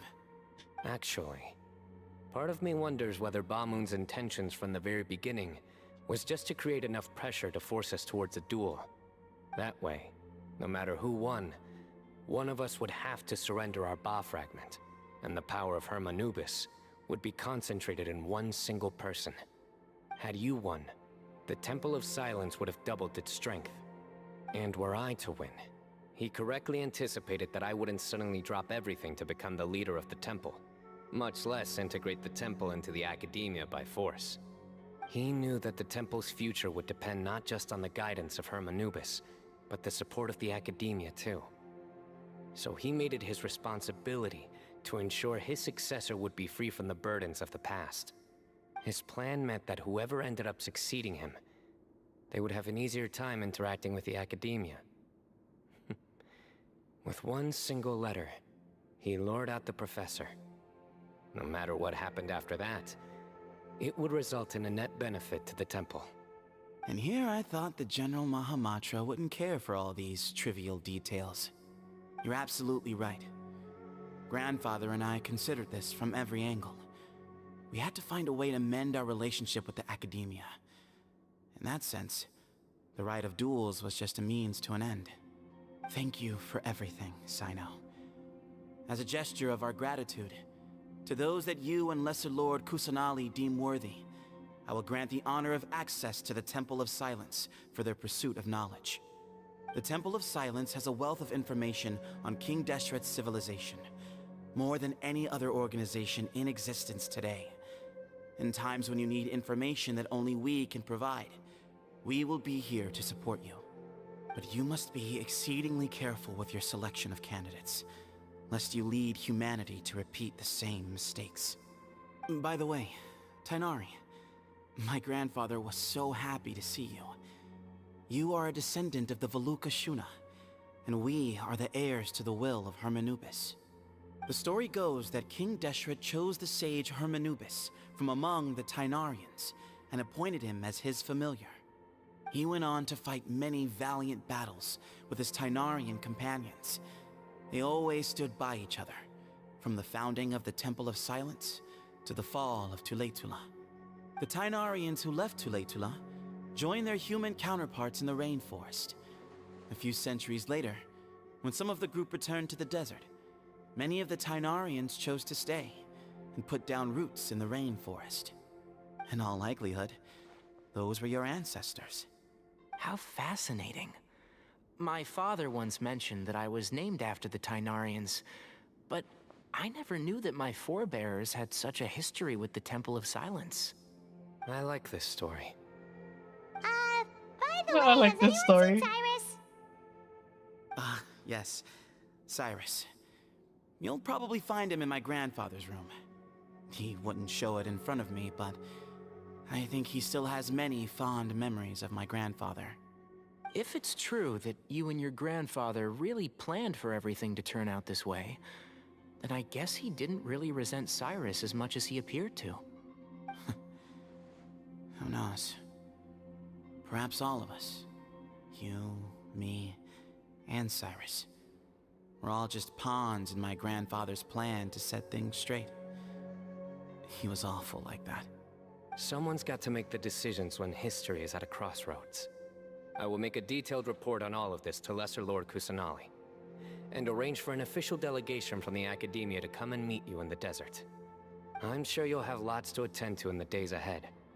But once things return to normal, please come and visit the rainforest again. You should stay for a few days this time, and start to build some relationships.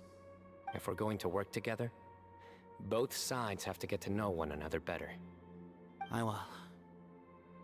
All right, well, bye for now, everyone. I'll be seeing you. See you soon. Come hang out with us anytime.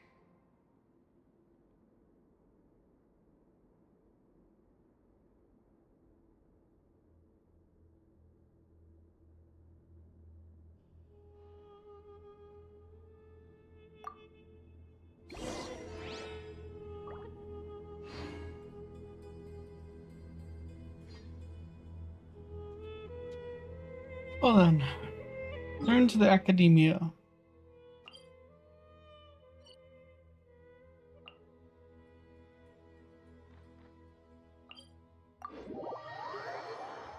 One more hour is what I'm doing.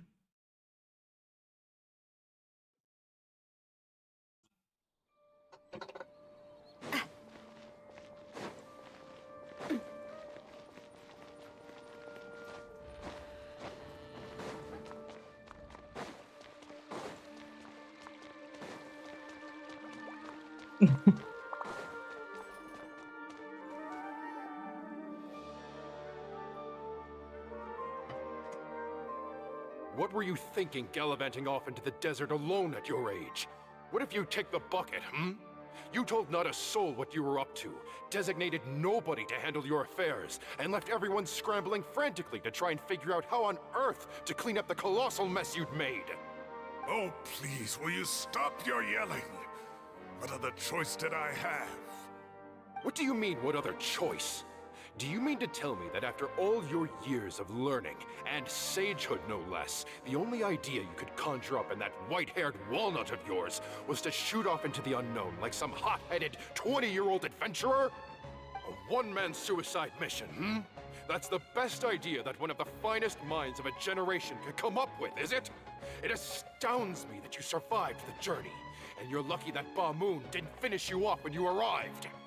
All right, all right. Honestly, the way you're going off on me, it's like you wished you'd been there to lend him a hand. Does it mean nothing to you that I'm your colleague and former classmate? I've got nothing more to say. What's the point of berating an old bag of bones? What do you mean, bag of bones? I'm a flesh and blood hero who, despite his old age, saved our General Mahamatra from being stripped of his powers. Okay, look. Fine, I admit it, I was in the wrong. How can I make it up to you? What about, a month's work at the Academia? 1 month? Try 3.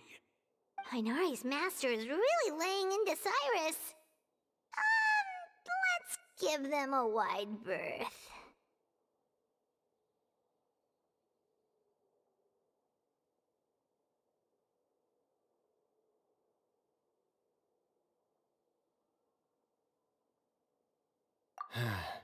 Professor brought this on himself.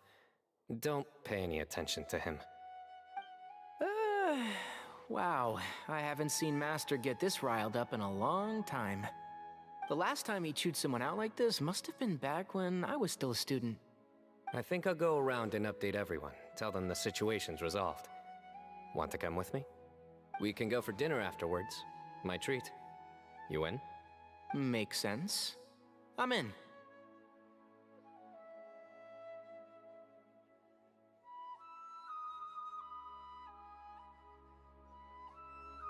Hyman's coming too! Let's go!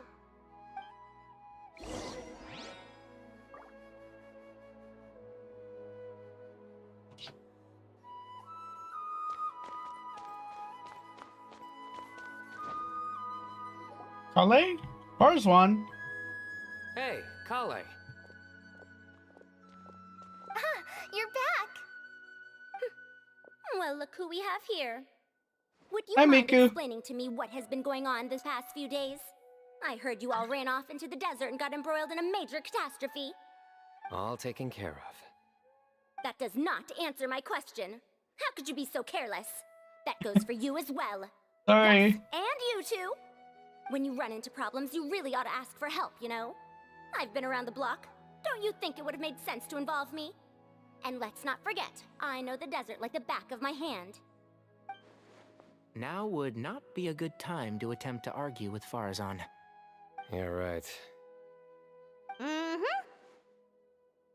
It's not the first time that I've had to talk to you about this sort of thing either. You need to learn that there are times when the right thing to do is get a more experienced member of staff involved. Do I make myself clear? Because if you don't, Kale, please do something. He's giving me the signal. Alright, guess it's time to play my ace in the hole.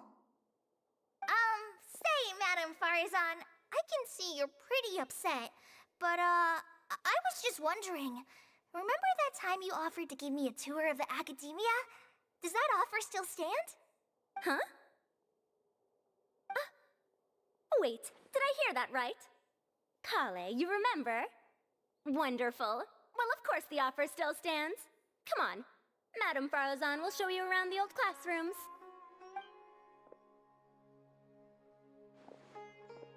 Poor Kale getting dragged off like that. No. Also, check out Farazan acting like some sort of official Academia tour guide. Kale!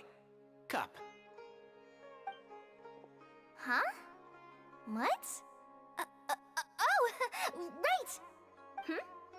What do you mean, cup? You need a cup. I can get you a cup. Oh, it's nothing. Just Master's way of reminding me to stay hydrated while I'm out and about.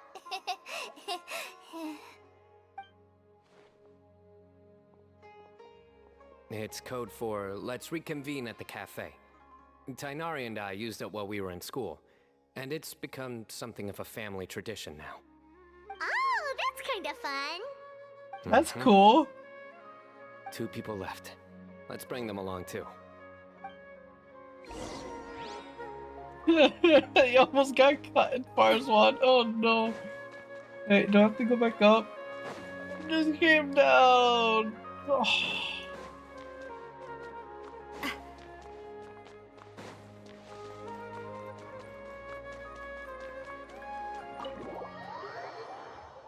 We're going to get Kave, and I'll hit them.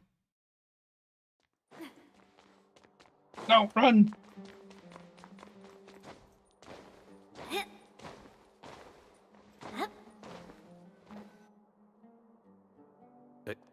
Am I hallucinating? Or do I see Kave and Alhaitham engaged in diligent studying? We're just reorganizing all the books we used. Look, there's a whole mountain of them. There's no rush. Nobody reads these books anyway.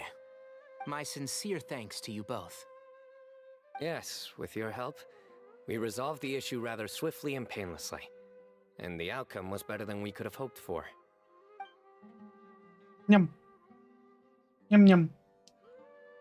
I see. The Temple of Silence resorted to rather unique means of self-preservation.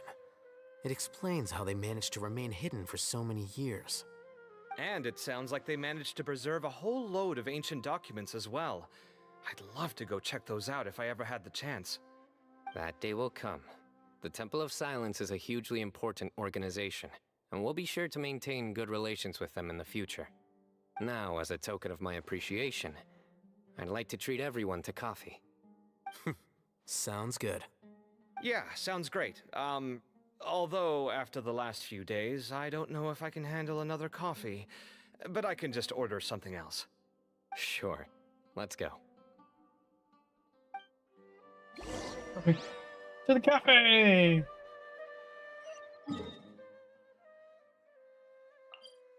As long as I don't actually go into that. You know what? I accidentally run into that. I'm pretty sure it's just going to the Catherine and you get a little heads up on something. I know it's gonna stop me right here, watch. Okay, I'm good.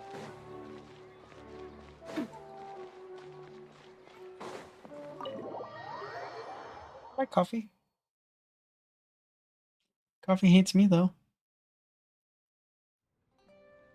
And then the Traveler just pounced on their opponent and knocked him right out cold.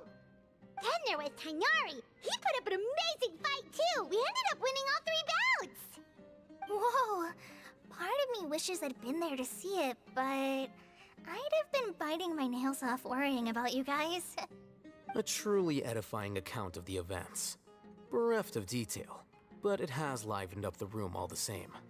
Hey, Paimon included all the juicy details. The Traveler just pounced and then waved their sword like this, then spun around and blocked. Despite winning 3 bouts in a row, you still ceded the position of leader to him. That's very dignified of you, Sino. Of course. Being dignified comes with being a true champion. I got to be a champion too for once. I've not sparred much with desert folk before. It was a pretty unique experience.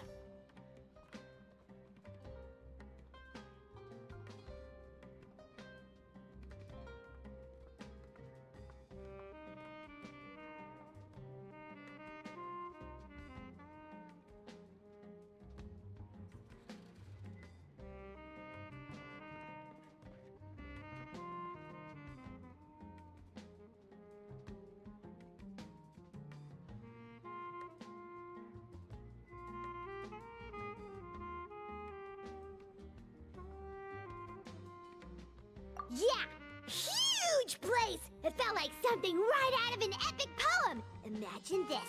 It was like there was... Maybe save that one for later, Paimon. Dessert's here.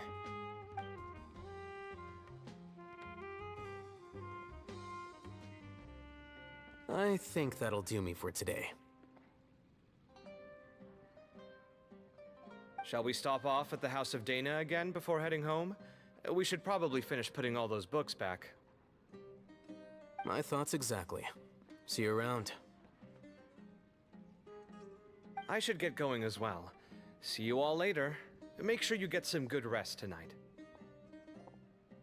I need to go say thanks to the Core 30 for their help. Also, Sir Nephis says he wanted to introduce me to some of the Academia's work processes. So, I gotta dash too. Kali's come a long way. She's much more confident at dealing with other people these days. Everyone's a work in progress. You never stop learning. Yeah, true.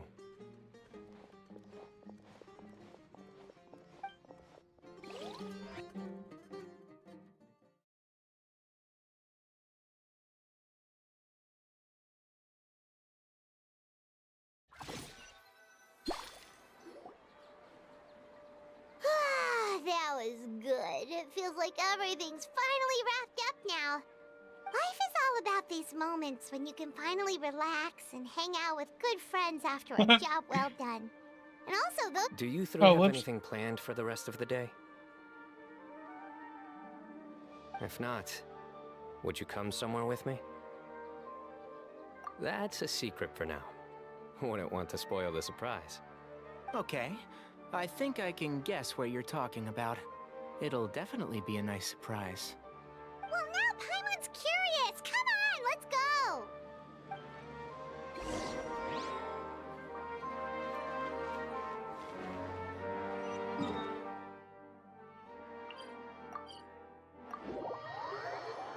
Teleportation, go!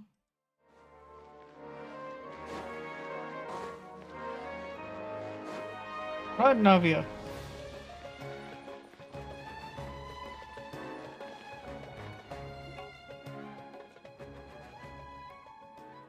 Been a while since I last made my way up here.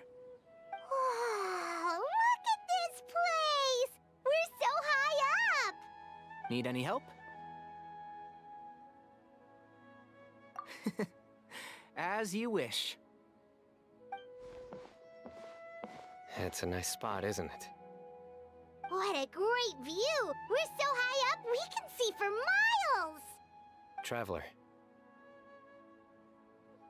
Turn around.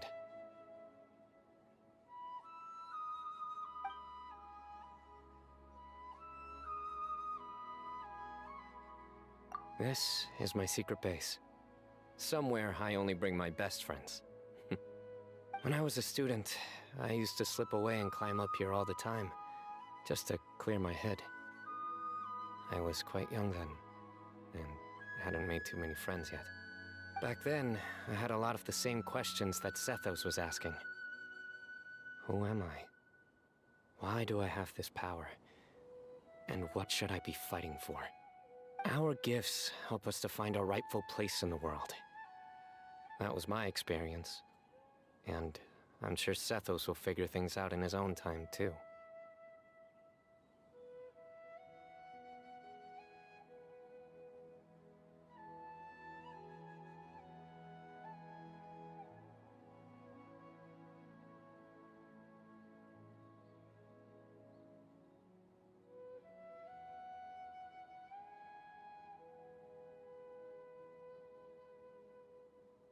Oh, whoops. You two really are like brothers. I feel the same way.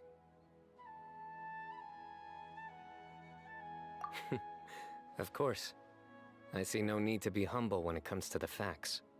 I still remember one time when we came up here to chat and do our homework. Sino accidentally dropped a fruit. Luckily, he has fast reflexes, so he caught it just in time. That was the one and only time. Nothing will ever slip through my fingers again. Those were good times. I kinda miss the student life. You know, Paimon really shouldn't be able to imagine Sino doing something like that, but for some strange reason, the mental image is coming through clear as day. Then make it stop. Nah. There's somebody there. It's Professor Cyrus. You guys carry on without me. I'll be right back. Okay. Huh? Hey, you're not supposed to jump down! Be careful!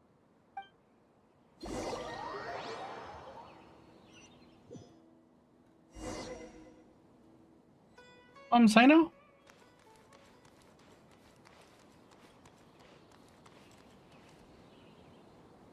Oh my days. I can't believe how stupid I look in this one. Professor, what are you muttering to yourself about? Sino. Just the man I'm looking for. Guess what I found in some old notebooks? Some old photos? Can you believe it? This notebook was just sitting in a pile of odds and ends in the sage's office. I must have forgotten to take it with me, and no one's touched it since. It was still right there. I was at the Academia earlier to discuss my workload with Nephis. I swung by the old office to have a look around and just happened to cross it. Well, time flies. Look how tiny you are in this picture. Still a kid. You look quite young yourself in that one. Ah, it's this one. I remember that. Lisa took it, didn't she? Yep. Looks like her work, all right. Who else could have found just the right angle to make me look so unbelievably hideous? And this one. Looks like we're both dozing off. Oh, cheeky girl. Taking secret photos of us without our knowledge. Is there something you'd like to say to me, Professor? Like what? Like, these are good photos, aren't they? Hey, at moments like this, I hardly know where to begin. I can't pretend I'm a good person. But Moon had every reason to despise me. And well, so do you if you feel the same way. Don't be ridiculous, you old codger. Is that not what you wanted me to say? Oh, I've dreamt of that place many times after leaving the desert. Sometimes I've dreamed that I was doing research with them again. And other times, I dream of the day they saved my life. Oh, it was one of the happiest times of my life. We all learned so much from one another. You've matured so much over the years, I know. Since you're my professor, I should save you some face by not calling you out on all the non-answers you just gave. So, I will do the right thing and keep my mouth shut. Good thinking. Take your own advice next time. Seriously, why bully an old man like me? I thought heroes were supposed to be gracious. Hey, wait, how did I not notice this one earlier? Lisa strikes again. Just how many did she take? Look how cute you were when you were little. I remember how well-mannered you were back then, too. Yeah, and look how serious and professional you used to be. Oh, I can't compete with you anymore. First you get better than me at the deadpan jokes, and now you're besting me at those little quips, too. Don't say that. I still have a lot of respect for you. That's more like it. Hey, what would you say to meeting up with Lisa again sometime? I'd like that. Let's find a time and pay her a visit in Mondstadt. All right, I'll add it to my schedule. Let's go next week. Wait, no. Next week is the tomato growing competition. I have got to beat Zaha Hadi. Or you could find a real hobby, Professor.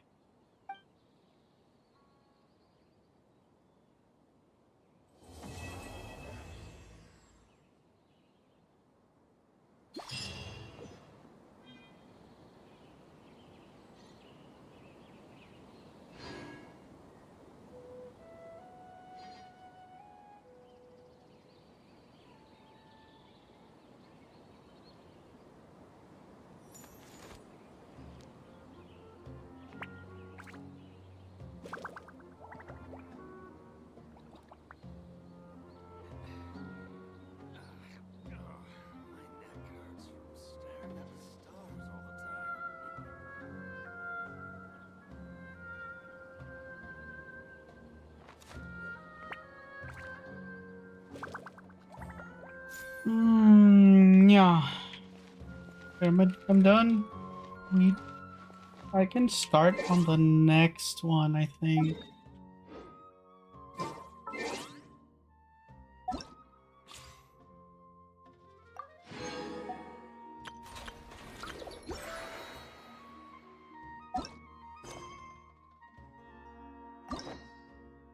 Which should be Chlorand.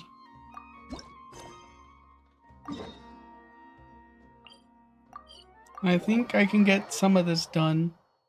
And then tomorrow I will probably start on the next. Huh? Do you also see Navia and Clorand over There's there? two. Wait, there's. They look like they might have run into some kind of trouble.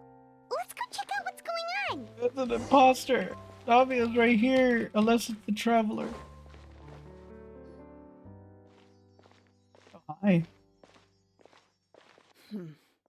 Still no dice? Not at all. And I've asked pretty much everyone in the court of Fontaine already.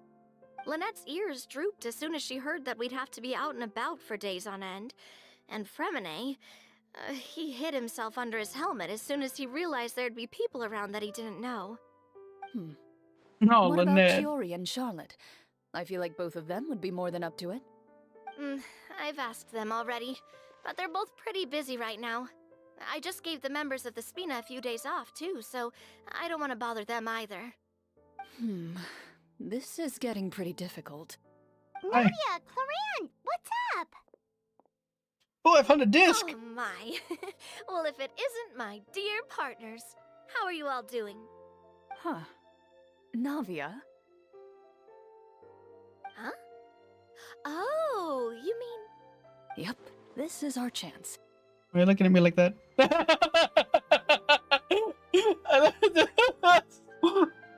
Oh, why are they looking down like at me? Do you need our help with something? Oh, precisely. My dear partners, we've got a huge problem right now that only you can solve. Whoa, for real? Absolutely. We've already exhausted all our other options. Traveler, Paimon, Yes. would you join us and play Marechaussee Hunter Judgment Day? Marechaussee what now? It's a new game script by the Tabletop Troupe, a local roleplay adventure club. Ever heard of the Tabletop Troupe? They put out games that allow you to participate in a story and roleplay characters with your friends. Oh, I've loved their stuff ever since I was a kid. That sounds super interesting. Clorand and I are both veteran members of the club. Recently, someone came up with a new script and was looking for people to help playtest it for them. And when they asked, of course I couldn't refuse. I mean, come on, a brand new script? Nobody has ever played it before. Generally speaking, scripts at that level of development have a lot of issues, but I think this one is pretty solid. The author obviously put a lot of work into the story, and the world building is also quite credible. Whoa, whoa, whoa! I know I was the one that handed you the script, but some of us haven't read it yet. No spoilers, please. Anyway, the script calls for a team of 4. Ah, yes. We're missing one final player right now. So, you're saying you'll help us out? I knew I could count on you, partner. Paimon and the Traveler are kind of a package deal. Is that okay? That's not a problem. I'll adjust the pace based on the actual number of players, and ensure that everyone has a good time. Well, Traveler, what do you think? Wanna play? Paimon will follow your lead. Well, that solves our problem. You have our thanks. Woohoo! Who would have thought we played D&D? The script manager? Didn't you just say that you gave Clorand the script? The club introduced a completely new kind of gameplay for the script. In this iteration, the Game Master's version of the script is incomplete. The script manager provides the next part of the script only after players have completed the current list of objectives. On top of that, in order to increase player immersion, the club has created some of the story's sets and scenes in real life. We'll only know where we should go once the script manager reveals the starting location. Wow, you're right. Whoever wrote this script really did put in a lot of work. And it's got a real healthy amount of suspense, right? I mean, even the GM doesn't know how the story will end. I look forward to experiencing it with you all. Why don't you go meet D&D. up with the others first? They should all be waiting at Chioria Boutique. I'll come over with the script manager as soon as I find them. Sounds good. Remember to always watch where you're going, and don't rush. You say that like I'm 6 years old or something. Let me think. What kind of character should I play this time? I just hope you'll pick up some useful skills this time. Oh, and stop trying to persuade every animal you come across.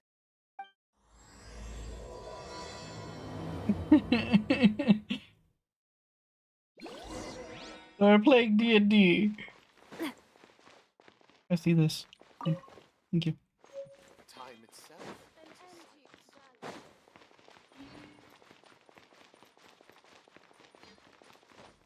Karina's playing with us? Yes?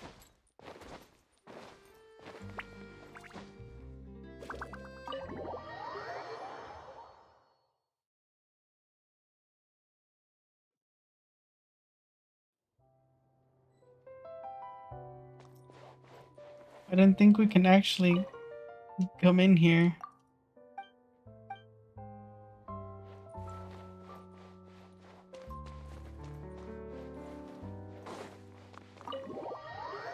I didn't think we can actually get in the store.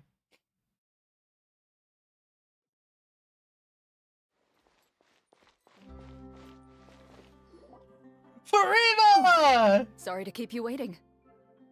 You're back! Huh? And you've got the Traveler and Paimon with you too! Lenny! What a pleasant surprise. I assume you'll be joining us for the game then? Linny, Farina! Paimon didn't know you were playing too. Are you also members of the tabletop troupe? I'm more of a casual member, if anything. I haven't taken part in many formal club activities. Lynette Fremine and I play something similar at the Hotel Bouffe Tété sometimes, but I'm usually the GM. Still, I'm sure it'll be fun being a player for the first time. I'm looking forward to it. Well, I'm not a member of the club at all. Clarion simply woke me up first thing this morning, said there was a good script worth experiencing, and asked if I wanted in. If you're interested, I can give you a referral. That should give you a 40% discount on membership fees. I think I'll wait to see how this experience plays out first, especially when it comes to the quality of the script. If it's sufficiently fun, then I'll join. Do you participate in a lot of tabletop troupe activities, Clarinde? You could say that. She's actually one of the few senior game masters of the troupe. Right. I knew about that even when she was still my subordinate. It's nothing. Really, just a small hobby of mine. Wow. Paimon's so used to seeing you be all upstanding and intimidating as the champion duelist. It's kind of hard to imagine you role-playing with a bunch of friends. Surely you jest. I would never intentionally make things difficult for my players. I maintain a clear boundary between my professional and personal lives. The me you see at court represents the law and order of Fontaine. I put all personal feelings to the side and grant a fair duel to all who seek to defend their honor. But in my personal life, I'm just an ordinary person. Someone is who it feels switching? anger and sadness, just like everyone else. Well, you say that, but for all the time I've known you, I don't think I've ever seen you cry. I've seen you get angry, sure, but now I'm wondering whether you were actually mad or if it just looked that way from the outside. I was probably in work mode during those times. Is that so? Well, in any case, I just feel like even in your personal life, you don't get emotional very often. So you want to see me cry? That might be a little difficult. A show of anger, though, that might be something I could accomplish. No, that's not what I meant.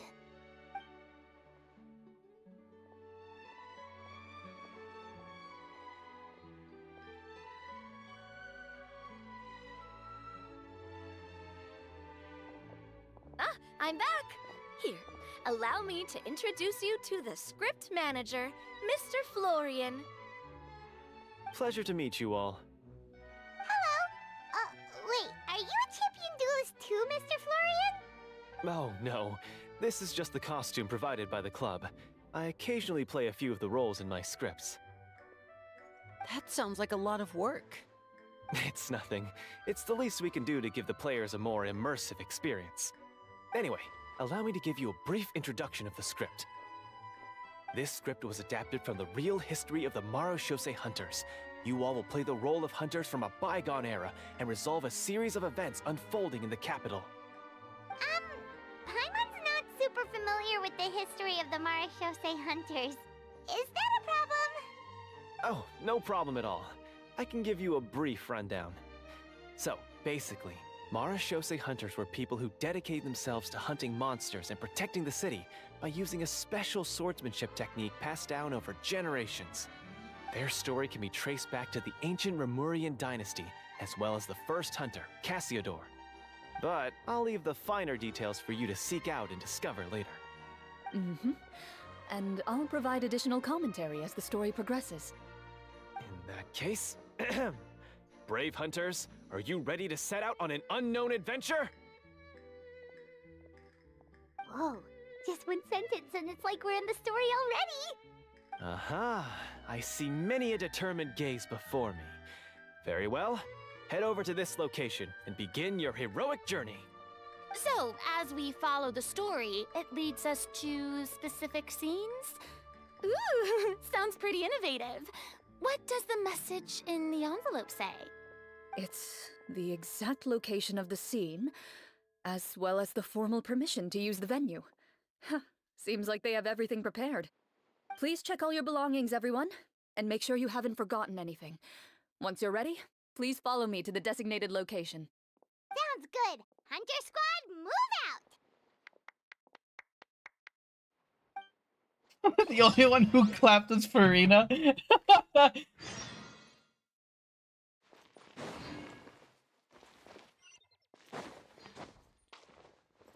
Oh no.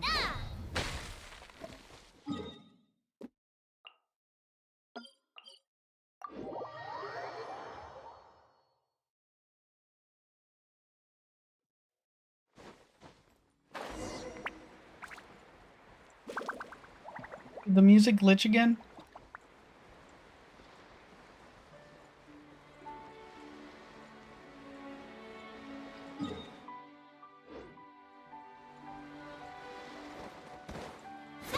Watch out!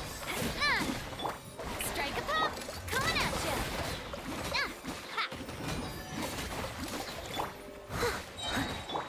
Illusion shattered!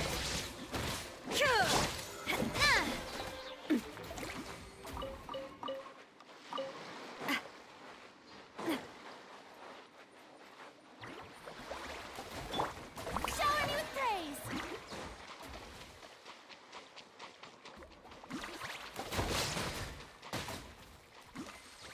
Very aggressive.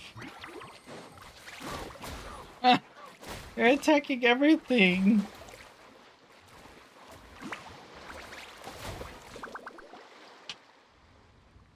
Whoa, they really have thought of everything. Even the phaetometer is here and ready to go for us. The phaetometer? What's that? It's a card that's used to determine action success or failure. We'll need to use it when we try to use certain skills. And what about all the dessert and tea? Is that for us as well? That's what the message said. Oh, really? That's so nice. It feels just like a tea party with friends. Those snacks have Paimon's name written all over them! I think you might be more of a snack hunter than a Marashose hunter, Paimon. Snack Hunter Paimon reported for duty! If there are delicious snacks to be found, Paimon will track down every last one! The desserts are great. But I'm still looking forward to the story more than anything. Very fair. Then, let us begin. First, please pick up the blank character cards in front of you, and write down your name and profession. You can find an abbreviated version of the rules printed on the back of your character card. If you have any questions, feel free to ask me. In this story, everyone is a Marashosei hunter. To reflect this, the club has prepared a small badge for everyone. Ooh, nice! As hunters, you have proficiency in swordsmanship and fighting by default, so there's no need to allocate any additional skill points to those areas. Swordsmanship? So there's a fighting part to all of this? Paimon's not sure she can do all that on her own. Maybe Paimon can just stick with you? Why don't you share a character card then? The Traveler will be the Marashosei hunter, and you can be his little floating assistant. Kinda like in real life. So, for the name, do I fill it out with the name of my character? Yep, it can be any name you like. You can use your real name too if you want. I do that whenever I get too lazy to think of a new name. Oh, so it would be like experiencing a different life, but still as yourself. That's not a bad idea. Oh. In that case, I think I'll continue to use the name Linny then. Next up is the skill sheet. You have a limited amount of skill points that you can use to learn a number of skills. The more points you invest in a particular skill, the easier it will be to pass associated checks. I'll take persuasion and investigation. Those are must-haves when it comes to missions like these. Oh, those skills sound like they'd be useful for gathering intelligence! Good idea, Navia! Just as expected of a veteran player. So should we also take those skills then? Not necessarily. Since we're working together as a team, we could leave the negotiations to Navia and use our skill points to pick up other useful skills. For example, I think I'll take stealth and sleight of hand. That will give us more options if we run into any situations we can't negotiate our way out of. Oh, interesting. I wasn't thinking about it like that. I suppose it's not so different from an acting troupe. Everyone has their own role to play. Let me see. I'll take arts and performance. I'm not quite sure what use they'll be, but I'm not as knowledgeable about the other skills, and I am not too confident I'd be able to roleplay them well. Oh, Well, that leaves us. Rita. What do you want to learn, Traveler? Cooking, medicine, insight. Oh my gosh. Dude, what can I do? I want insight. Oh, something that'll help you get a read on other people's thoughts. Sounds useful. Ooh, so you want to help people when they're injured. That's nice of you. So what do you think? Are you sure you want to learn these two skills?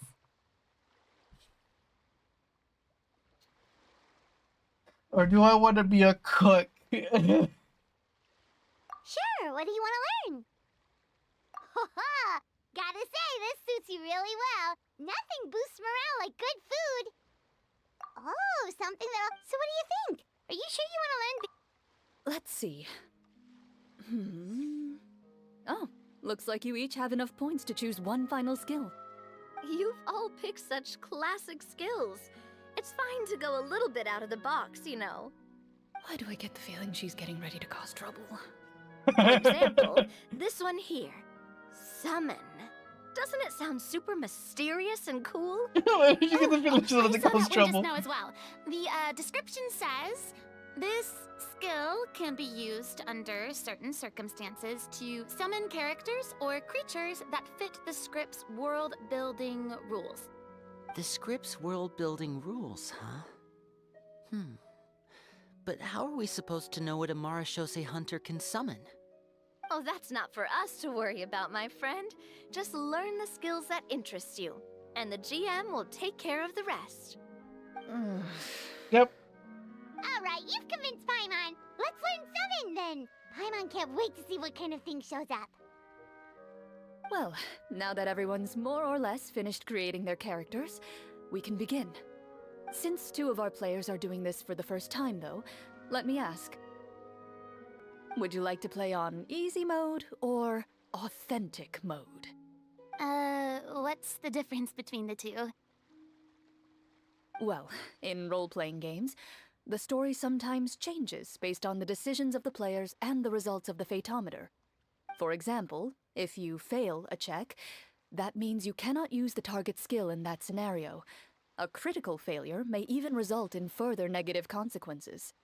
If you choose to play in authentic mode, every time you elect to use a skill, you'll need to use the Fatometer to see whether you succeed or fail, and face any consequences that may follow. If you choose easy mode instead, every check will be successful by default, and you won't have to worry about luck playing a factor. I actually have to pick.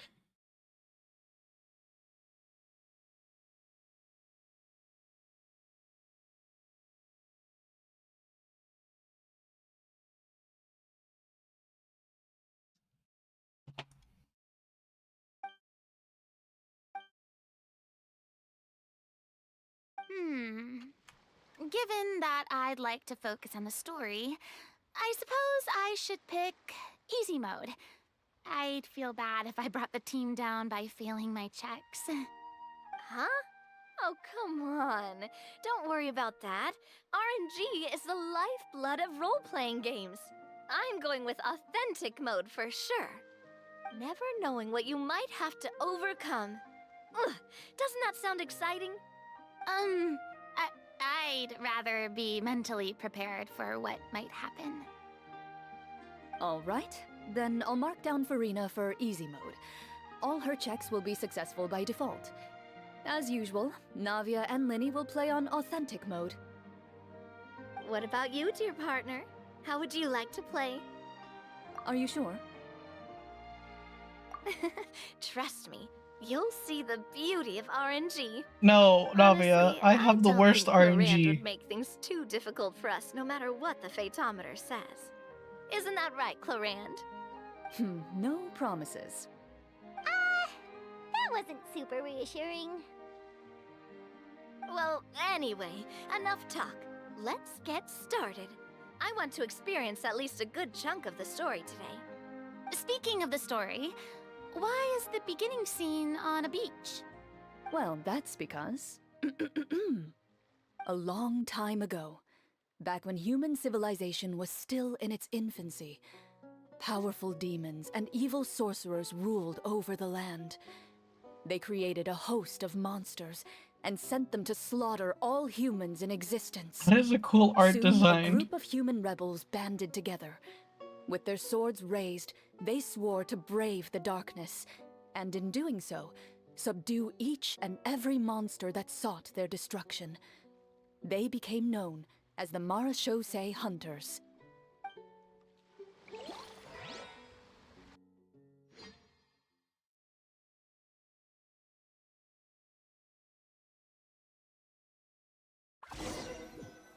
Wait. That is cool. Sometime later, as a member of the Marashosei Hunters, you receive a commission. Following the address provided on the message, you take a boat and arrive at this strange city. As you inhale, you can taste the slightly Mondstadt. salty air of the docks as you begin to survey your surroundings. There aren't many people in the vicinity, but you do take note of a few others who, like you, seem to be sizing up this place. Your eyes meet, and you realize these people are fellow Marashosei hunters, likely led to this location after receiving the same commission as you. You're all Marashosei hunters too, right? Allow me to introduce myself. The name's Navia, monster hunter by trade, and helpful Why can't they neighborhood dress like businesswoman on the that? side. What say you to traveling together? We can help each other out on the road. Okay, count me in. Why can't they use My those? name is Linny. I've been wandering since I was little and picked up a few less than legal tricks along the way. I was adopted by a Marashosei hunter and later chose to follow in his footsteps. Is this where you introduce your character to everyone? It sounds like they've done this dozens of times. Oh, you got this, Farine. My name is Farina, and, I grew up in a noble family. I always had a strong interest in performance and the arts. She's Even a though I'm bard. a Marchese hunter, what I really want is to be a performing artiste. Hey, that's really cool. You can do it, Farina. That's exactly how it's done. Paimon is Paimon, a good friend and companion to this Marachose hunter right here. I've been studying the culinary arts since I was a child. I hope my delicious food can help boost people's spirits. Oh my god.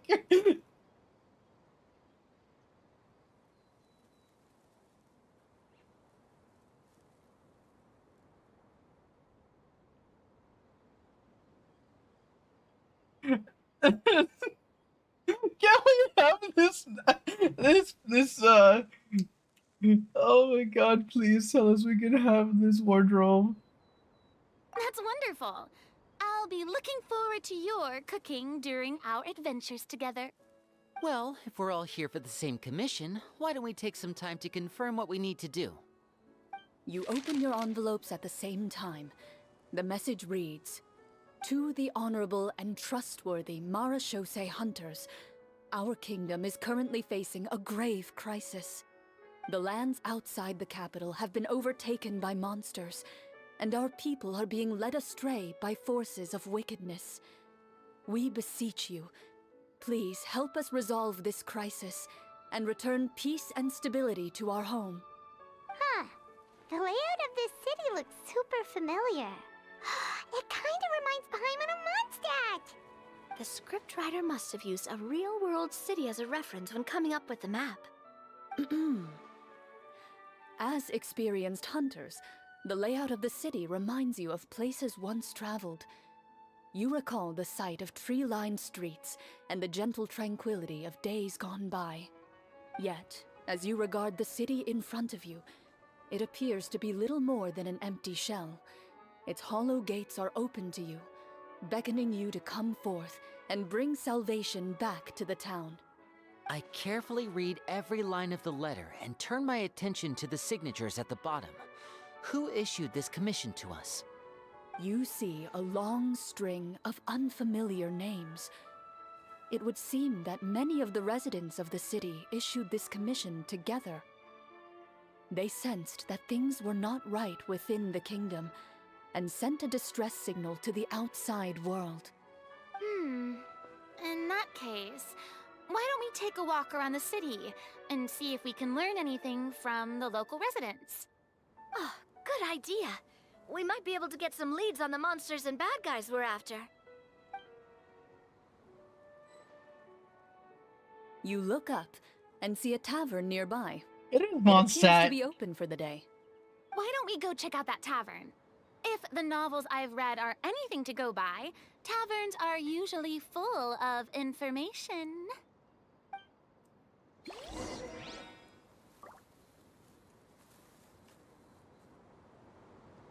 But we're in Mondstadt. As you approach the tavern, you find a plainly dressed woman standing nearby. She appears to be rather troubled about something.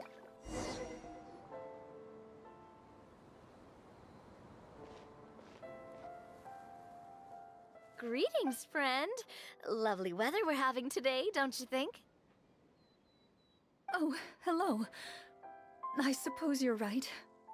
The weather today is quite lovely. If only those monsters out there would stop causing trouble. It seems like every character included in the script has a certain amount of useful information to offer. If we keep asking questions, we might be able to get some good leads. Oh, come now, don't be sad. Life is all about optimism. Oh, that reminds me. What did you have for breakfast this morning? Huh?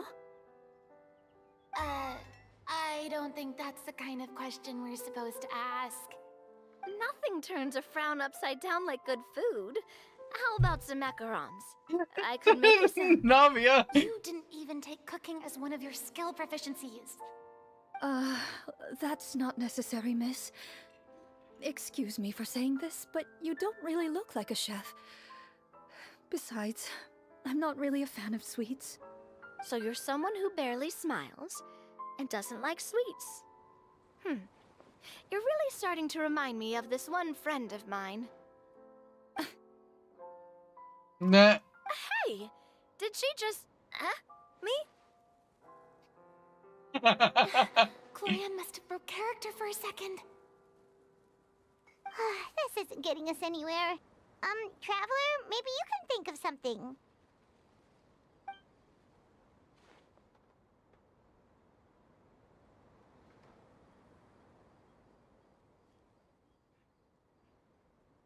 The results of insight checks aren't disclosed to the players, so I'll be the one consulting the fathometer.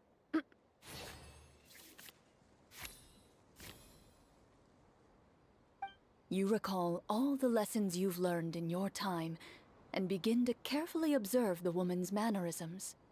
You notice that when she's quiet, she has an empty look in her eyes, as if her thoughts have drifted to a place far, far away.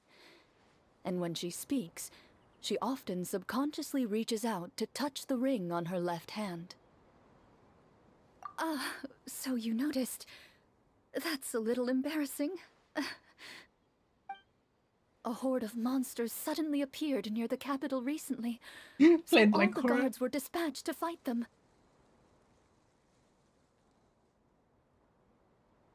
Yes. Do you remember when those monsters appeared? I'm not completely sure. All I know is that my husband was dispatched to fight them 3 days ago. Do you know where he was sent? It all happened so fast. When we said our goodbyes, he couldn't even tell me where they were sending him. You have our thanks, friend. We'll find and defeat those monsters as soon as possible. We sincerely hope your husband will be able to return to your side soon. Oh, thank you. Don't worry. We'll find him. Just try to remain optimistic and wait for good news. We don't always get to choose what happens to us. But we do get to choose the little things, like what we eat and how we respond to the things life throws our way. I hope that one day, you too will recognize the power of something as small and inconsequential as a delicious dessert. I'll do my best. You bid farewell to the woman, and continue your journey further into the city.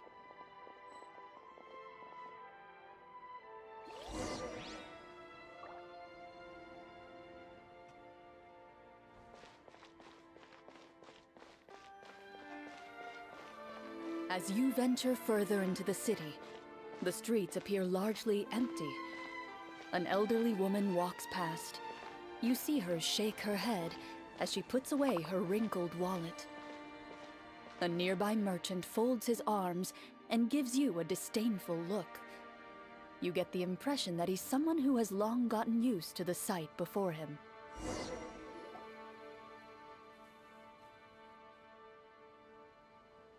You're looking at.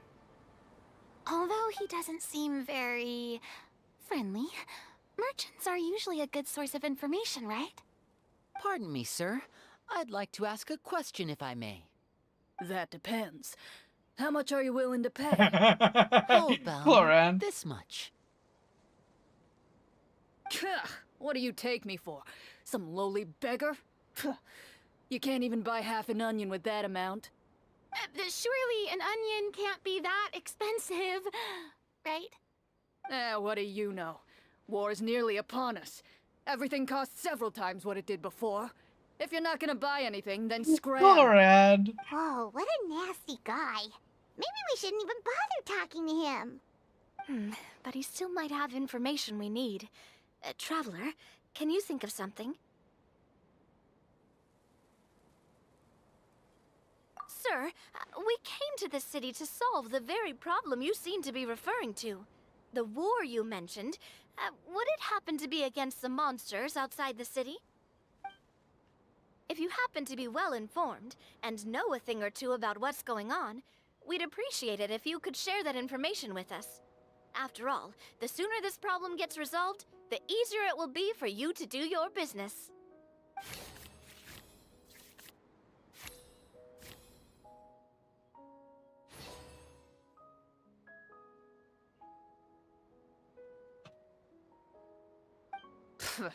Well, things are basically as you said, young lady. Those monsters are camped outside the city, and they've been destroying all our trade routes. We have limited reserves within the city, so if this continues, we're all gonna be in big trouble. Wait, you're saying no one has put a plan in place to distribute supplies or maintain order? We could all starve, and those nobles in the palace wouldn't even break a sweat. Who knows? Maybe they've been in cahoots with the monsters all along. That is concerning. All right. That's all the information you need, right? Off with you now. I've still got business to do. You know, if you smiled a little more, you'd definitely get more business.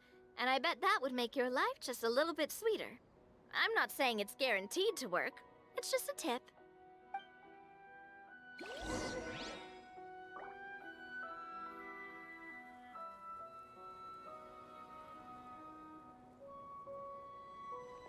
Should we try to go somewhere with more people?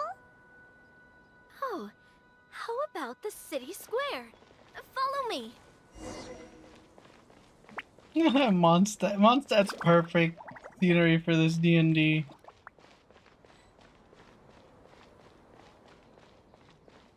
I even took the fountain off. Before you lies the city's central square. You see a man with a slightly anxious look on his face, pacing back and forth, his head hanging low. He doesn't seem to notice your approach. Still immersed in his own thoughts, he shakes his head and lets out a long sigh. This guy seems promising enough. Maybe I can get some information out of him. Hello, sir. Is there anything I can do to help you? Wait, you're... I'm... Oh, dear goodness! You're a Marashose hunter! You recognize us? Ah, are you one of the people who wrote the commission letter? Yes! Oh, I didn't expect you to actually come! Oh, what great news! The city is saved! What happened here? Alas, we once lived comfortable, carefree lives. This city used to be free of monsters. The first Marashose hunter, Casiodor, the Golden Hunter, he was the one who drove them back. However, monsters have once again surrounded the city. Perhaps the seal that kept them at bay has lost its power. Or perhaps an evil sorcerer has been meddling in our affairs. All I know for sure is that their return has stripped the city of any chance at peace. Are there not enough soldiers to drive them out? It's not a question of numbers. The guards simply have no idea how to deal with them. Most people my age have never even seen one of the monsters, much less been trained to fight against them. What's worse, many of us don't even know the history of the Marashose hunters anymore. When I was a child, though, my grandfather would tell me stories about how the Marashose hunters drove back the monsters. So, on the off chance that something might come of it, I decided to reach out to you. To be perfectly honest, I was starting to think all those stories were just tall tales. But now that I've seen you in person, I finally know that it was true! Well, you can rest easy, friend. The righteous and formidable Marashose hunters are on the case. The man is touched by your determination and resolve. His eyes begin to well with tears of relief. Still, if we are going to hunt the monsters, we need to know where to find them. Can you give us any leads? All I know is that the area outside the city is dangerous. I'm afraid I can't point you toward a specific location.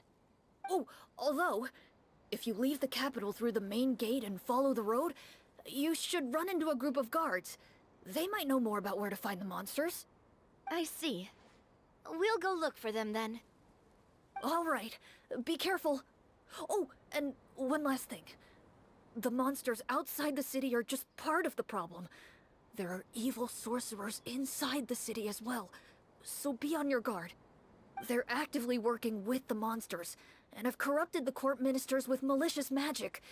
They're the reason why, even inside the city, everything has been a giant mess. Even one of our kindest ministers has turned into a boorish and unreasonable figure, interested in nothing but enacting laws that exploit the people. Who knows how much longer we'll be able to go on like this. Talk about being stuck between a rock and a hard place. I feel bad for him. Maybe we should try to cheer him up?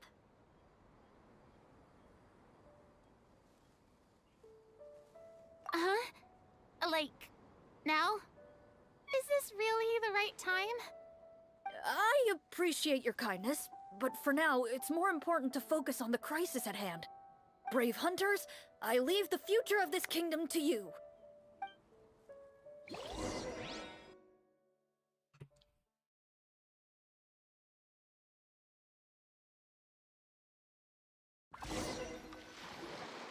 If I understood correctly, there are currently 2 problems in the kingdom that need solving, right? Exactly. We need to defeat the monsters outside the city and take down the evil sorcerer stirring up trouble from within. Oh, my fingers. But which problem should we tackle first? Well, this seems like a good moment for a break. Take some time and discuss what you want to do. Let me know when you've made your decision. I really didn't expect the people in the city to keep us at arm's length like that. I totally thought the hunters would be treated like heroes. Well, Clarence said the script took cues from the real history of Fontaine, right? Maybe the real-life Marashosei hunters were also treated like that. I wouldn't say it's a perfect representation of history, but there are definitely some similarities. Would you like to hear more about it? Sure. As long as it doesn't spoil anything in the script. You brought up bits and pieces of the hunter's history before, but it was all in passing. Paimon wants to know too! The hunters were super powerful, right? Were they all from a special line of supernatural beings or something? Kind of like the yokai in Inazuma? No. All Marashosei hunters were ordinary mortal fighters. The only thing that set them apart were the special sword techniques passed down over the centuries. Huh? So you mean anyone could become a Marashosei hunter? In theory, yes. All you would need to do is survive the rigorous training and master the swordsmanship techniques required to fight the monsters. Still, most people dropped out at the early stages, and others called it quits the minute they saw a monster in person. To become a hunter, you must be strong in both body and mind. What kind of monsters did the hunters fight exactly? Oh, and the evil sorcerer the script mentions. Did they exist in real life too? The land of Fontaine once played host to an ancient dynasty known as Remuria. After that dynasty fell, monsters began to appear, intent on obstructing humans from establishing a new social order. One of the ancient sorcerers of Remuria used his power to assemble a formidable army of golems. He sought to use that force to establish himself as king. Now wait a second. Don't tell me that guy was the inspiration for the evil sorcerer in the script. We still haven't found any in-game information on him yet. So, why don't you talk about someone else for now? Well, I wasn't planning on going into anything you might be able to find out in the game. But if you want me to talk about something else, then... How about Casiodor, the Golden Hunter? Or Egeria, the ex-Hydro Archon? Wait, but those people are all from a super long time ago. Where did you learn all this, Clarand? From my master. Huh. By master, you mean Miss Petronia? Someone you know? Absolutely. Miss Petronia and my father were good friends. Back in the day, she would often bring Clarand over to play, but then... Let's not get off topic. Anyway, back to what I was saying. Responding to Egeria's call, a number of warriors followed Casiodor into battle against the monsters. This group of warriors, under Casiodor's leadership, became known as the Marashosei Hunters. Yet, As Fontaine entered an era of peace, their work gradually became obsolete. The Marechaussee Phantom, originally an association made up of hunters, eventually came to be predominantly comprised of Melusines. Ah, I see.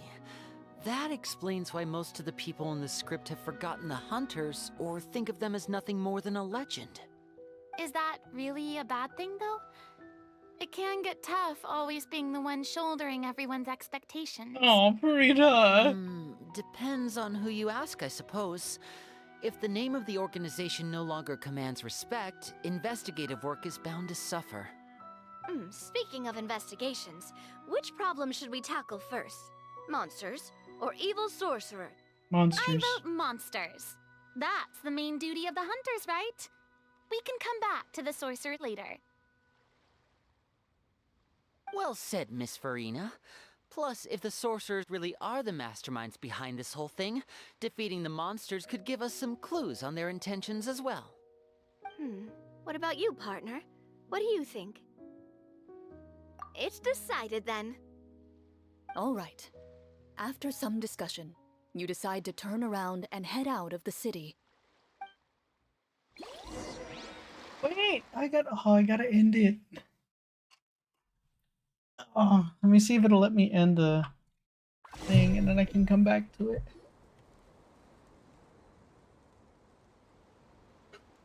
We're still in Mondstadt. Ground, like that guy said. You there! Outsiders, halt! Who's there? An armored man approaches you. He has a tall, muscular build and a determined expression in his eyes. Just one look, and you can tell he's fought in his fair share of battles. Although he's trying his best to conceal his current state, his uneven gait and the sweat dripping down his forehead make it obvious that he's been wounded and is in serious pain. I'm the captain of the guard. I saw you sneaking around the city earlier, so I'll only ask this once. State your purpose, or it's off to the dungeons for the lot of you. Wow, it's been a while since someone's been this suspicious of us. I said talk, not whisper between yourselves. Have you ever heard of the Marechaussee Hunters? Marechaussee Hunters? Ha! That fairy tale, you mean? What, you expect me to believe you're one of them? Yes.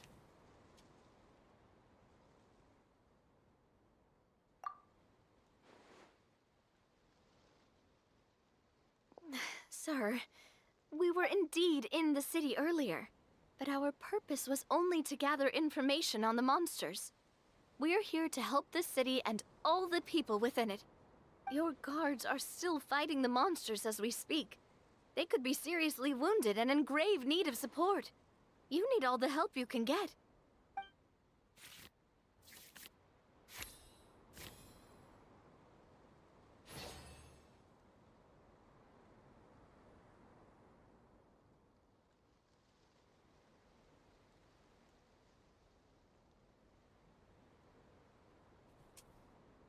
The man regards you with doubt and concern. After a period of inner struggle, he lets out a long sigh and informs you of the locations where the monsters have appeared.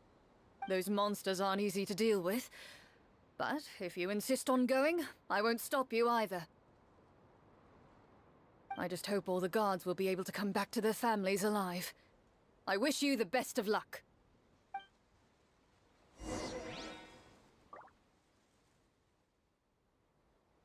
Okay, can I save it here? After your internal. Okay, so I can continue. So I will be continuing this tomorrow. That's cool how they have a D&D thing here. After this, wait, what the heck? Where'd it go? Okay. I'm leaving it here, and then tomorrow I will finish this. Wrong button. I'll be finishing this, Hopefully Segwin's next, and then this one. I haven't even touched his on accident. I don't know why. I guess I'll do hers. I'll do Sigwin's. Then I'll do... Or was like the story like in between this?